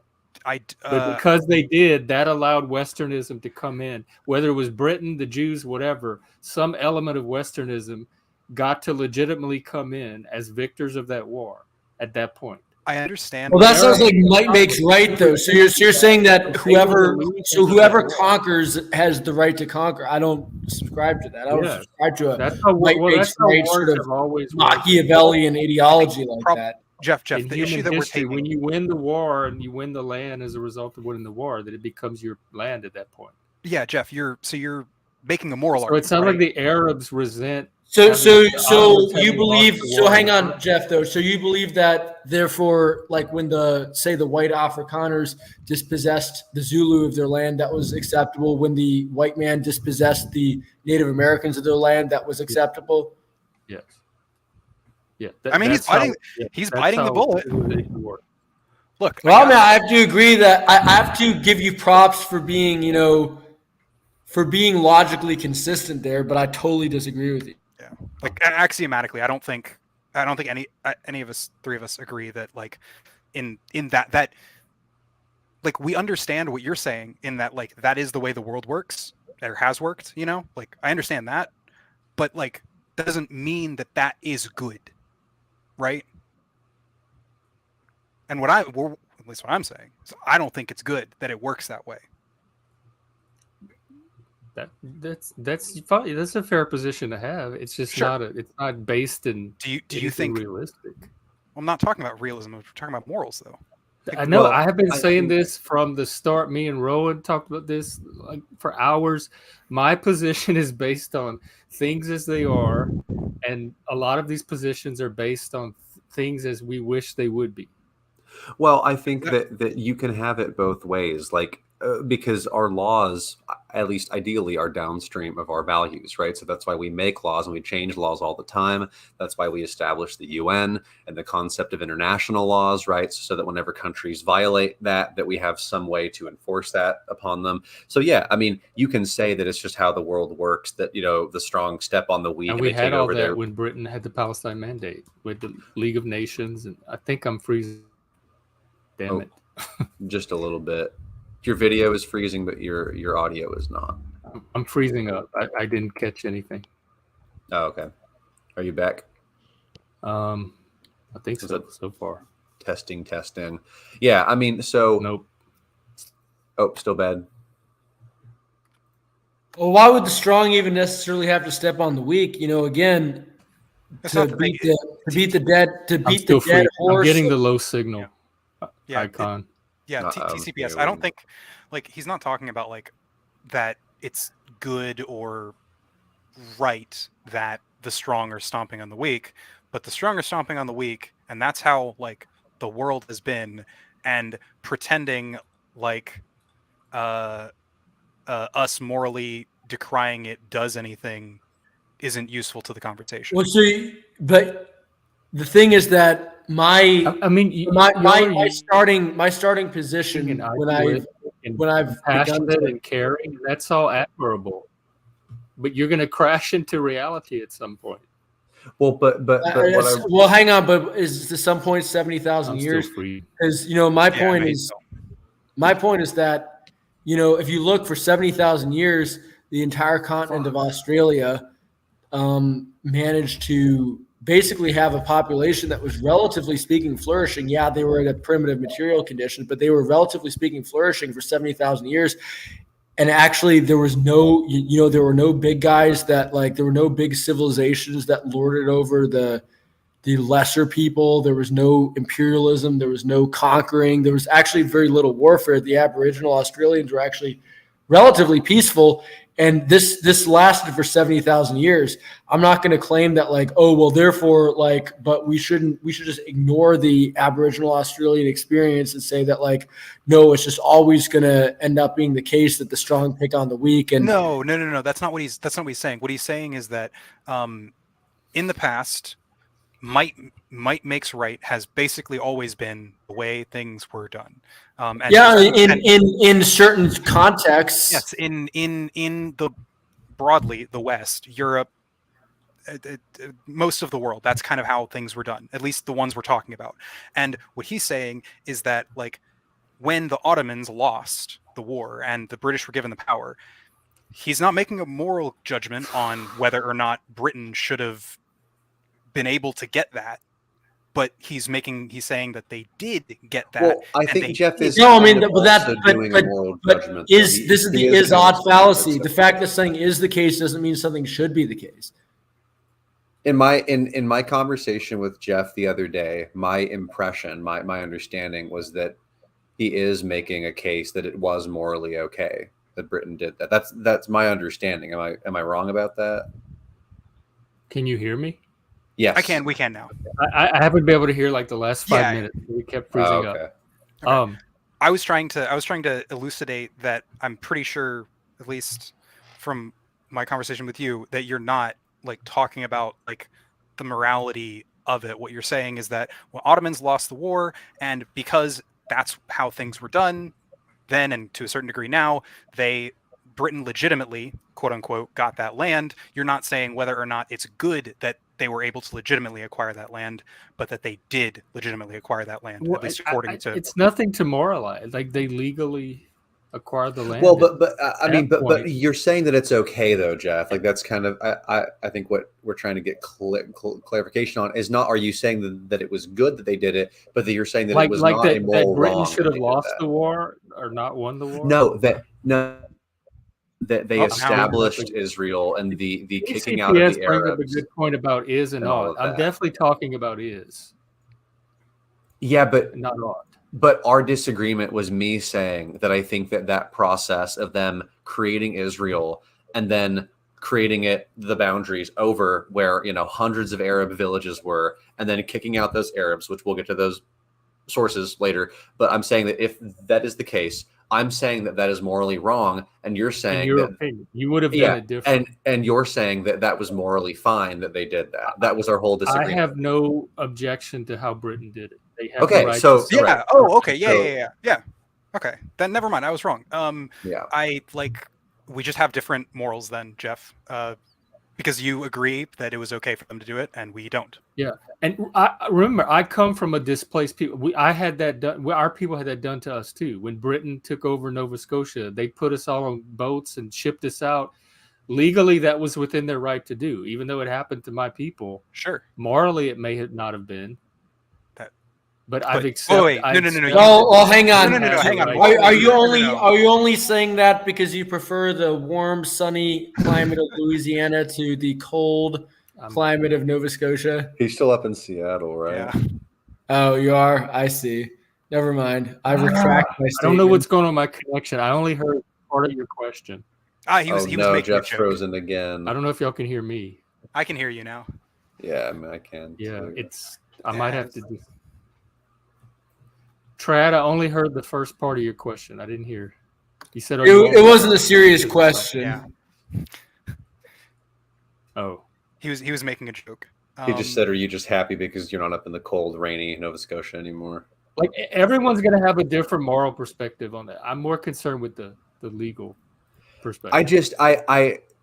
I think the core of our disagreement, what it has always seemed to be, again, legality of whatever time and place aside, because that changes every, like all the time.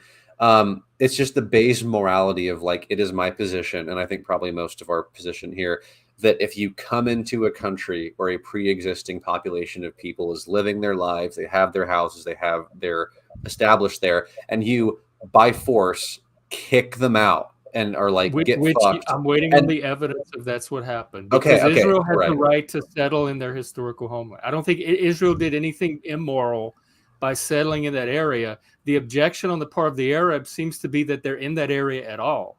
Not even without having displaced. No, but okay, they did not want to share the area with Israel. Okay, so that aside, I'm just saying, because we have to set these principles in like at least a hypothetical vacuum first.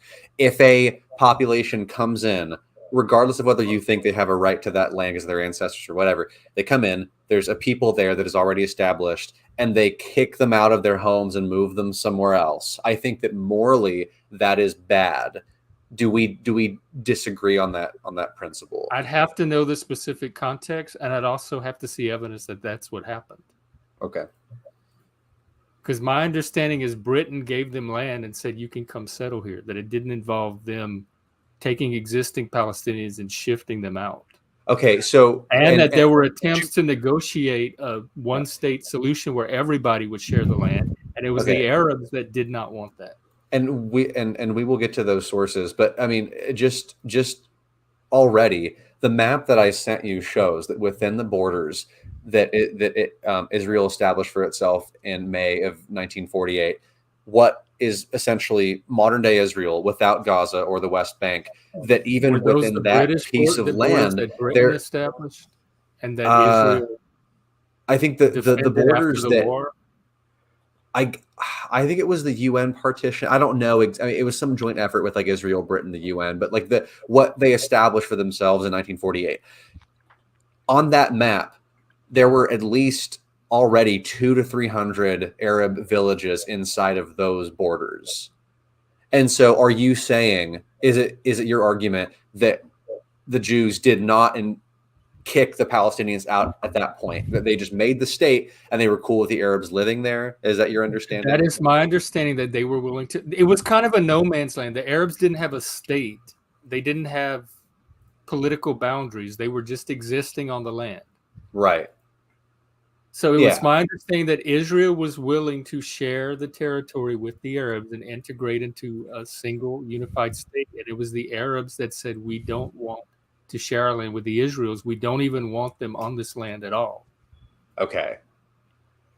And so you're saying that you don't, and they haven't seen evidence that any the Jews day kick that anybody Britain out. pulled out, they had 7 Arab nations attacked Israel to reinforce that claim. So they're saying, we don't want to share our land with you. We don't even want you on the land. Britain pulls out, and suddenly they're attacked by 7 nations. Which they defended themselves against the attack and claimed the land in the process. And that's when they began pushing them out. But initially, they did not have any problem sharing the land with them.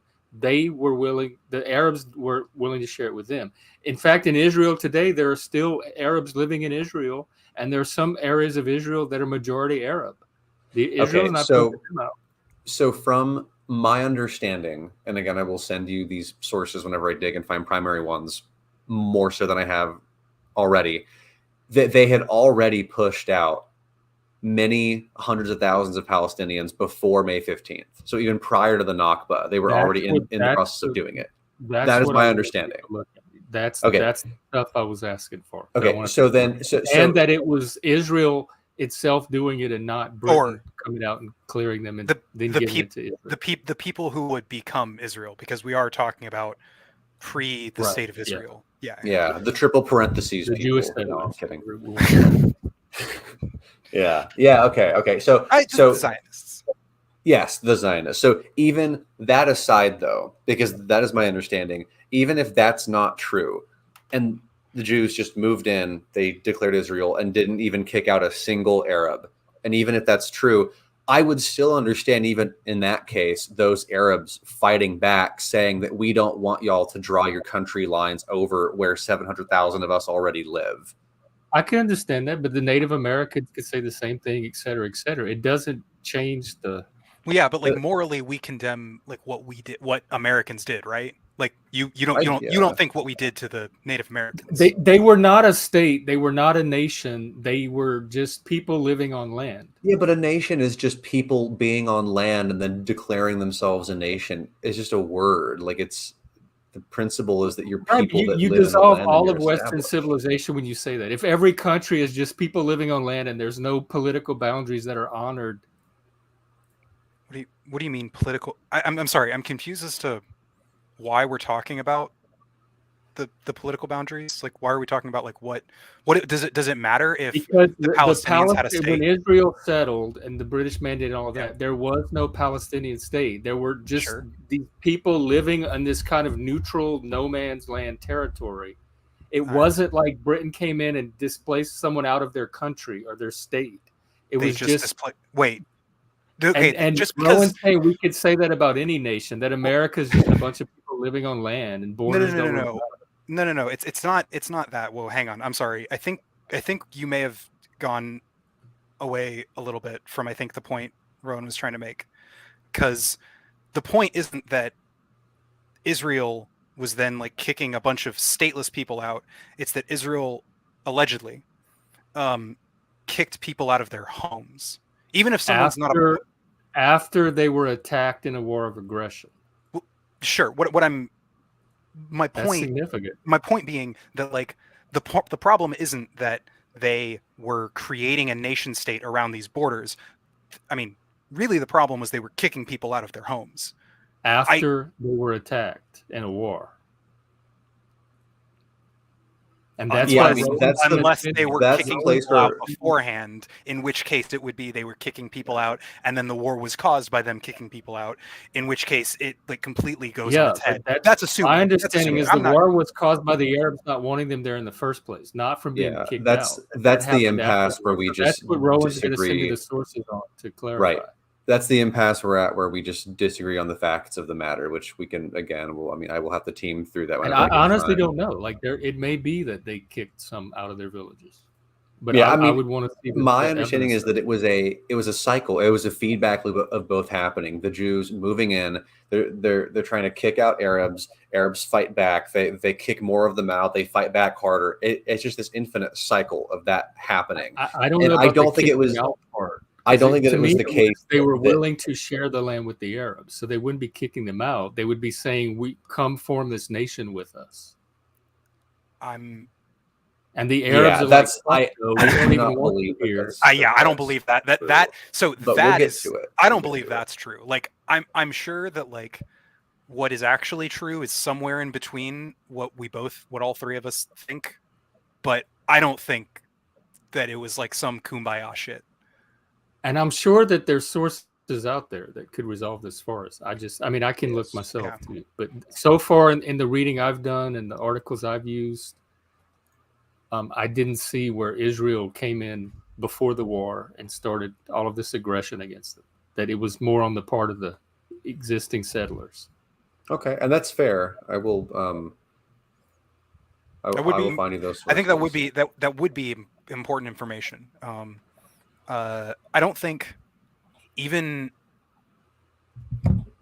actually. I'm trying to think. This was all under Britain at the time, so there was no Israel trying to kick them off. It would have been it would have been Britain. It would have been it would have been Zionists with the authority of Britain. Let's be clear. It's not just Britain. It was specifically Zionists who had found the state of Israel with the authority of Britain.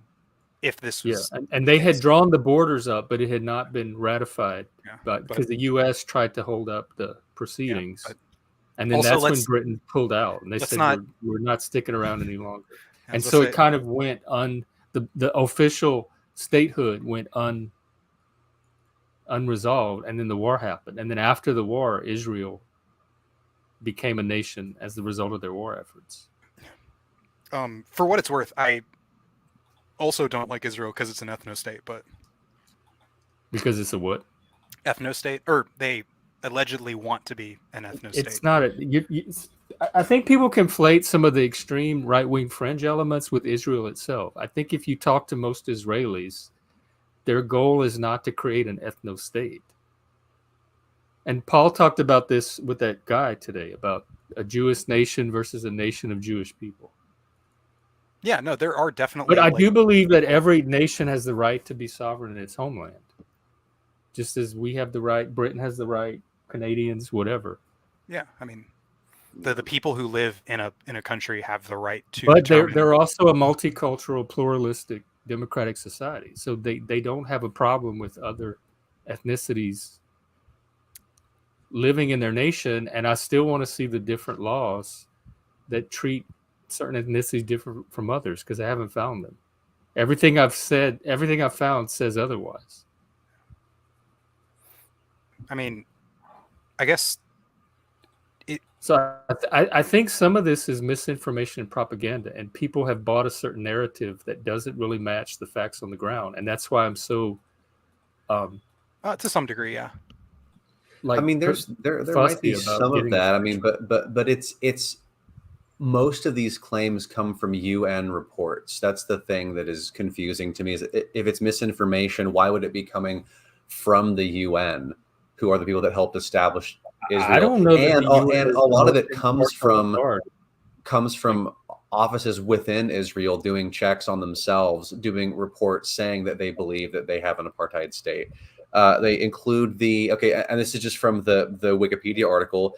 It includes the law of return that applies to Jews but not to Arabs, the 2003 citizenship and entry into Israel law, the nation state law from 2018. I know that the first one of those says that if you're married to a person that lives in Gaza or the West Bank, that you can't unify your family, like they can't move in under any circumstances. I know about the right of return, but that doesn't have anything to do with Arabs being treated differently. That's just allows Jews to return to their homeland. Well, it allows Jews to go to Israel because, like, which they have the right to do. Like, and Americans it doesn't allow Arabs to go back to their homes that they were kicked out of. What about a Palestinian living in America? Like they can't return. Actually, they not to Israel, but why would they be allowed to return to Israel? They could return to Palestine. Palestine could do a right of return. You mean the non-state? You mean the non-states? Yeah, I'm sure the non-states could definitely. And they're non-states because the Palestinians refuse to make the agreements with Israel to stop the terrorism, acknowledge the right to exist, and ratify the existing agreements that they agreed to ratify. Is that why Israeli settlers kill Palestinians in the West Bank? Is that why what? Because of Hamas? Is that why Israeli settlers kill Palestinians in the West Bank? Because of Hamas? I don't know much about that. I mean, Hamas is in Gaza. That's I know. I'm saying there are atrocities that occur in the West Bank, even though Hamas is not there. Well, I'm willing to take a look if you have stuff you want to send me. All right. I shall actually. Then I'll pull up. There should be. You can put it in the chat. Yeah. And about the Palestinian right of return, I mean, where can they return to? There's Gaza, that again is a size of land. That's not Israel's fault that Gaza's in the state it's in. That's Gaza's fault. Gaza's been the size that it is since 1967. I mean, it's tiny. Or they could go back to the West Bank, which again, I mean, it's over like 70% of the West Bank is occupied by Israel. So the Palestinians they don't have a place to return to, even if they wanted to. It's so tiny because Israel occupies it. And also, it's worth noting that Palestinians can't get Israeli passports. So. They can't go back to Israel to get to Palestine, because you have to go to get to Palestine. You have to go through Israel or Egypt, I guess. But I guess now that they bombed the Rafah crossing, only Israel. So I mean, a Palestinian couldn't even do that. I guess they could illegally enter Israel and then sneak into Palestine.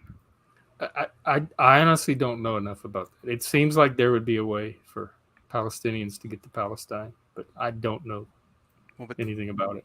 They don't have Israeli passports, so how?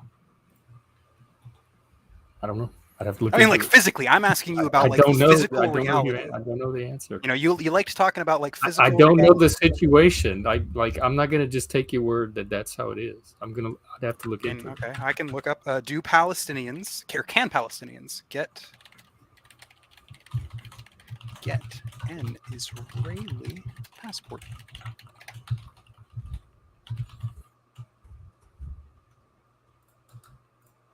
All right.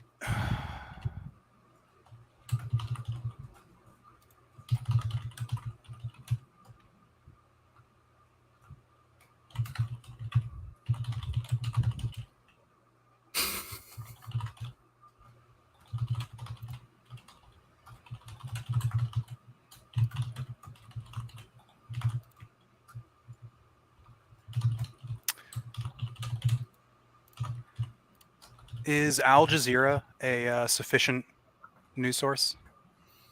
They can be. I mean, I'm asking for Jeff. They are sufficient for me, but I've heard mixed things about them. Okay, I don't know. I mean, send it to me. I can evaluate the content. Yeah, they have some good stuff. I'm going to reference it to other sources anyway. Yeah.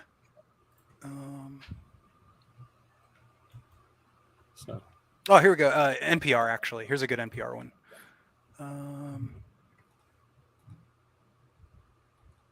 The best sources, if there's not primary sources like actual laws. Oh, I mean, no. Well, this is Israeli or Palestinian, like people in the area themselves. I'm talking about Palestinians who have been killed in reprisal killings since the 10/7 attacks. That's what I'm getting. So it's basically just going to be news reports. Okay. Unless that's all fucking news reports too. And about the apartheid stuff, Jeff, I sent you 3 links to the Wikipedia page on Israel and apartheid, and then 2 websites that compile all of the reports that have been done on the topic, and I'm sure there's some overlap. So these are not primary sources, but they're compilations of links to primary sources. And I can go through these more and kind of try to isolate them. I probably will for a video at some point, just so it's on the ground. But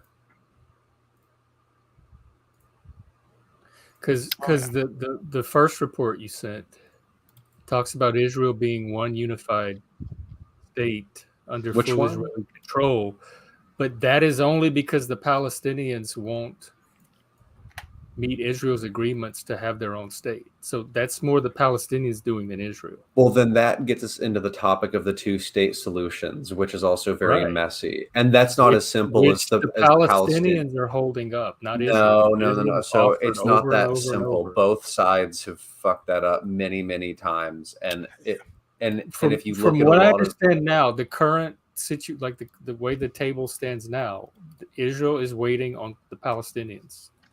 I don't know at this exact moment.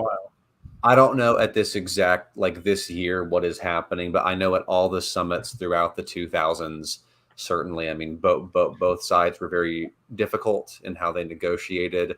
I know that Israel proposed some 2-state plans that were really, really shitty for Palestine, and that's why they rejected it, or the PLO rejected it. Because the most famous we must be talking about the West Bank, because there's still the Hamas to get around. Yes, we're talking about the West Bank. There's not going to be a 2-state solution with Hamas anytime soon. Well, you're right, and so that's why they're trying to negotiate it primarily with the West Bank and with, I believe, either the PLO, the PNA, one of those two that runs the West Bank. And they've come very, very close. But again, that's one of the reasons why Netanyahu has explicitly stated that they have funded Hamas is to keep Palestine divided, to stop that process from happening. So that's one more wrench in the gears. Because I'm skeptical of that. I read a little bit about the Likud party, and I saw where they're open to a 2-state solution, and they even have Netanyahu in record saying that. Well, I mean, so is the PNA, the Palestinian National Authority in the West Bank. They've said that also. They're very much open to a 2-state solution. But again, the problem comes down to the details of when they sit down to hash out these things. Both sides get caught up on these nitty-gritty details of like how to divide up down to like the block in so many cities down the border that they end up getting frustrated and walking away. And the East-West Jerusalem split, because Israel will not accept a split Jerusalem. That's a huge, huge thing that they have declared as of 2018 now legally, that the entirety of Jerusalem, whole and undivided, will be the Israeli capital, like final. And so they will not accept giving a cent or a meter of Jerusalem to Palestine, which is not acceptable to the PNA. And that's one big thing that has stopped them in the past. The guy on Paul's show today, who is an Israeli, said that there's like a proposal to put Jerusalem under international control and not have either one of them. Oh, no. So I haven't heard of that. I know that under the 2018 Israeli law that was passed, and it's called, I just read this earlier, that they declare that the capital of Israel is to be Jerusalem, quote, complete and undivided, as part of their the charter of Israel now. So if there's a proposal to make it shared and like international, that's great. I haven't seen I heard it from the guy on Paul's show today, but that was the first time I was hearing it. Yeah, no, that's so that's been not a common talking point, but it's been apparently bantied about for quite some time, about like Jerusalem being like an international kind of and he didn't deal. seem opposed to it either, and I think he was a pretty mainstream Israeli. If I'm he definitely seemed like, at the very least, he was a coherent person, which is more than I can say for some videos of people I've seen. I'm not sure how much that effect that will have, because Israel, I'm not sure that Israel wants that, and like that would be a good, like, possible, like, maybe even that's an in to get us into like a 2, or like you were saying, a 3-state solution, and we could get like this, use the making Jerusalem international and like bridging that gap being good enough to like actually solve it. But I don't think it's unlikely to happen in Israel. Israel is doesn't have a good track record with things like freedom of press and journalism, or human rights in general, or human rights. Though I understand that Jeff less of a track record than they do. Like Israel gets held to like some standard that Palestine gets. Israel has a very well, as Uncle Ben said, with great power comes great responsibility, and Israel has. So the terrorists get a pass because they are on the end of a power differential. Israel, so cut them some slack. They don't get a pass. We're not saying that we don't condemn the same actions on the side of Gaza. Of course not. Yeah, but there's a difference when but like everything is like going out of your way to paint Israel a certain way, when Gaza is doing the same thing but worse. But that somehow gets de-emphasized. Wait, hang on. Worse by what metric? And then I'm curious. I start No. Hang on. Worse by what metric? What metric are you describing that Hamas is doing something worse? They just did a terrorist attack on October 7th. You talked about free speech and journalism and all that. Yeah. I'm okay. So No. You yourself just described that. You said Israel has a track record of this, and that. When you have Hamas right next to, or Gaza right next to them with an even worse track record, but somehow because they're fighting on the end of a power differential, that matters less. What do you mean? I think you aren't understanding. You said Israel has more power. They have less power. Hamas does. Hamas does. Hamas and actually so that somehow changes their track record, or mitigates their track record, because it keeps Israel at the forefront of the person with the negative. Well, when a Western liberal democracy, as you say, that is a nuclear nation, has a modern military, and kills literally thousands of civilians indiscriminately. Let's be clear. And Hamas, who is also who is a terrorist organization, I almost called Israel a terrorist organization. Hamas, a terrorist organization, who is also killing people and is killing fewer people than okay. I'm siding with the Western liberal democracy and their track record. But they're killing literally the body count. I'm siding with the Western liberal democracy over the terrorist state. But why? I'm siding with the Western liberal democracy over the terrorist state. I understand. Why do you have to frame it like you have to side with either one? Why can't you just call balls and used strikes the word, and call the bad things he bad? brought in Western liberal democracy having nukes and all this versus a terrorist organization. So I'm using his own. Well, that's not. I don't think that's what he was saying. I mean, he's not trying to draw a dichotomy saying that you have to pick one or the other. It's just saying that there you can look at actions and call them out and denounce them as they happen, regardless of who does them. Like you can denounce what Hamas did, can too. and I do. You can set that very example yourself. We are. I think we have both probably condemned Hamas and their actions. How many times? How many more times? Okay, no, Jen, seriously. And we talked about this yesterday. To what extent is Hamas Gaza? And you even conceded to Chris's point that was an act of the Gazan government. Well, yeah, it's the act of the. people that did it. That doesn't have anything to do with random civilians. It's the act of the terrorists who planned it and carried it out. Jeff, it is absolutely the will of the Gazan quote unquote government to have done the 10/7 attack. However, the last election for which they could elect their leaders in Gaza was in 2006. That's not Israel's fault. Oh, okay, but then so we agree then that Hamas probably, at least, we can't know for certain, but we can't say for certain that Hamas represents the will of the Palestinian people, right? Because we don't have any, like, there hasn't been an election. If they don't, then you should be supporting Israel's attempt to liberate Gaza from a government that does not represent them. The problem is that Israel against their will. That makes Israel even more of the hero in this scenario. Israel's quote unquote liberation is literally killing thousands of children. So that's why we're opposing it, is because of their supposed liberation is them bombing kids, which feels less like a liberation and more, and some of that is on Hamas. Like Hamas is responsible for which civilians they're using. Well, okay, real quick, if I can interject this, obviously Hamas should not be using human shields, and that is reprehensible. And I would not.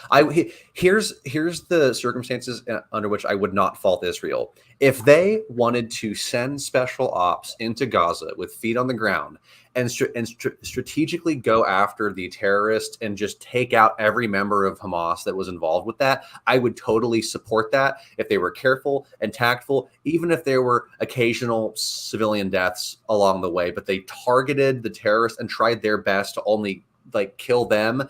And if, Hamas is using human shields in that process, that would be on Hamas. And I wouldn't fault Israel for that if they were as precise as they could be. But that's not what they're doing. They've dropped, in the first 5 days, they dropped 6,000 bombs. I'm not sure what that number is now on day, 12 or 13 now, but I'm sure it's way more than 6,000.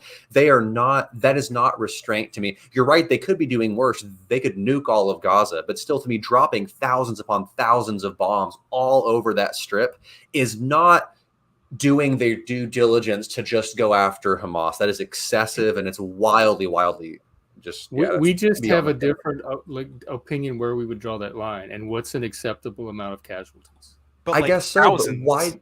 Yeah, I mean, why do you think if Israel easily I'm has just looking the capacity, at past wars and the casualties, there's nothing out of the ordinary of what Israel's doing. Well, I think, it seem like this. Hang on, no, to me, it's because of the carpet bombing. They're not going in with feet on the ground, being precise, Jeff. They're dropping thousands upon thousands of bombs. Yeah, but there's many wars with many nations that didn't go in with boots on the ground with this precise surgical. And we would condemn them too. And those are because we have different. Do you know what was fucked up? Okay, Vietnam. When we carpet bombed Vietnam, that was bad. That was fucked up. We shouldn't have did it. But I guess why do you think that it's appropriate to carpet bomb places? If Gaza's getting carpet bombed, that is the result of the actions of Gaza. Is that necessarily the case? They bear the responsibility for what's happening right, not Israel. Israel wouldn't be doing any of this had Gaza not attacked. Hang on, Jeff. I don't think that's fair. Obviously, what Hamas did was horrible, and there should be some kind of retaliation. But you can't say, okay, if I come to your house and I throw a rock through your window, that's a huge dick move that I did. If you, in retaliation, track down every member of my family and slaughtered them one by one, a third party shouldn't be able to come by and say, well, that's on Roenn because he did throw the first rock. It's that's never how we do moral math. Well, but I'm saying that how many Israelis? How many Israelis died on 10/7? Roenn, we already know we disagree on how warfare should be fought. But I'm trying to get to the base of your moral math. Why do you care so little about yours human is life? drawn from the ought that it should be fought in your idealistic world, where humans are different, human nature is different. Israel can fight this war differently. No, Israel can fight this war differently. Israel absolutely can fight this war differently. Do you disagree, Jeff? Do they need to fight the war this way? They can fight this differently. They don't have to be carpet bombing Gaza. Like that's not their only option. Those decisions, but so far, no. That's obviously not their only option. Not raise any moral red flags in me like it does with Roenn. They're a modern. But I don't have the same moral foundations he's working off of either. I mean, I feel like I don't know Roenn's moral foundations, but I feel like they're like the normal human ones. Because I don't like carpet bombing broadly. I think carpet bombing in war. And I don't have a problem with like carpet bombing a terrorist regime does not provoke the same reaction to me that it does in Roenn. Yeah. And if you want to call that not normal or human, but it's not anything abnormal when you look at history. That's the very thing that I want to drill down into, because we disagree on this very fundamental moral belief that I want to understand your position, Jeff, but I genuinely cannot understand where you're coming from. I just don't. Because I think you see casualties in a war differently than I do. You humanize them in a way that I'm not able to, because it's the situation of warfare, and it was a war of aggression provoked by Gaza. I mean, you're able to see past that and still see innocence where I'm not. Okay, I guess that describes it. You don't think the children of Gaza were innocent? I mean, like, it's not that they're not innocent. They're just acceptable losses. I would say that about any nation that provokes a war and then gets attacked. They are putting their children at risk by provoking a war. But like Israel is then carpet. Like Israel doesn't have Gaza cares so much about their children, then don't go attack your neighbor. Okay, can I give you an example? And let's say that I'm in charge of Israel. Let's say that I am Benjamin Netanyahu. Okay, and Gaza, and let's say that the Gaza attack happens. That is disgusting and horrible. And if I, as the president, know, I'm like, okay, we have to retaliate in some way. We could send in special ops and target the terrorists in Hamas one by one. And that would take some work, but we can easily, we have the power to do that, and we're back with funding from America. We could do that. And I go, or we could just do the lazier route and just drop like 10,000 bombs on this strip of land that is like, 30 miles long or whatever. And I pick that. I don't know why he made the decision he did. If I pick that, if I pick option what intelligence they have, there's a lot of assumptions being made. If I picked option 2 over option 1, I would fucking kill myself, because I would not be able to sleep at night knowing that I made the call to drop those bombs that will kill thousands of children, when I know that I could have gone in and targeted the terrorists one by one. And I just made that choice when I could have made the different choice. That is morally inexcusable to me. I don't know if the current it is literally inconceivable that Israel doesn't have the capabilities to do precision strikes. They absolutely have the ability to do precision strikes. In fact, our spec ops guys get training from some of their spec ops guys. I think you're both making a lot of assumptions in this little thought experiment. I mean, yeah, sure. I don't have the inside intel. Actually, it's not even. No. It's not an assumption. Israel has a modern Western military. Do you disagree? Or are you going to say that you don't know? That Roenn just described about Netanyahu's 2 options? I don't know that those are the only 2 options. He definitely had more than 2 I don't know why Netanyahu chose the option it did. Roenn said it was out of laziness. I don't know that. Laziness is better than what I was going to say. No. I would say he did it because he wants to. He doesn't want any more Palestinians in the West Bank. You're projecting your own ideals into how you would do it. I'm not doing any of that. I know there's way more behind it than it seems on the surface. I mean, and I still keep comparing it to the October 7th attack, and the scale still doesn't tip for me. Gaza set a very high bar on October 7th. Wait, why did they set a high bar? Can you explain why the bar was so high? By the attack on October 7th, where they destroyed villages and the music festival and killed children and all the stuff I'm aware.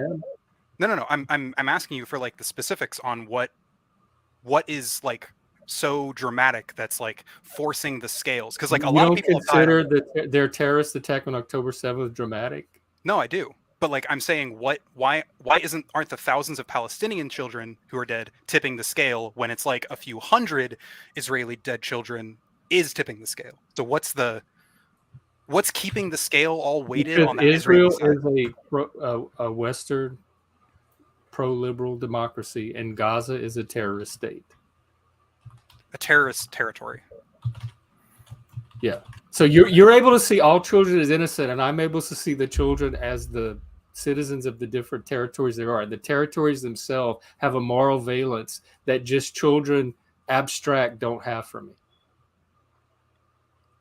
So you care more about Israeli children than Palestinian children because Israeli I care children. more about Western liberal democracy children. Yeah. I care more about the survival of Western liberal democracies than I do genocidal terrorist states. And there's children on both sides, so that doesn't enter into my equation. There are other factors that take precedence over that. There are children on both sides. Okay, that's actually really important. Okay, thank you, because the deaths don't affect the scales. I appreciate that. And like I said, you may be young, and this may be some of your first wars. I grew up. I was born during the Vietnam War. I've seen other wars in my life. Like I know what war is. I understand, Jeff, that you think that, but I am 28. I am not fucking young. I grew up with Afghanistan, with Iraq. Okay, like it's not like I haven't seen war. In fact, I have. There's never been a war that I've witnessed in my life, even from afar, where the conversation about innocent children has been at the pitch that it's been as the result of this attack. It's always been, it's a poor thing, the children, but it's never been the forefront of the conversation. So and the reason to rethink the entire war.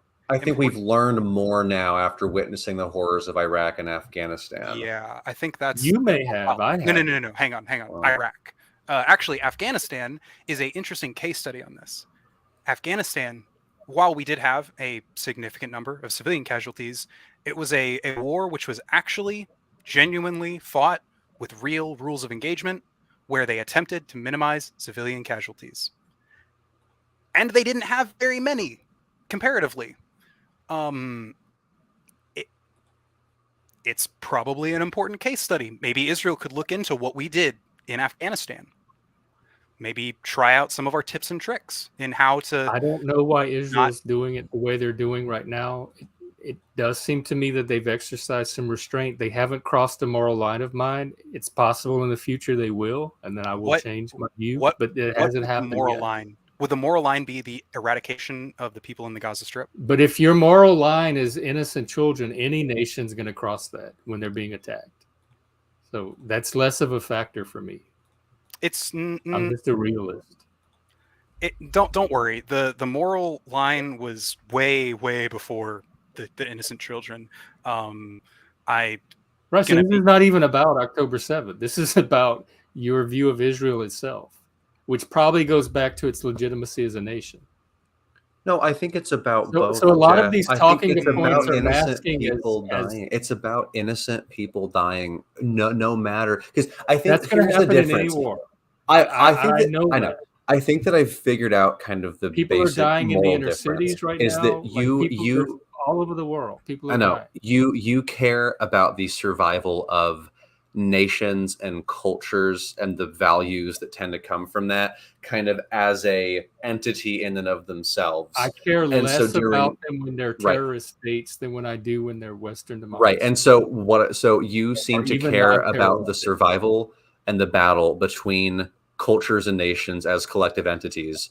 And when it comes to warfare, you don't really care that much about the individual lives of the civilians that are dying. You see more like the nations as broadly like concepts of the values of what kind of societies they will produce if they survive.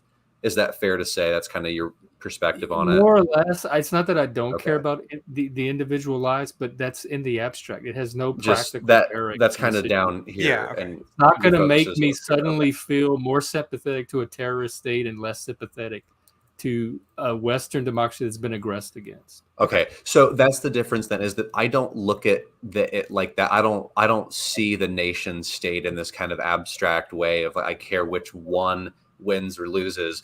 I start with the human being. I imagine myself in the shoes of any of these people on any side of the conflict being caught up in it. And I'm like, that is a human who has an infinitely complex life and values, and a mother and a father and brothers and sisters, and they're dying. And that's where I start from. So I don't care. I mean, if I don't place more value on either of the lives of civilians on either side, it's all a tragedy to me, and I want to minimize that. I don't care where they come from. I care about human life itself as a standalone concept. Okay. Yeah, that helps me understand.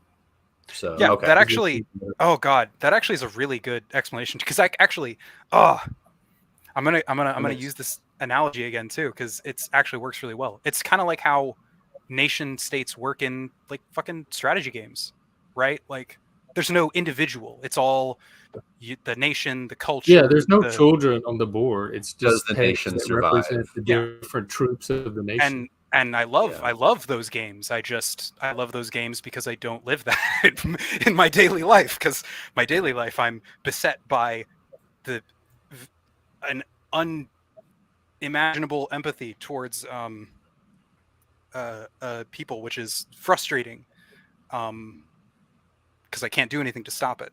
We at least all know that literally nothing we're doing right here is gonna fucking solve IP. You know, especially since Israel might. They're getting $100 billion. Surely for $100 billion they can. Yeah, it's from us. Surely for $100 billion they can figure out how to kill Hamas without eliminating all Palestinians. Yeah. But I am glad. I mean, we have kind of arrived at the bedrock of where we morally diverge. Then, and I'm glad to at least that we've hit that point. And I guess that does come down. I knew we did. I've been saying for a while that we did. Well, yeah. I mean, I guess it's good to know where, but it was very clear to me days ago that we had different moral priorities. Yeah, I mean, I was just trying to figure out where yours were because I couldn't understand or steelman your position, but I feel like I understand it now. I mean, would you consider yourself like, how is your overall like empathy capacity, would you say? Like, I consider myself a burned out empath. So like you felt it more before, but throughout your life you felt like my God, yeah, like painfully depleted. I was a hyper empath. I still am, like the closer to the concrete interpersonal, like my immediate people in my life, but less so from I've watched enough people to die that death doesn't affect me as much as it used to, etc. I'm really numb and burned out. I'm dissociated. I'm not in touch with my feelings. But growing up, I was a huge, like, I wouldn't kill a bug. I would take the bugs and throw them out the door because I couldn't stand to squash a bug. I thought that when you walked on the grass, it was hurting the grass. I would try not to walk on grass. Like, I was extremely sensitive to the suffering of everything around me. Jeff, I just want you to know that every time I speak to another person who's neurodivergent, I'm reminded that there is no such thing as a unique human experience, because I too felt the grass thing. Okay, like even my toy, like my stuffed animals and my plastic toy, like I thought they had feelings. I didn't try to drop them or treat them rough. It's even worse once you become like an adult and you realize that they don't have feelings, but you still are like, oh, I hurt its feelings, and you're like, it doesn't have feelings, but I definitely feel like I just hurt its feelings. I felt that way about my teddy bears as a kid. Like if I found out that one had like been under my bed all night in the dust, I would like feel bad for it and shit. Yeah. Like, yeah. Oh my God. It's all of my empathy has transitioned into like, I play Warhammer, and like all of my little miniatures, every time one of the little plastic pieces breaks, I always like feel bad and I doctor it up. Have y'all seen those videos where it's like the last time you log off of Minecraft and it's like your dog waiting for you to log back on, and it's like day 100, day 5. That shit fucks me up. Even though like I know it's binary code, but I still feel like on some level I'm like, fuck that fucking dog. You know what's worse than that is Roenn, you're probably too young for this, but Jeff, you probably remember the Nintendo DS, right? Is that the one with Mario? Super Nintendo. We had I'm the Atari generation, and then my brothers were the Nintendo generation, and I don't know anything after that. Oh, okay. It was a little handheld fucking game controller, but one of the first games on that thing was the Nintendogs, and it was like these little dogs. They were like what's that little keychain thing that like you could take a pet you could take care of? Thing? Chia Pets or whatever. Yeah.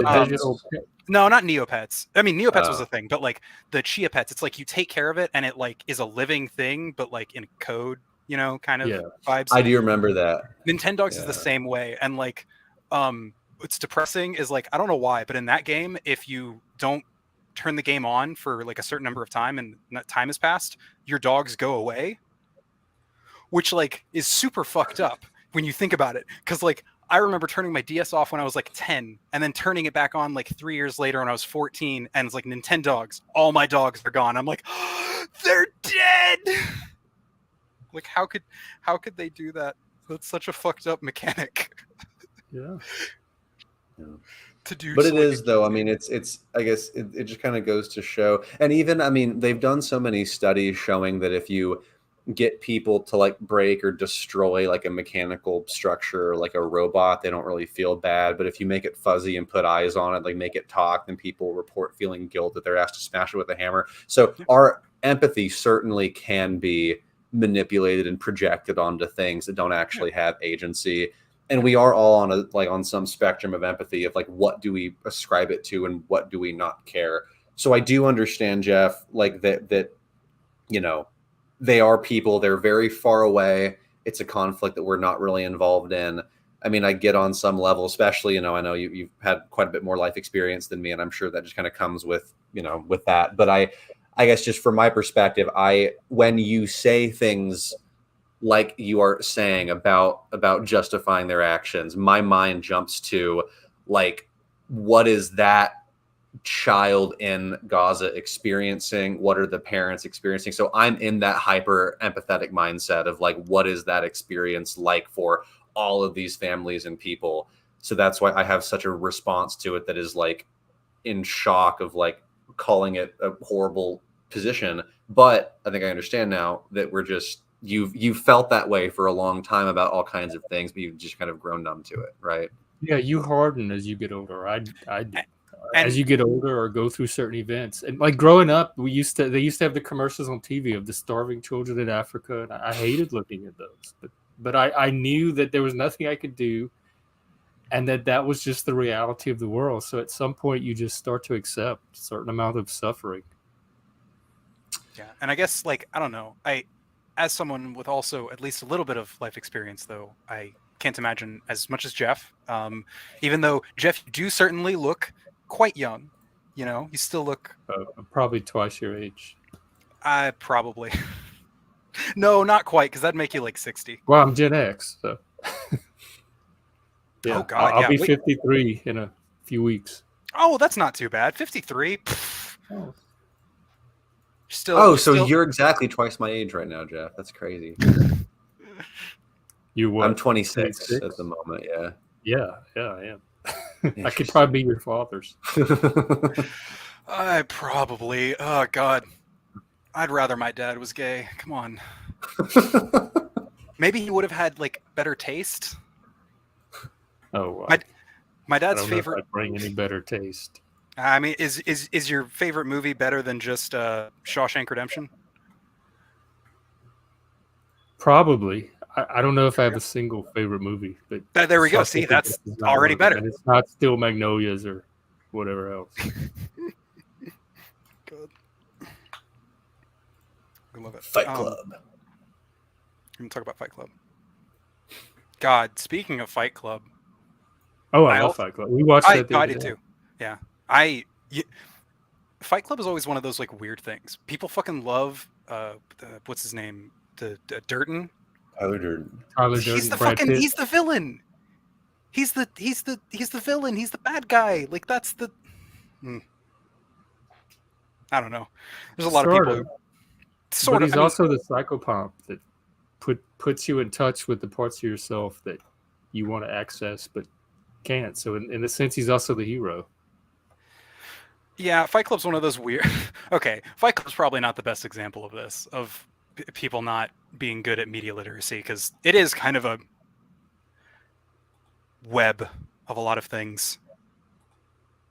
It's not exactly clear, though. I came away. I think Tyler Durden is maybe not the villain, but like the bad guy.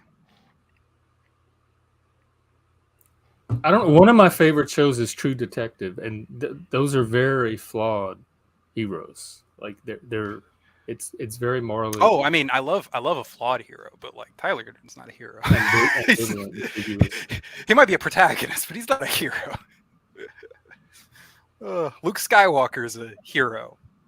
Tyler Durden is what would you call it? He's like a fucking Heath Ledger. I mean, he gets less likable as the movie goes on, and he definitely is the villain for sure. Yeah, but which is the point. Who doesn't want a Tyler Durden in their life at some point to like inspire them to the ego expansion that he does? Yeah, I mean, I think there's always something attractive about people who, even if they're like monstrous and bad, the fact that they are 100% self-confident, 100% going out there, achieving their dreams, even if they border on the narcissistic Machiavellian side, there's part of us that always is attracted to that because we're like, oh, we wish that we could have that level of energy and gusto and charisma, just complete self-confidence that comes with people that are kind of like dark triad like that. Oh God, that kind of brings me. Have either of y'all played Baldur's Gate 3? Mm-mm. Oh, really? Oh, okay. So there's a character in there. It's like a RPG, so you do it, and you can romance people. There's one of the characters you can romance who's like a vampire named Asterion, who he's like a giant piece of shit. He is like he tries to suck your blood in the middle of the night, and then like when you wake up, he's like, "Oh, sorry, I wasn't doing anything," and like he's a garbage human, and like so many people on the internet fucking love him because they're like, oh, it's the like concept of like, oh, I can fix him kind of stuff, like and it just makes me hurt inside. Yeah, there can be something very alluring about sociopaths and narcissists. People are attracted to power, especially if you're like primed from childhood to be imprinted onto that. Yeah, and I've always like my thought on that has always been that it's not malevolence itself that people are attracted to, but it's all of the secondary traits that are associated with people that are dark triad. Like I just because those people tend to have a very low baseline level of like nervous system arousal. Like they're not very anxious at all. They're always pretty calm, pretty chill, very confident, very charismatic, very funny, very they're their own. They're very self-referential when it comes to their choices and judgments. Those traits are very attractive. They just happen to correlate very closely with being a total sociopath. And I think that's what people like, because I had a friend like that for a long time who was one of my favorite people to be around ever, just because I felt so good around him because he's so calm and funny and she'll always put me in a great mood. But he was also a complete sociopath, like a crazy motherfucker, especially whenever he got drunk. He was like violent. But if I just kept them sober, he was like my favorite person to hang out with. So it's a common trope for sure. Honestly, I don't understand people who are less fun when they're inebriated. Like, how does that? Some people get violent, or like go to sleep and become boring. I love getting drunk. I love like just hanging around, being a little tipsy. It's fun. You get to laugh, have a good time. I don't understand. Like, how do you like be a shittier person drunk than you are sober? It affects everyone differently. There's different genes.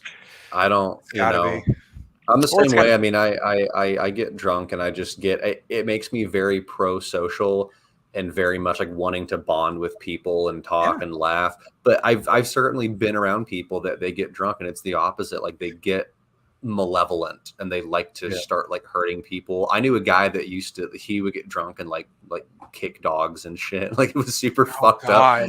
I stopped hanging out with him because of it. I was like, I can't be around you anymore. I fucking, but I don't know. I mean, people are just that's one of the things that has made me realize that like we go through life with this assumption that most people's consciousness is like ours, but the older I get, the more I'm convinced that is not true at all. Like people have like fundamentally different types of experiences and that they enjoy causing things pain. And the more that they can like, even like saying things in conversation to throw people off balance or hurt feelings or just be shitty, that brings them satisfaction. And it's just a different type of experience. I don't know. It's weird. Yeah. The fucked up part is like, that's like a very narcissistic trait thing to do, but like not everyone who does it's a fucking narcissist. They just like acting like one. I guess they like pretending. Narcissism is a spectrum anyway. We all have. Yeah, it is. It's I mean, yeah. But like, I mean, I'm talking about like people who are diagnosed with that. What is it? NSD. Yeah, MNSD or whatever. That's like one of the big things is like wanting to like in conversations interpersonally hurt people with your words. It's like a really common trait for people with MNSD, and like I don't know why you'd want. I don't know why someone who wasn't a malignant narcissist. I mean, different experiences, I guess. Yeah, I mean, I would definitely. I don't want to be a dark triad person, but I could certainly deal with lower neuroticism generally. That would help me out a lot. I think if I could just have a calmer like in a level. partner, you mean, or in yourself? Oh, just like in myself. Oh.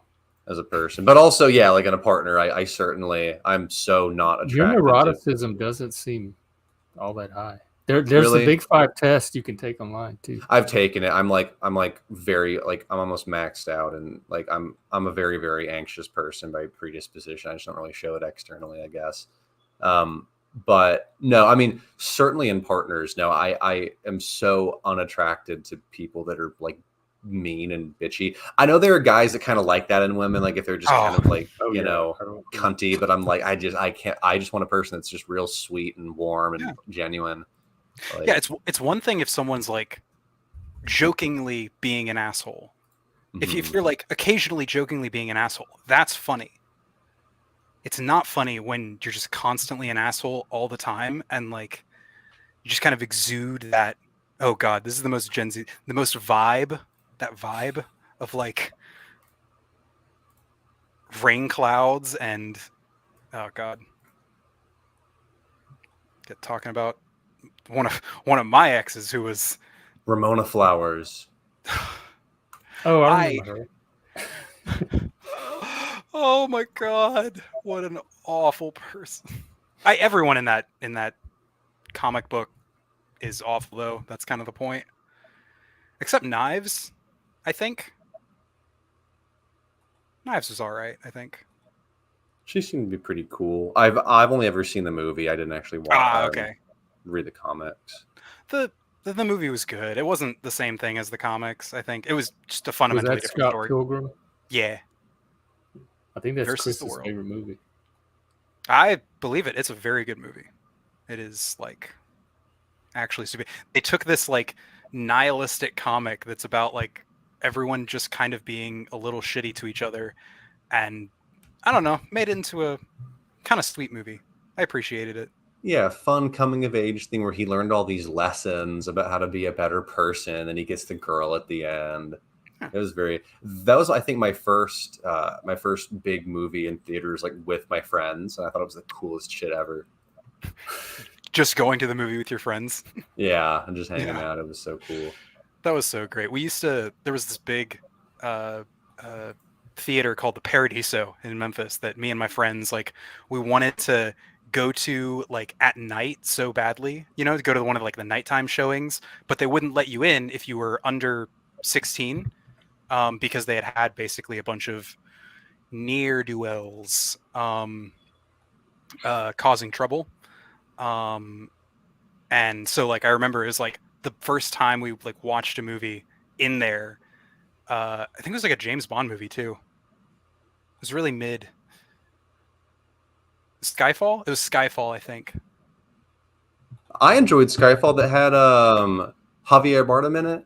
No, I enjoyed it. It's just like it was like just one in a list of other